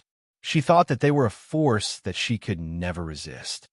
However, Shi Yan's warriors were like brutal gods that had slaughtered the others. Zhuoshi was happy at that moment, but now she somehow felt anxiously insecure. She was afraid that Shi Yan had provoked great trouble and that the Drifting Cloud would chase after him to kill him. It's okay, let alone Leonard. If the master of Drifting Cloud were on the ship, he would be killed too. Shi Yan snickered, his aura surging torrentially. Almost 100 warriors were massacred. Most of them were at King God Realm and Original God Realm. While their essence chi was being filtered through his acupuncture points, Shi Yan had a premonition. After he had digested this energy, he would inevitably break to another level and easily reach third sky of Original God Realm. His realm was secure and strengthened. Now he just needed sufficient energy to break through. The previous slaughter was enough for him to transform his energy. Are you sure? Everything will be all right? Zhuoshi asked carefully. Shi Yan smiled, shaking his head and talking firmly. Don't worry. From now on, you don't need to struggle to survive anymore. Zhuoshi's eyes brightened. She clenched her small fists. Her innocent face now had a new, different lively aura. Xianming was suddenly baffled. He looked ahead of them, and his face changed as he couldn't help but shout, "Battleship! It's so huge!" Zhuoshi saw that and screamed in astonishment. What an amazing battleship! In front of them was the anchored battleship of Potion and Tool Pavilion. It was several thousand meters long and hovered like a dormant, ancient beast. In this dark space, it gave people an imposing feeling. Drifting Cloud's battleship was just a toy compared to this one. It was 10 times smaller. Although Zhuoshi and Xianming weren't experts in this field, they knew that the battleship in front of them was of the top quality battleships in Agate Star area. Drifting Cloud's battleship was nothing compared to this one. Of course, their values were much different. Xianming was anxious, watching here and there. He looked at Shi Yan's team, who was quite calm. He suddenly understood and asked, "What's that battleship doing here?" "Waiting for us," Shi Yan chuckled. Xianming and Zhuoshi were so surprised. They looked at that battleship with fear, their eyes so strange. Fu Wei of Potion and Tool Pavilion was wearing a long blue dress, standing on the deck of the battleship. She looked like an elegant and gorgeous blue flower. She beamed a smile, waving at them and urging, "Hurry up." Xianming and Zhuoshi looked at Fu Wei of Potion and Tool Pavilion and the flag on the ship. They suddenly recalled the force that they had heard in their legends. Potion and Tool Pavilion. Are they people of Potion and Tool Pavilion? Xianming's voice trembled worriedly. Potion and Tool Pavilion was really famous in Agate Star area. Its name was even more well-known than intimidating forces everywhere. It was the most mysterious and unpredictable force. Compared to Potion and Tool Pavilion, Drifting Cloud wasn't worth holding its shoes or having its voice matter. Basically, they weren't on the same level. Xianming knew that the strong forces in the southwest considered doing business with Potion and Tool Pavilion for their glory.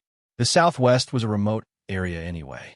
Every time the battleship of Potion and Tool Pavilion arrived, masters of the strongest forces there would sway through the crowd in order to get approval from Potion and Tool Pavilion. In Xianming's heart, Potion and Tool Pavilion was one of the most influential forces in Agate Star area. It was a force that they could only look at and not be able to touch. This organization was the most terrifying existence in legend they had never seen before. However, the battleship of Potion and Tool Pavilion anchored here to wait for Shi Yan's team today. What kind of level has he reached? Xianming didn't dare to imagine further. While Xianming and Zhuoshi were perplexed, layers of barriers of the battleship opened, making a channel for them to land. At the moment they landed on the deck of the ship, layers of barriers closed again. The aura of this battleship disappeared as if it had vanished in this universe from this moment. Zhuo Shi and Xianming became more frightened. Now they understood how mighty Potion and Tool Pavilion was. Shi Yin GG. Are you a member of Potion and Tool Pavilion? Zhuo Shi stammered. She became helpless with her limbs. No, he isn't. Fu Wei smiled gently. Our Potion and Tool Pavilion doesn't have such a fortune. He's arrogant. He doesn't like us. Fu Wei still kept it in her mind. Shi Yin had denied her offer, making her feel lost. She knew Shi Yin had a close relationship with Monster Clan and Demon Clan. He would never join Potion and Tool Pavilion. She was disappointed with this. That was why she teased them. Xianming and Zhuo Shi were bewildered. Looking at Shi Yin at this moment, they found the man to be more mysterious. This is the youngest elder of Potion and Tool Pavilion, Fu Wei. Shi Yin smiled and introduced. This is my little sister, an old friend. I hope Miss Fu Wei will take care of her well. I'm going to cultivate for a while. Please help me with this. Don't worry, leave it to me. Fu Wei smiled and said. Shi Yin nodded to Zhuo Shi and Xianming, who were still baffled. You guys stay here. Don't worry about anything. After I'm done with my cultivation, I'm going to find you. We'll talk. Zhuo Shi and Xianming nodded instinctively, though they were filled with shock. Potion and Tool Pavilion had only 12 elders.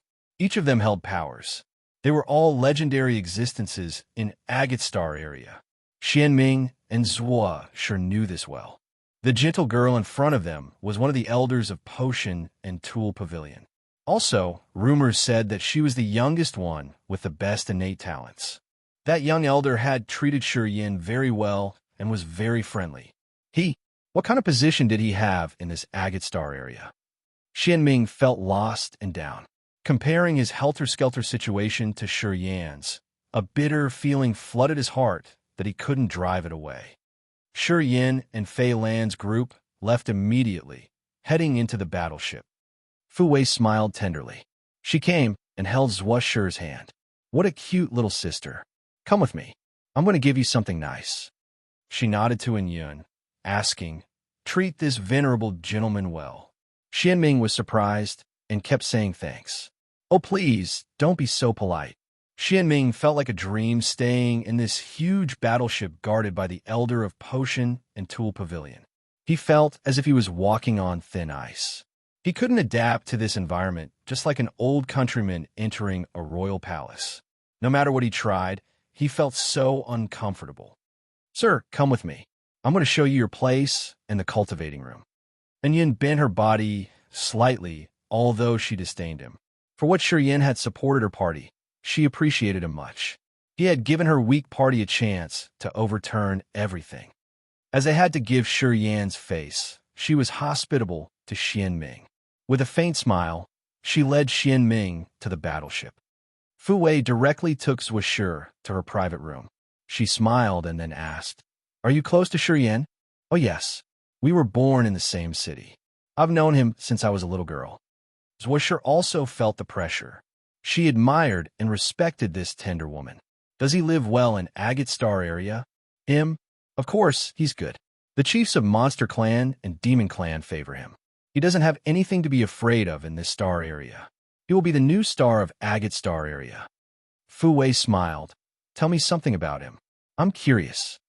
He was also powerful in our place. He has always been powerful. Zhuo Shi was anxious, telling the other Shi Yan stories. Zhuo Shi was naive. She didn't know that Fu Wei just wanted to pry her. She was tense. However, Fu Wei tried to guide her and help her relax. She started to talk, and she couldn't stop. Her voice was like the birds singing. When she came to the fun facts, she laughed and giggled cheerfully. Fu Wei listened to her attentively.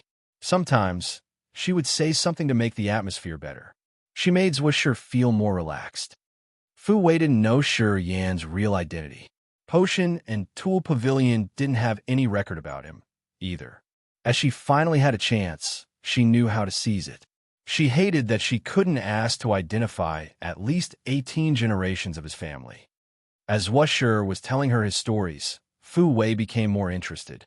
She smiled like warm sunlight. Her maiden heart sent out vibes. Chapter 998. The Third Sky of Original God Realm. Chapter 998. The Third Sky of Original God Realm. Inside the battleship. Yan's acupuncture points in his body sparkled like diamonds. Bright beams of light were emitted dazzlingly. His aura was sharp like a sword while he was sitting cross-legged. Phelan, Leona, and Ka Tuaw surrounded him in a triangle formation. They looked at him, yearning. Time flew quickly. Energy fluctuations on Yan's body surged fiercely. Pure energy overflowed from his acupuncture points, seeping towards his bones and essence, Qi ancient tree. His energy surged unceasingly, making his aura more intimidating. After a while, Yan's aura gradually calmed down. The light from his acupuncture points dimmed and vanished. Sitting quietly for a while, he opened his eyes, chuckling. You guys don't have a chance to gather more energy this time. Fei Lan and the other two were bewildered and then nodded silently. Yin got up, stretching his body. Joints in his body moved, producing clear and pleasant sounds like pearls colliding. Third Sky of Original God Realm. Yin smiled. This time, his breakthrough was as smooth as a stream joining the river. His essence, Qi ancient tree, grew and his sea of consciousness extended. Everything went smooth and logically. He reached the new realm easily, which was the magical result of achieving the realm earlier. However, the deaths of 100 warriors of Drifting Cloud were just enough for Yin to break through to Third Sky of Original God Realm. He didn't refine extra energy to send a Fei Lan and the other two. Most of the dead warriors were at King God Realm, and some of them were at Original God Realm. Since their realms weren't high, the energy refined was limited. He got just enough to reach the new level. Senior, it's good that you can break through. We aren't hurried. When we get to Shadow Ghostly Prison, we will have a lot of chances. Kak Tuaw forced a smile. Fei Lan and Leona nodded. Yin smiled and didn't say more. He got out of the cultivating room, telling the guard standing by his door that he wanted to meet Fu Wei. The guard led his way. Shortly after, Yin arrived in Fu Wei's private room. The blue arch ceiling of this room was filled with pieces of gemstones, which was a resemblance to the starry sky. It illuminated the room with tender light, giving it an elegant and warm atmosphere. Zhuo closed her eyes, her hands holding a lot of divine crystals. She was absorbing the energy of the divine crystals and the medical efficacy of the marvelous pellets she had eaten. Her face was calm like the water as her god domain appeared automatically. Water waves rippled around her like the deep sea.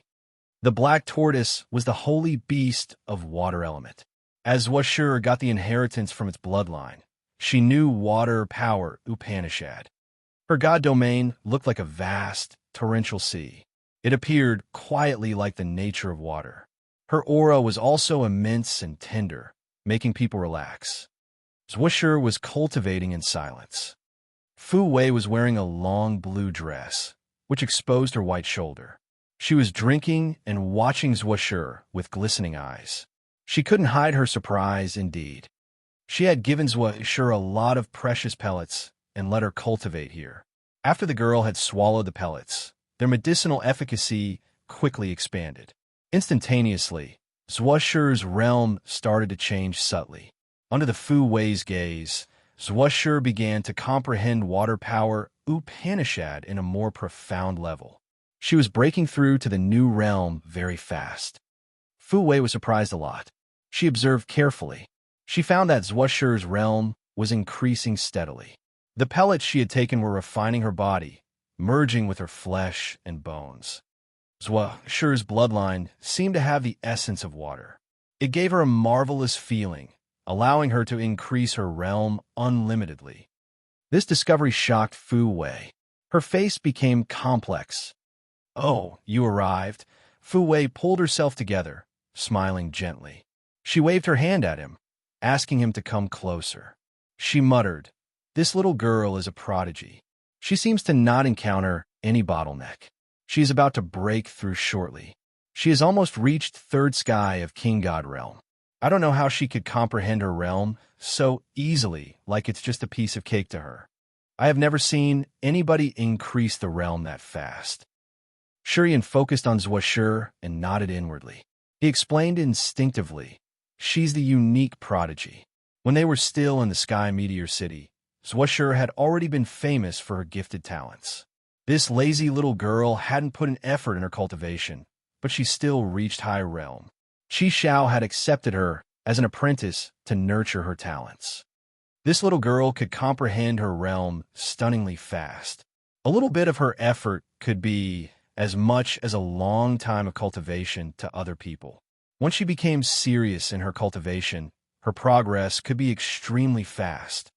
When Zwashur encountered Xianming, the old man knew Zwashur had the bloodline of the holy beast Black Tortoise. With her unique talent, her future would be unlimited if she focused on her cultivation. In Agate Star area, she had reached second sky of King God Realm under a difficult cultivating condition, which showed how tremendously she was gifted. With Fu Wei's pellets, she was boosted. Her performance could shock even Fu Wei, who had seen a lot of things. It was enough to prove that Zwashur was unquestionably a genius that this world had never seen. Well, this little girl told me many things about you. Fu Wei's eyes were twinkling. She smiled. I didn't know you were so famous in Grace Mainland. On that almost abandoned life star, you reach peak of true God realm in dozens of years. How'd you do that? What Zwashur had told Fu Wei about Shur, Yin had surprised her a lot. If she didn't know that Zwashur was naive, she would have thought that the girl was telling lies. Within dozens of years in a nearly exhausted life star, a warrior had reached peak of true God realm from nothing. In Fu Wei's point of view, such a man was a monster indeed. Fu Wei suddenly recognized that it wasn't his good fortune that Shur Yin got the approval from the leaders of Monster Clan and Demon Clan. He had something she didn't know yet. I heard her amorous. Fu Wei smiled, talking softly. Light rippled from her eyes. Nah, don't listen to her. Shur Yin rubbed his nose, feeling a little embarrassed. He suddenly remembered the woman in the faraway shadow, ghostly prison. After so many years, he didn't know how she was doing. He also expected an encounter. Among so many young beauties, she was the first one who had touched his heart. In that martial yard in the Sky Meteor City, where time was paused, he had a deep imprint, which stayed forever in his heart. After dozens of years, he didn't know if she was still like she used to be. Dash. A dark place shielded by the stars, Agate Star area. 6 life stars formed a hexagonal formation. However, those 6 stars weren't still.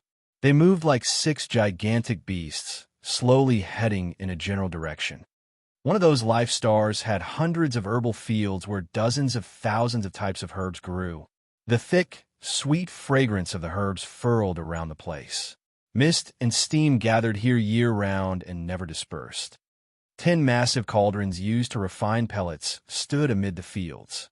Those cauldrons were made of different, strange metallic materials.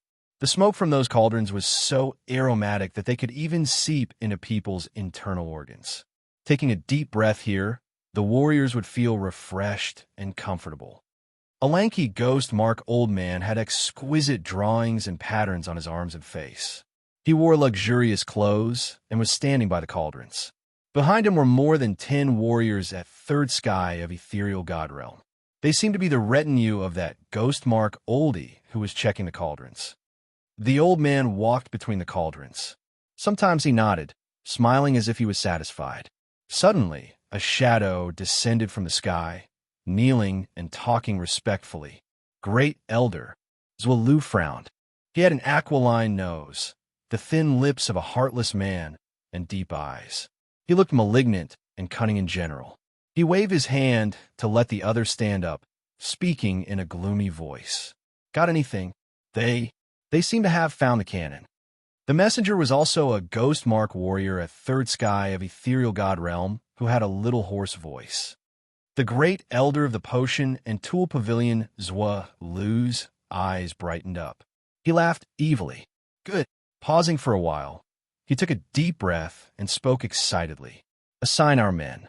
We must blockade and seize the cannon at any cost. About little Fu Wei. I don't want to see her again. Yes, sir. The messenger drew his mouth into a fiendishly malicious curve and nodded. Clear everything. Do not leave any trace that would allow others to track us, advised Walu. Understand. The warrior replied and then flew up to the sky. Shortly after, he disappeared. Many orders were delivered in Potion and Tool Pavilion. They had contacted powerful forces that had a good relationship with them. Many forces in Agate Star area had sent their battleships discreetly. The cannon appears. Mwahaha. Except for me, no one eligible is to have it. Zwalu clasped his hands, looking at the sky and speaking arrogantly. The control center of the massive battleship. While Fu Wei was talking Shi Yin, her countenance changed. She rose a bright mirror over her head and then nodded to Shi Yin. Give me a private moment, please. Shi Yin left the room, his face indifferent. Fu Wei walked to a secret room behind her chamber. The bright mirror followed her like a ghost. After closing the door, Fu Wei took a deep breath and released an electric beam from her palm. The mirror projected Jia Duo's image, the warrior with space power of Potion and Tool Pavilion. He looked pale as he was shouting. Our information is disclosed. Zwalu knows you have the cannon. He's going to shadow Ghostly Prison now. You have to be cautious. Try to protect yourself at any cost. I'm departing. We'll use the space teleport formation to reach you. Before I arrive, you must hold onto the cannon. Do not let them seize it. Fu Wei grimaced. Her blue eyes color faded. She screamed in fright. How did it happen? Jialu has eyes and ears everywhere. His inside men scatter to every corner. He also controls the satellite eye. It's not strange that he got the news. Jia Duo sighed reluctantly. Great Elder has been in the pavilion for so many years. The forces they control aren't something we can rival. I knew that the information would be disclosed soon. You must be careful. Zwalu will do anything to get the cannon. I'm not sure if you can beat him. I'm going to shadow Ghostly Prison faster, said Fu Wei solemnly. Yeah, enter the shadow Ghostly Prison at your maximum speed. If you see a battleship on the way, avoid it as much as you can. Jia Duo advised her carefully. Do not cause any trouble. Do not conflict with any force. Once you find that some force is after you, use all your force to slaughter them if you can't dodge. Do not show mercy. I know what to do. Fu Wei nodded earnestly. Try your best to resist. We'll arrive soon. But before we arrive, you have to protect yourself. Understood. Chapter 999. Crisis, Opportunity. Chapter 999. Crisis, Opportunity _ In the immensely vast galaxy, a battleship was moving at breakneck speed like lightning. In a secret room inside the battleship, Shi Yin was sitting neatly. There were some new books placed by him. All were related to the abilities of space power. He read each book. Sometimes he shook his head and sighed. Once he determined that a book was useless to him, it was burned down immediately. The books of space power Upanishad that Fu Wei had copied for him were from the original handwritten books by the warrior who cultivated space power Upanishad in Potion and Tool Pavilion. These books were his personal experiences. However, the owner of those writings didn't have a profound realm because Shi Yin had already known the secrets he jotted down in his books. Shi Yin's understanding of space power Upanishad was much deeper than most of the information that the writers of these books had. In Shi Yin's eyes, those records were shallow and useless to him. Shortly after, he had only one copy in his hand. Shi Yin squinted and read earnestly. From time to time, he read something that he needed to analyze and comprehend. His brows slowly furrowed. The writer of these documents had a unique approach and stress on space nodes. In his explanation, he assumed that space could become a globe with a lot of spider webs, and the intersections of the spider webs were space nodes. Space lines were used to connect different space nodes. Warriors who cultivated space power Upanishad could use space nodes to teleport. The space nodes were extremely unstable. Some could even lead to the chaotic space basin. However, most of the space nodes were stable enough that they could use space power Upanishad to get through them. There were as many space nodes inside the globe were as blinking stars in the sky. Ordinary people would never know or be able to touch them. Only warriors cultivating space power Upanishad at a specific realm could use the souls to recognize the nodes. According to the writer, marvelous space energy fluctuations were inside the space nodes. Once the soul vibe of the warriors cultivating space power resonated with the energy fluctuations in one space node, they could run directly into that space node and instantly teleport. Since Yin had reached third sky of original God realm, his understanding of space power Upanishad in that magnificent, unknown space became deeper. He knew every space had space nodes. However, it was hard to detect them. After reading that document, Yin recognized that if he could use his soul to touch the space nodes, he could have an exit regardless of where he was. With this thought in his mind, Yin released his soul consciousness. Wisps of soul consciousness, added with space energy, moved like arrows that shot out of a bow. They scattered from him and entered the vast universe to find the space nodes. While he didn't recognize the passing time, his soul became bright and empty. A flow of his soul consciousness suddenly felt some energy fluctuations of the magical space energy, which were very fierce. His squinted eyes brightened. Taking a deep breath, his soul consciousness moved around, dedicatedly sensing the changes of space energy. Then he adjusted himself and made his calm sea of consciousness seethe violently. He was trying to create the waves to resonate with the energy fluctuations over there. However, the energy in that area was so turbulent. It wasn't easy for his sea of consciousness to create the resonance. This was especially because Yin had just touched the threshold. It was the first time he had ever comprehended this subtlety. Understanding the resonance of energy fluctuations was a slow and lengthy process. Yin wasn't hurried. It was too dull in this battleship. He'd better study his power Upanishad then. Time flew hurriedly.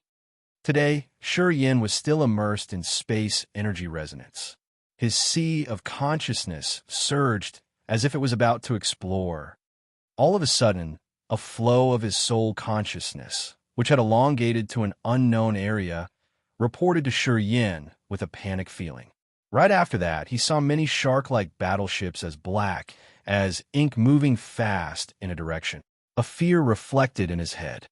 Yin stopped his space energy resonating work to check the wisp of soul consciousness that had reported the black shark battleships. There were dozens of them. They were around 1,000 to 3,000 meters long. It was obvious that they belonged to one force. They were moving in a neat formation.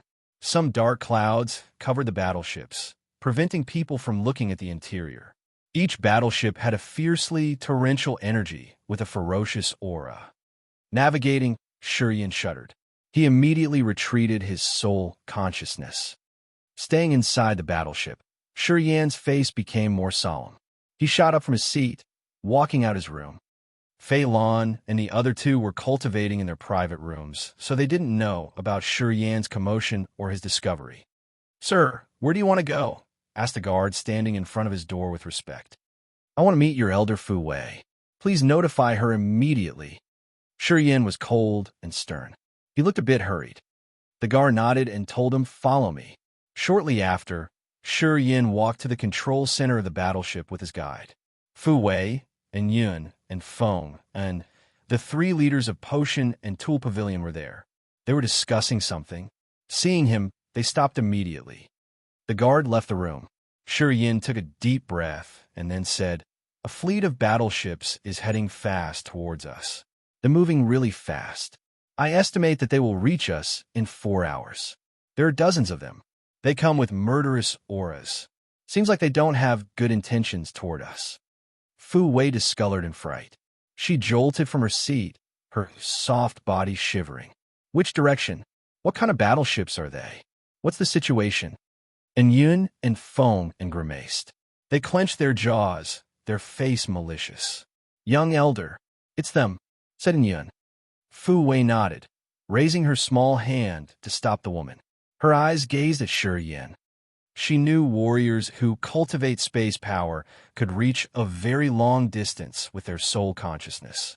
Although it couldn't cover a large area, one fine beam of soul consciousness could reach much further than what the others could reach. Those battleships are black like ink. They look like sharks. There are dozens of them. They have many symbols. Most of them are black and blue. A few are purple. Shi Yin recalled and described what his soul consciousness had seen. Blue and black shark battleships of the Ghost Mark clan. And Yin took a cold breath, her face grim. Those shark battleships are manufactured by the force under Great Elder's party. Great Elder used to be a member of the Ghost Mark clan. Those blue and black shark battleships belong to the Mad Shark fleet of the chief of Ghost Mark clan. Yeah, it can't be wrong. They are heading towards us. Fu Wei put on a cold face and nodded.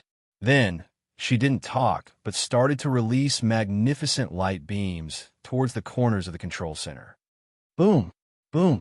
Ear-splitting explosions blasted from the bottom of the battleship, which changed its direction immediately. Energy from countless divine crystals was drawn from this deviation. The battleship moved like lightning from outer space, heading fast in the new direction.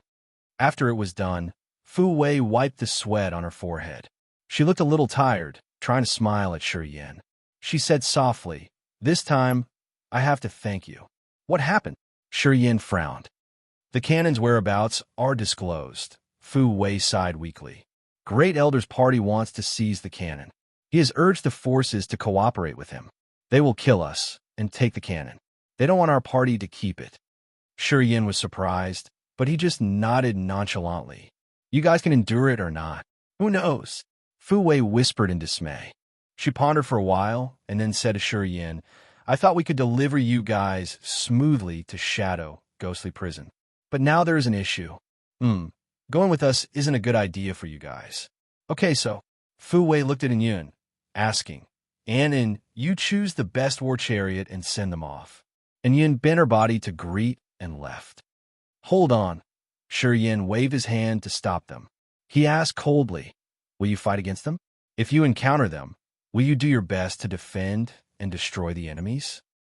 Of course, Fu Wei's eyes were cold. Her brows showed her murderous aura. "They come this time to wipe us out in a single operation. Of course, we will resist with our best efforts. We will not show mercy." Shi Yin smiled coldly. "Good. I'll stay to fight with you guys." Fu Wei and Yun and Feng were surprised. They looked at him with odd faces. "No, it has nothing to do with you. You just find trouble for yourself staying with us. We're not sure if we could defeat them or not. Why do you need to take risks with us?" Fu Wei's blue eyes rippled strangely. She felt something touching her heart.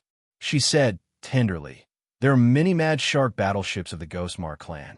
I'm not sure if I can deal with them. Do you really want to stand on the same side with us and fight against them?" "Oh yeah," Shi Yin grinned. He didn't say more. He turned around and left the control center. He wanted to go to Shadow Ghostly Prison, even though he knew that the place was madly chaotic. He knew the place where warriors died continually was the best place for him. It was the key for him to transform. This time, it was going to be a rare chance. He didn't want to let it go. Fu Wei and the other two didn't know what he was thinking. After he had left, they looked at each other in astonishment. This man, he does employ the code of brotherhood. And Yun was baffled for a while. It's worth your feelings for him. In danger, he doesn't run away to protect himself. He wants to stay with us. Such a good man. Foman nodded. "I didn't expect him to be that way. I misunderstood him before. I thought he was a type of greedy man. I had never thought that he would help us in a time of danger." Fu Wei thinned her lips. She smiled tenderly and then said, "I didn't expect that, either. He chose to stay." "Time of feast, guys." Inside the battleship, Shi Yin woke up Fei Lan, Leona, and Kata. He grinned. "Previously, we didn't harvest enough energy. This time, I will feed you until you're full." Fei Lan and the others' eyes brightened, their faces expecting a good harvest. Chapter 1000, A Former Pursuer. Chapter 1000, A Former Pursuer, _ The observation platform of a black shark battleship. Du Lin wore blue combat clothes with gold-plated hems. He looked handsome with blue tattoos on his face. The corner of his mouth always held a tender smile. Two enchanting and charming sisters were leaning close to him.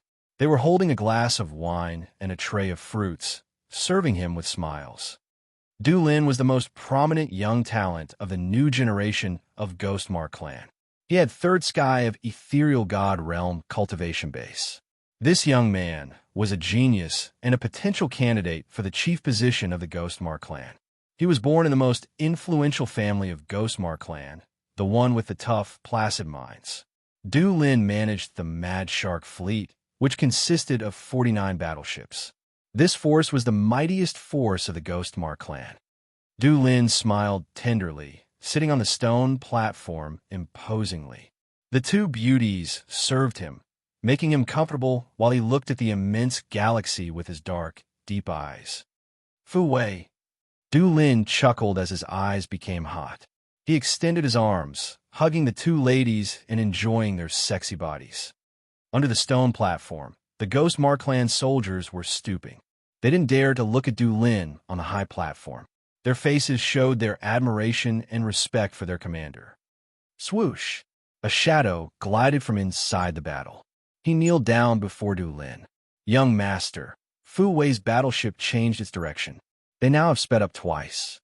Mad Shark fleet was built by Du Lin's family. All the soldiers addressed him as young master.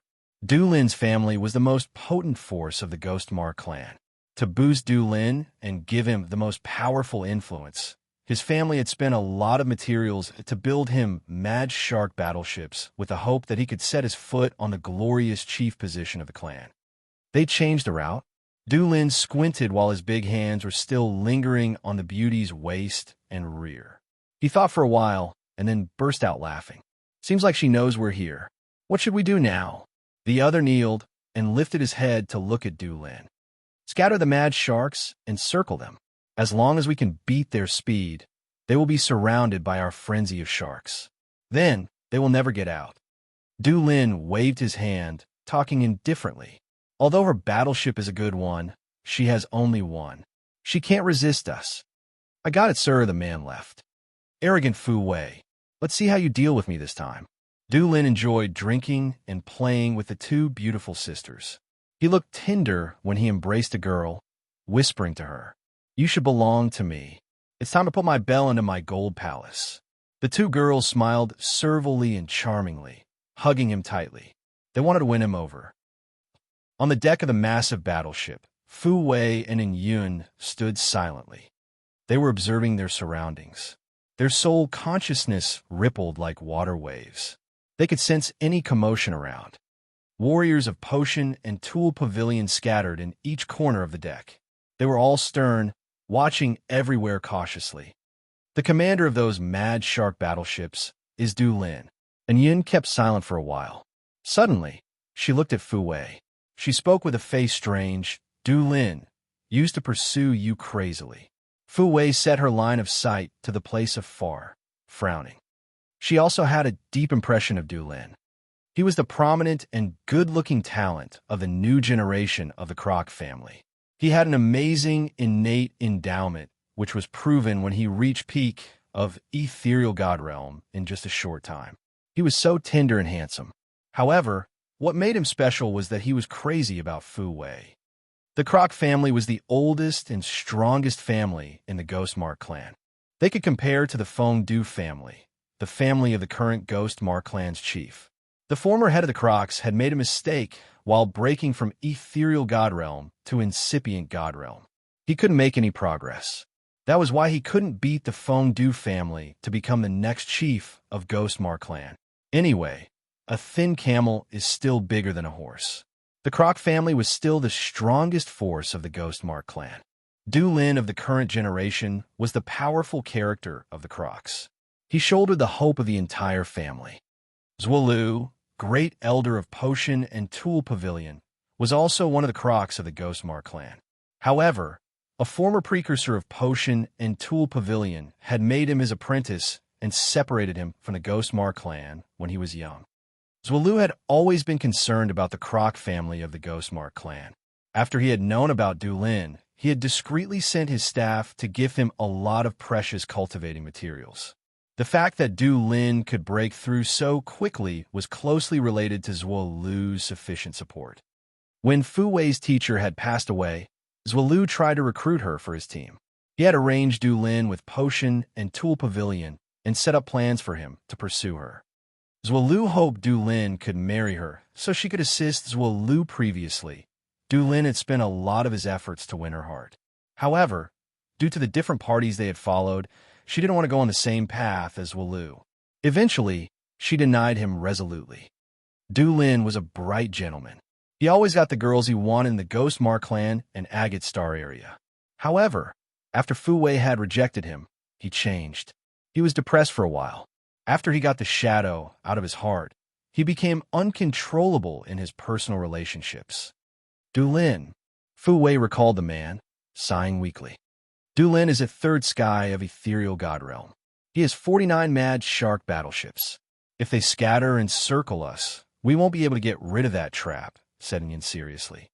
Fu Wei contemplated for a while and then ordered, once we find the battleships of the mad shark fleet, we will smash them down if they stand in our way at any cost. Once we attack them, we'll break the rules. Young Elder, are you sure? And Yin was surprised. Du Lin is from the same clan as Great Elder. Naturally, he will protect the Great Elder's benefits. We know this since Great Elder has sent him here. Fu Wei forced a smile. Unless I give them the cannon and marry Du Lin, they will never let us go. As we've come to this, we can't return. We must be resolute. And Yin nodded, I understand. While inside the cultivating room, Shi Yin listened to Zhuo Shi and Xian Ming's stories as they had to struggle a lot to survive. Occasionally, he sighed. Zhuo Shi and Xian Ming didn't have his luck.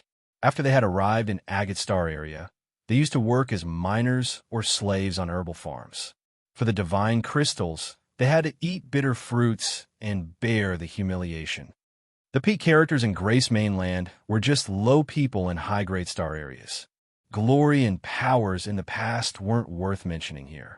They had to start everything from the beginning. To many people, this was really cruel. Today, Xian Ming had reached level 12 in Monsters cultivating ranking. Zhuo Shi had reached peak of King God Realm thanks to Fu Wei's pellets. She had surpassed Xian Ming. It reflected the fact that Zhuo Shi was a real prodigy. Shi Yin Ji, how about you? How have you been? Have you experienced the same things? Did you have to struggle a lot to survive? Zhuo Shi eyed him and asked in a low tone. Xian Ming also looked at him, his face curious. Me? Shi Yin smiled miserably. Yeah, at first, my situation was even worse than yours. I used to be a human cauldron. If my body hasn't been special, I would have been dead. He remembered the painful past when he had just arrived in Raging Flame Star area. Today, he recalled the utmost bitter moments when he thought about it. If Ziyao hadn't brought him to Dark Firmament Heaven Nation, the alchemist of Underworld League would have soon killed him. Warriors from the low-grade star area entering the high-grade star area did have old, struggle-filled stories to tell. He wasn't an exception. However, he had survived even though it was a bit reluctant. He had struggled through Raging Flame Star area like a fish in troubled waters. After he had come to Agate Star area, he also had tough times. Anyway, he still stood firm. You've taken troubles, said Zhuo Shi. Shi Yin smiled at her. Your father and other fellows are living well now. Don't worry about them. They're safe, and they have a secure source of cultivating materials. After we are done with things here, I'll take care of you. You don't need to worry about stuff anymore. I knew you were the best. Zhuo Shi's eyes were like the crescent moon. Her smile was innocent and cute. I thought we would never meet again. It's good to see you, Ji. Fei Lan, Leona, and Ka Tua sat in 3 different corners of the cultivating room, squinting as if they were half-conscious. The battle will start soon. Shi Yin got up, retreating his elongated soul consciousness. He told Zhuo Shi and Xian Ming, you guys stay here and don't act rashly. You can't join this level of battle. Just stay here and cultivate. Isn't it a battleship of potion and tool pavilion? Xian Ming was perplexed. Is there any force that dares to attack potion and tool pavilion? There's no absolute in everything, Shi Yin chuckled. He didn't explain in details. He nodded to Fei Lan and the other two and then headed out of the room. Fei Lan, Leona, and Ka Tua immediately got up and followed him. "We may encounter them shortly," said Shi Yan as soon as he reached the deck. Shi Yan saw the guards of Potion and Tool Pavilion watching at their spots cautiously. Fu Wei and Yun and Feng and were stern. Hearing his voice, they turned around to see him. "The enemy's battleships have scattered. They're going to besiege us from all directions. They're weaving a thick mesh net. Unless we can break their net and get rid of their siege, things will get tough since we will be surrounded." Shi Yan looked ahead of them, slightly narrowing his eyes. "Two battleships are waiting in front of us. We will meet them in 1 hour. We can't avoid them. If we change our route now, we will just head to their net sooner." Fu Wei was still calm, smiling. "You understand the situation well." And Yun and Feng nodded to greet Shi Yan. Since they'd known Shi Yan, they decided to stay and fight with them. Their attitude towards him had changed. In their eyes, Shi Yan didn't try to protect only himself. He joined others in combat, which showed his excellent code of brotherhood. Of course, they didn't know Shi Yan's other conspiracy. "Have you prepared everything well?" said Shi Yan calmly. "It's okay. Although Potion and Tool Pavilion doesn't participate in battles in this star area, we aren't afraid of fighting, you know?" Fu Wei smiled tenderly. She suddenly straightened her back, chinned up, and spoke bravely. "We will show you how strong we are soon." Shi Yan's eyes brightened, and he nodded quietly. He knew that Potion and Tool Pavilion weren't ordinary. However, rumors about the competence and powers of Potion and Tool Pavilion in Agate Star area weren't clear enough. Today, as he got a lucky chance to fight with Fu Wei, perhaps he would have a good chance to see Potion and Tool Pavilion's real power. Chapter 1001, Eat Meat. Chapter 1001, Eat Meat, _ Fu Wei, Shi Yan, and the others gathered at the control center of the battleship. A bright, big mirror showed the star area around. The walls of this control center had many marks. Each of them had fiercely surging energy. Fu Wei was calmly looking at the bright mirror. Her fingers shot out light beams from time to time. Slowly, a black shark battleship emerged in the mirror. It was right ahead of them, hiding like a shark waiting for its prey. Fu Wei's blue eyes sparkled with a brutal light. A light beam shot out from her palm, hitting a lozenge imprint. The imprint became brilliantly dazzling. Almost 1 million divine crystals at the bottom of the battleship released their turbulently abundant energy at the same time. Blinding light fired from a long pole that looked like a drill bit in the front of the ship. A formidable light grumblingly shot out. The light column moved like a mad dragon, bringing along endless torrential energy. Just like a meteor chasing after the moon, it hit the black shark battleship violently. Boom! The dim galaxy was suddenly illuminated brilliantly. The black shark battleship exploded at the moment of the impact. At that moment, the black shark battleship was fragmented and the dozens of warriors on the ship died in that crazy flow of energy. Many members of the Ghostmar clan were wounded and bleeding. They evacuated from the shattered battleship. Some of them risked their lives and flew towards the massive battleship. Boom! Countless barriers and restrictions of the big battleship were activated. A massive halo covered the entire battleship. While bombarding the warriors flying around, Fu Wei's gigantic battleships wantonly moved like a huge monster. Shi Yan was dumbstruck. Seeing the black shark battleship get shot down in just a blink of an eye, he now knew how terrifying the power of Potion and Tool Pavilion's battleship was. That crystal artillery used divine crystals as the source of energy. It absorbed energy from millions of divine crystals to create a light column that blasted and crushed the black shark battleship. It was evident that Potion and Tool Pavilion had varied and profound applications of divine crystals. They could use them to load the crystal artillery to break anything. This kind of powerful lethality was enough to crush even a third sky of ethereal god realm expert. Swoosh, swoosh, swoosh. The engine hissed loudly inside the battleship as if the artillery was reloading. The Ghost Mark warriors scattered to everywhere and then risked their lives by attacking the light curtain on the battleship directly. That halo was created by dozens of barriers and restrictions, which provided the ship with a tremendous defensive ability. More than 10 Ghost Mark warriors at King God Realm and Original God Realm urged their powers Upanishad. Fire, ice, storm, and thunderbolts showered on the light curtain protecting the ship. The light curtain distorted a little, but it wasn't broken. Beautiful sparks were sent into outer space like brilliant fireworks that touch people's souls. Yin flew out quietly from the control center, descending on the deck.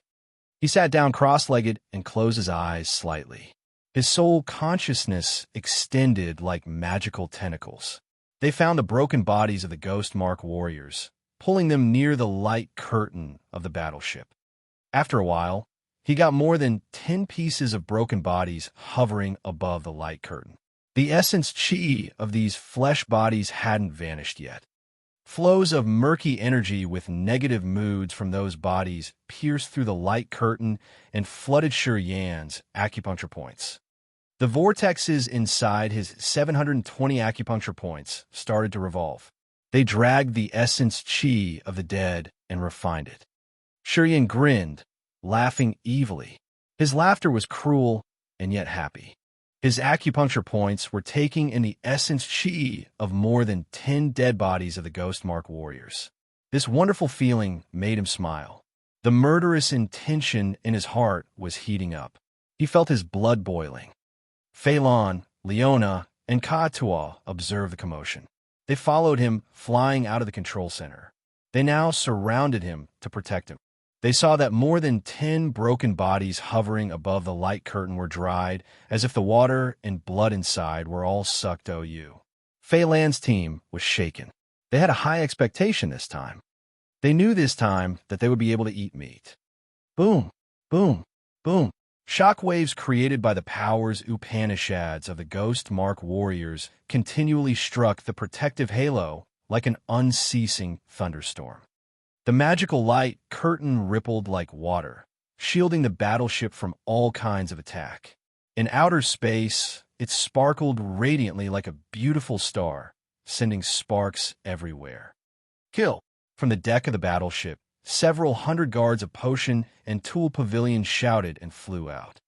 Instantaneously, powers Upanishads including metal, lightning, ice and mist, gusts of wind, sound, and light appeared. Potion and tool pavilions guards stayed inside the protective halo and struck their attacks through the halo, aiming at the Ghost Mark warriors outside the halo. Shortly after, 5 or 6 Ghost Mark warriors were shot down. They swayed like willow catkin and fell on the barrier. Yan's eyes brightened. He stooped and smiled, pulling the void. The shattered bodies of the Ghost Mark warriors gathered on the light curtain above Yan's head. Their blood had dyed a large area of the light curtain. The thick scent of blood seemed to diffuse through the curtain, nauseating people. Potion and tool pavilions guards didn't know why Yin wanted to gather the dead bodies. They didn't bother with his commotion anyway, and just hid under the protective halo and attacked others. The light curtain of Fu Wei's battleship was made of a combination of different barriers and restrictions. It had a terrific defensive ability. If they wanted to attack this battleship, they had to break this protective halo first.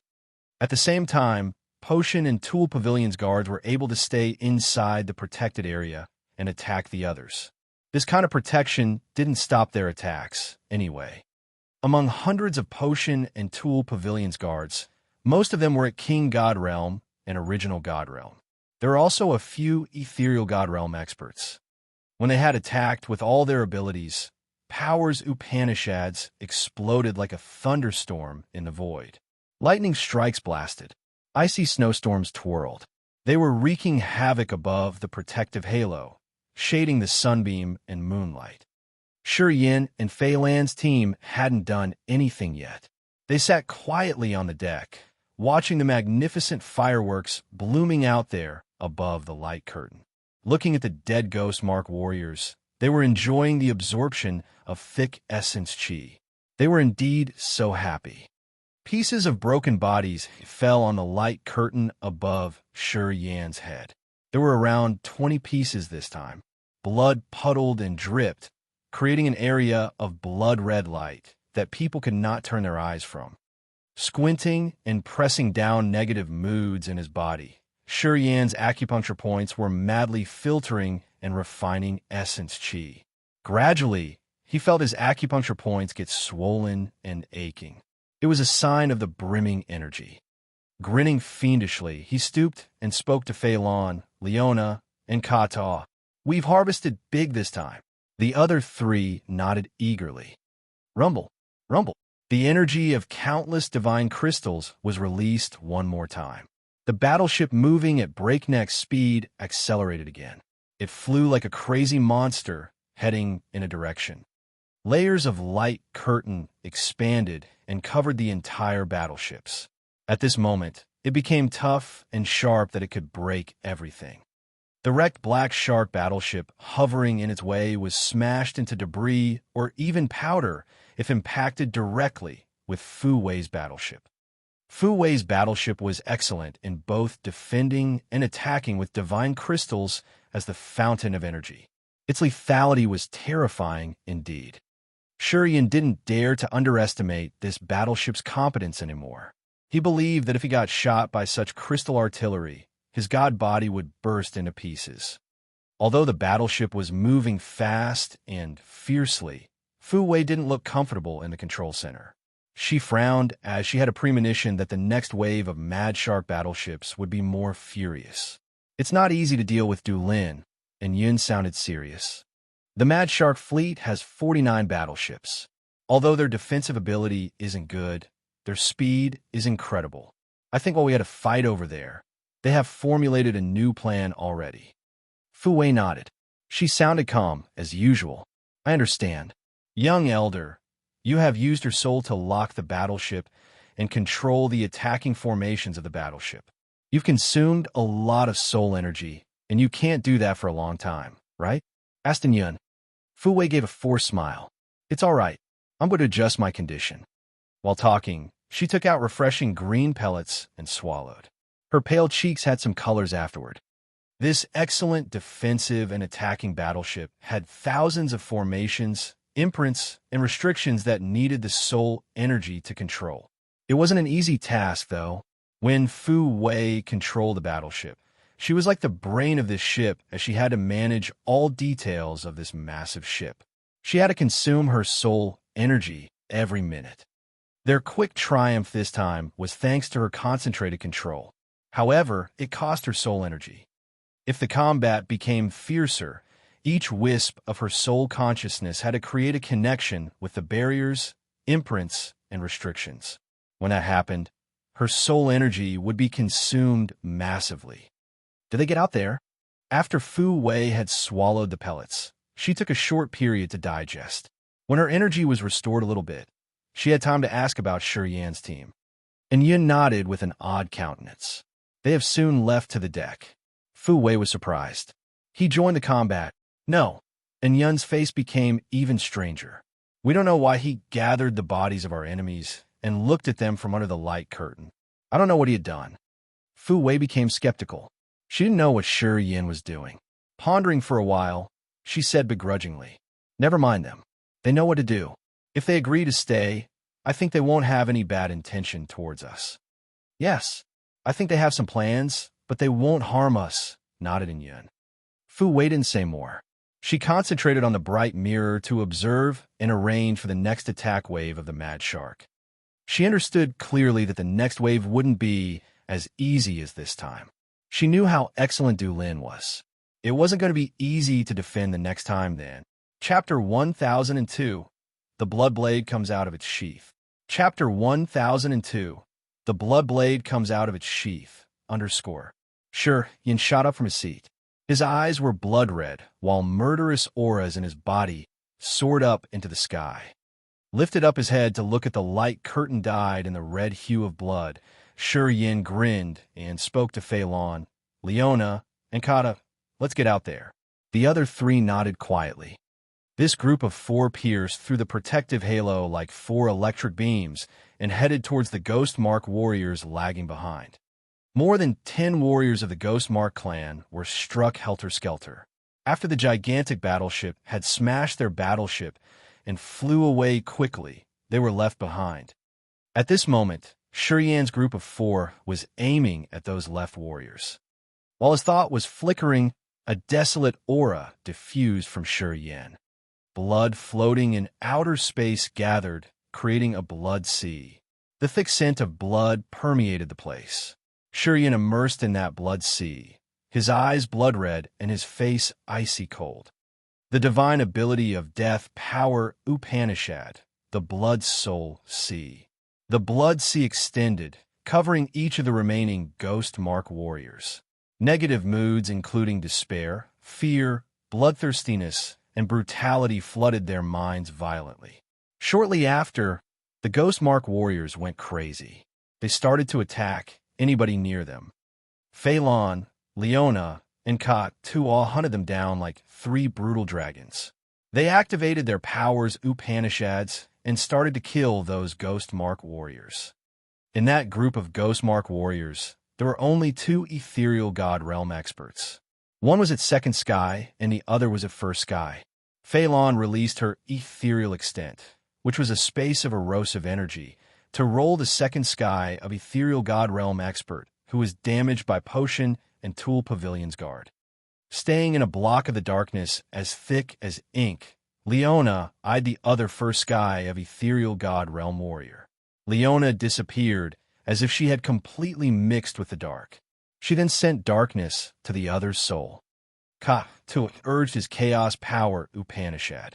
With his body as the eye, he created a formidably horrifying meat grinder field, which attracted the Ghost Mark warriors.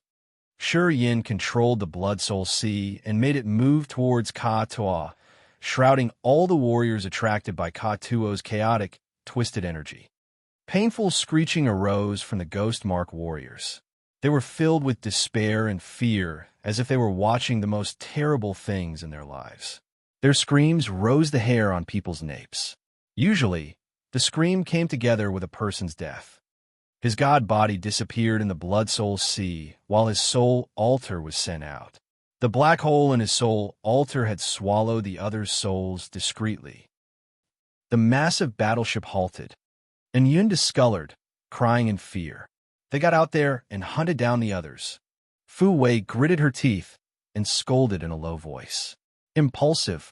They will affect our progress. Du Lin will have more time to arrange his formation to block us. And Yun paled. Damn, they didn't notify us. They act so rashly. So what if they can kill all of them? We'll still be trapped. Fu Wei nodded. They will affect our progress, for sure. Young elder. And Yun took a deep breath, speaking resolutely. We can't wait for them. We have to break their besiege at our max speed. If we delay, bad things will happen. Fu Wei furrowed her bold brows. She touched the bright mirror floating above her head. The mirror then showed a dark area and a blood sea. They couldn't see Shurian, Ka-Tu, and Leona. They only saw Fei Lan, who was using her corrosion power Upanishad to attack one Ghost Mark expert. Watching for a while, Fu Wei was frightened. She shouted, "Look!" and Yin looked at the mirror. She was shocked immediately. They attacked too fast. There was around 20 Ghost Mark warriors remained. Most of them were at original God Realm. Even if Potion and Tool Pavilion's guards wanted to kill them, they couldn't do it in a short time. However, the 4 Shurian's group had killed half of the Ghost Mark warriors shortly after they had left the battleship. The remaining warriors inside the Blood Sea were all crazy as they were killing each other. At this speed, perhaps all the Ghost Mark warriors would be killed all in just a short time. This frightened Fu Wei and Yun. They were fearful because of the fighting competence of Shurian's group. Only 4 warriors. Fu Wei was baffled. She pondered for a while and then ordered, "We'll wait 15 minutes for them. When the time's up and they haven't returned, we will leave." And Yin was surprised. She nodded. Their fighting competencies are so frightening. They are powerful individuals, indeed. It's a waste to leave them. She was surprised a lot seeing the performance of Yan's team. She immediately wanted to change her plan. From the bright mirror, Fu Wei and Yun could see the ghost mark warriors get killed one after another. Their god bodies exploded in the blood sea. They were screaming and roaring. Gradually, they forgot who they were. Their vitality was taken away, and their bodies dried up in the end. Inside the darkness, Leona was invisible. The first sky of ethereal god realm expert, her opponent, was perplexed. His eyes turned pitch black as if darkness had covered his brain. He appeared so painful and pathetic. The second sky of ethereal god realm expert didn't know why his energy was decreased unceasingly. The corrosive energy had seeped into his body. He was soon killed. Fu Wei and Yun watched everything in silence. They became aghast. Sometimes they stooped and cried in fear. Who are they? After a while, Yun whispered as if she was sleep-talking. The four of them all have the capacity to challenge warriors whose realms are higher than theirs. Their individual powers, Upanishads, are so special. They aren't popular indeed. Their fighting competencies are enough to kill warriors at higher realms. Oh my god, who are they? Aliens? Fu Wei was also bewildered. Their powers, Upanishads, are evil and rare. Their energy is abundant and much more than people at the same realm. They can resist higher realm warriors, indeed. The powers Yin, Fei Lan, Leona, and Katua were cultivating were extremely rare. They were the inheritances of the bloodthirsty cortege of 8. The cultivating path they followed was an extreme, cruel one. People would never tolerate their powers. Once they used their powers, if their opponents didn't know about those special powers of Upanishad, they would be killed shortly. In just a blink, the last scream arose on that battle site, putting an end on this combat. More than 20 ghost mark warriors were killed. No one escaped. Their god bodies and soul altars were annihilated, leaving nothing behind. Yan's eyes were garnet. At this moment, he emerged from the blood sea. Glancing at the big battleship behind, he adjusted his condition. Shortly after, his eyes resumed their normal colors. The brutal, evil aura was still being diffused from his body. After circulating his energy for several rounds, he flew towards the battleship. Fei Lan, Leona, and Katua were covered in blood. They looked like 3 savage beasts, closely following behind Yin. The light curtain of the battleship slightly shrank. Warriors of Potion and Tool Pavilion stood on the deck, looking at the 4 of them with complicated countenances. The warriors of Potion and Tool Pavilion all felt a vague fear looking at them. They were shocked, watching their performance. When the 4 of them landed on the deck, Potion and Tool Pavilion's warriors couldn't help but step back and maintain a distance from them. Fu Wei walked to them from the control center. Her blue eyes had rippling light as she studied the 4 of them.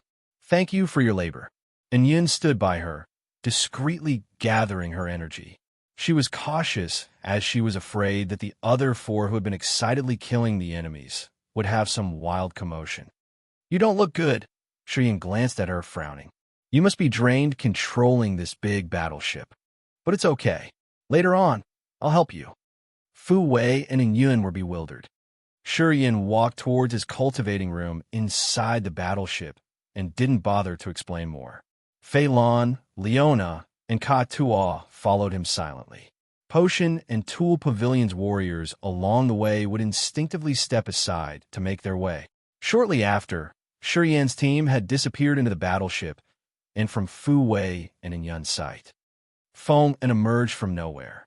He lowered his voice, talking with a complicated visage.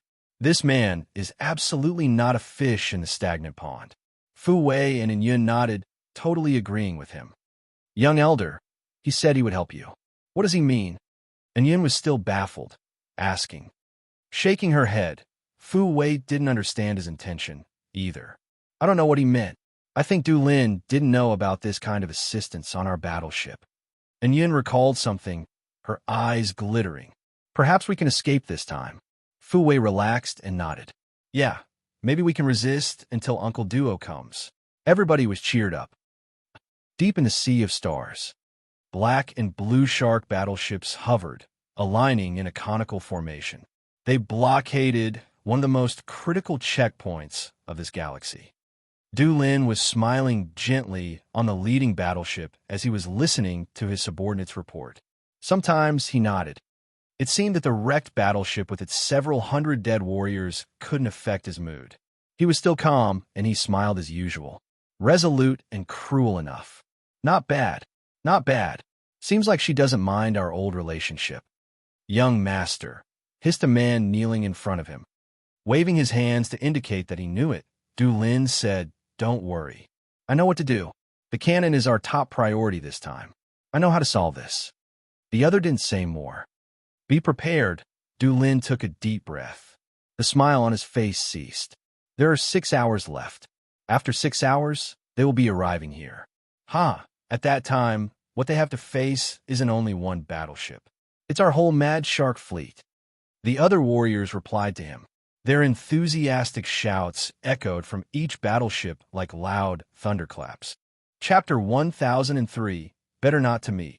Chapter 1003, Better Not to Meet, _ Inside the battleship. Shi Yin, Fei Lan, Leona, and Ka Tua sat neatly while the bloodlines from Shi Yan's body connected the other three. Energy fluctuated like a flowing river and seeped into their bodies. The magical energy in this cultivating room was so thick that it couldn't vanish quickly. The blood marks on the forehead of Fei Lan, Leona, and Ka Tua were like eyes that sparkled in blood-red halo. Through this mark, they collected abundant and pure energy from Shi Yan. It gave a tonic to each of their soul altars and filled their essence, Qi ancient tree. Zhuoshi and Xianming were observing them from the other side of the room with surprised faces.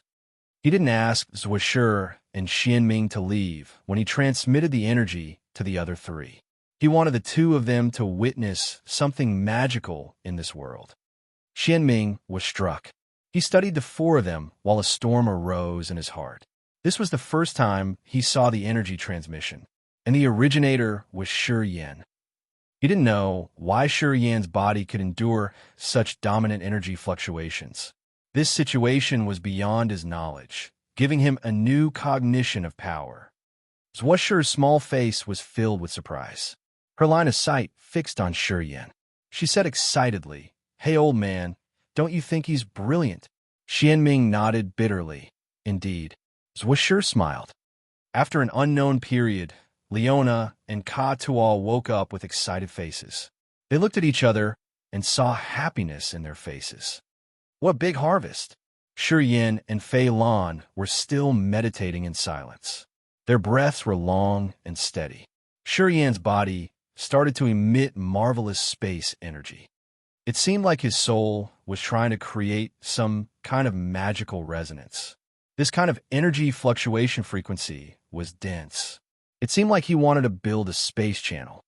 Pallid air currents swirled around Fei Lan like spirit snakes. A discernible, ethereal extent hovered behind her head.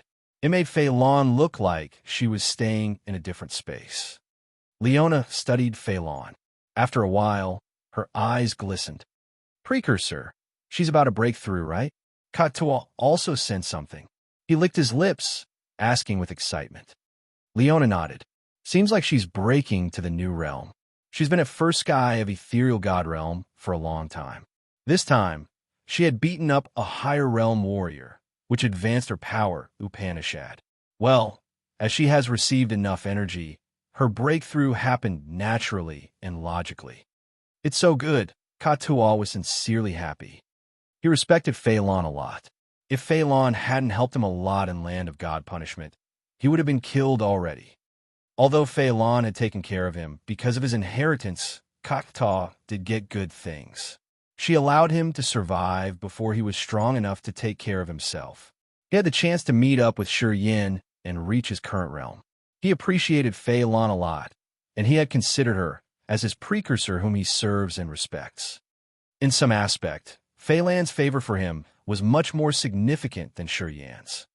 Strange space energy fluctuated from Shi Yan's soul altar.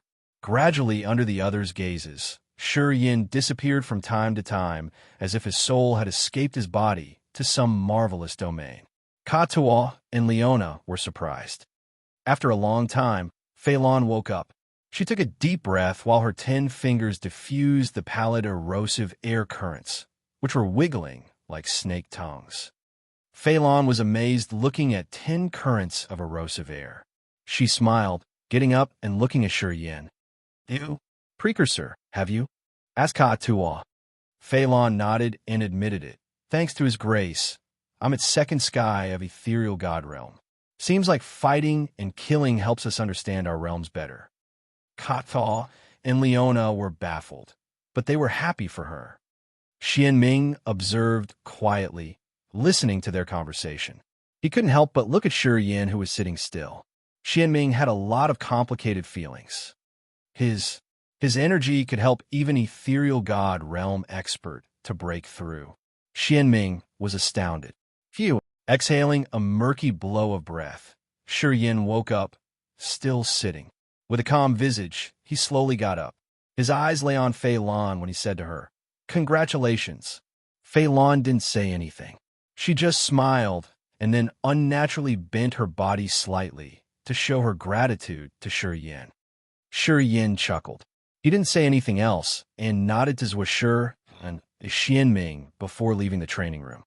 Soon, he arrived at the control center of the battleship. Fu Wei was sitting cross-legged.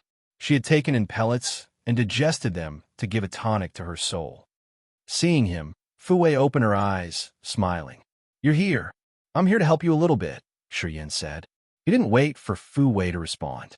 Just like an electric beam, he appeared right behind her. One hand of his was placed on her beautiful back.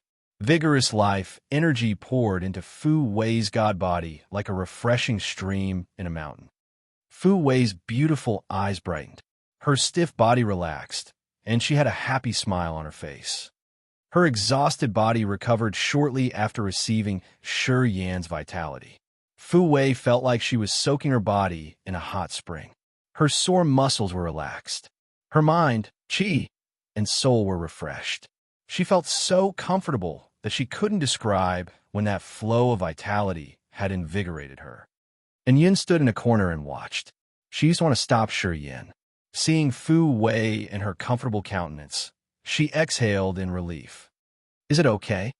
Placing his hand on Fu Wei's voluptuous back, Shi Yin looked calm, asking. Fu Wei looked so relaxed as she enjoyed it a lot. With a weak smile, she told him, "A little more." Shi Yin was surprised, beaming a forced smile. "Do you think the vitality I release is really cheap?" While talking, he retrieved his hand. Looking at Fu Wei's white neck and her updo hairstyle, he said, "The damages inside your body recovered. I can feel that." Fu Wei gritted her teeth. She got up reluctantly, giving a tender smile. "I can see you have abundant life energy. The more I receive, the better I feel. Thus, I have to seize the chance, right?" Shi Yin felt funny, shaking his head reluctantly. "When will we encounter the other?" Talking about that, Fu Wei's visage darkened. "Soon. This time, we won't see only one battleship, but instead his entire Mad Shark fleet. We will face Du Lin." Sigh. It's hard to deal with Du Lin. He's such a headache. Du Lin? Who is he? The new generation's commander of the Croc family of the Ghost Mark clan. He's at peak of ethereal god realm. I heard he has touched the threshold of incipient god realm. He's the captain of the Mad Shark fleet. He's careful, good at fighting and planning. Why can they find you guys precisely each time? As your battleship can cut off soul consciousness detecting, normal people can't find you. Why do they always know your location every time? Fu Wei forced a smile. She pondered and then explained. Du Lin was sent by Great Elder Zhuolu.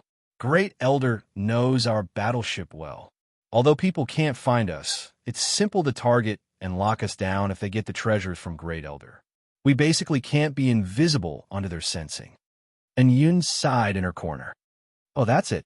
Nodding, Shi Yan's face was stern. "So, we have to fight them? We don't have any chance to avoid this?" "Well, we used to have a chance to get rid of the besiege." Fu Wei glared at Shi Yan. "But because you guys got out of the protective halo to kill those Ghost Mark warriors, We had to pause for 15 minutes. We lost that precious chance. Of course, you don't need to blame yourself. I said it was a chance, so I'm not even sure if we could have escaped with the given 15 minutes. Seems like I have to take responsibility then. Shi Yin couldn't help but laugh. Of course, you have to take responsibility. Fu Wei nodded and smiled. You gave us the cannon. Our danger is related to the cannon. I've paid 100 million for the cannon. You should protect us and ensure our safety then. All right, I will try my best to protect you guys. Shi Yin smiled reluctantly. Dash. The big battleship halted. Fu Wei and Yun and Shi Yin stood on the deck of the ship, watching the area ahead of them. Their faces became stern. Black and blue shark battleships were approaching from the galaxy afar at an arrowhead formation to block them. A handsome ghost mark man with his hands clasped behind his back was standing on the leading battleship. He had tender eyes and a natural smile on his face. That's Du Lin, hissed Yun. Fu Wei looked unnatural. She looked at the young man from a distance and sighed. Those battleships didn't stop. The ghost mark captain named Du Lin took a deep breath and then pitched his voice. Miss Fu Wei, I didn't want to meet you in such situation. Allow me to apologize in advance. I don't want to do this. I hope you understand. I don't want to see you either. Fu Wei walked forward reluctantly. Standing several thousand meters away from Du Lin, she said gently, Can you retreat, please? I can. Du Lin nodded resolutely and then said, Give me the cannon. I will leave immediately. For you, I can even violate the order. I just need the cannon. I won't kill any of you. Can I keep the cannon and leave? Smiled Fu Wei. No, you can't. I agreed with him. I can't do that. Du Lin bent his body to express his apology. He smiled reluctantly and said, I can do my best to protect you. Believe me, as long as you give me the cannon, I'm sure you will all be safe and sound. Young master, hissed one of his subordinates. Du Lin waved his hand, shouting impatiently, Don't speak nonsense. If Miss Fu Wei agrees with me, I'm willing to violate his order for her. The other didn't dare to say more. I can't give you the cannon, Fu Wei said begrudgingly. Du Lin wasn't startled. He still smiled tenderly. I know I'm making it difficult. Yeah, don't worry. I will show mercy. I won't let anything bad happen to you. He turned his head, looking at the mad shark fleet behind, and gave his order, Go. Pay attention. Anyone who attacks Miss Fu Wei will lose their life. The Ghost Mark warriors then urged their battleships, moving like a frenzy of sharks chasing after their prey. Their auras and momentum were so intimidating. Fu Wei sighed weakly and said, Return to the control center. Prepare to struggle through a furious battle.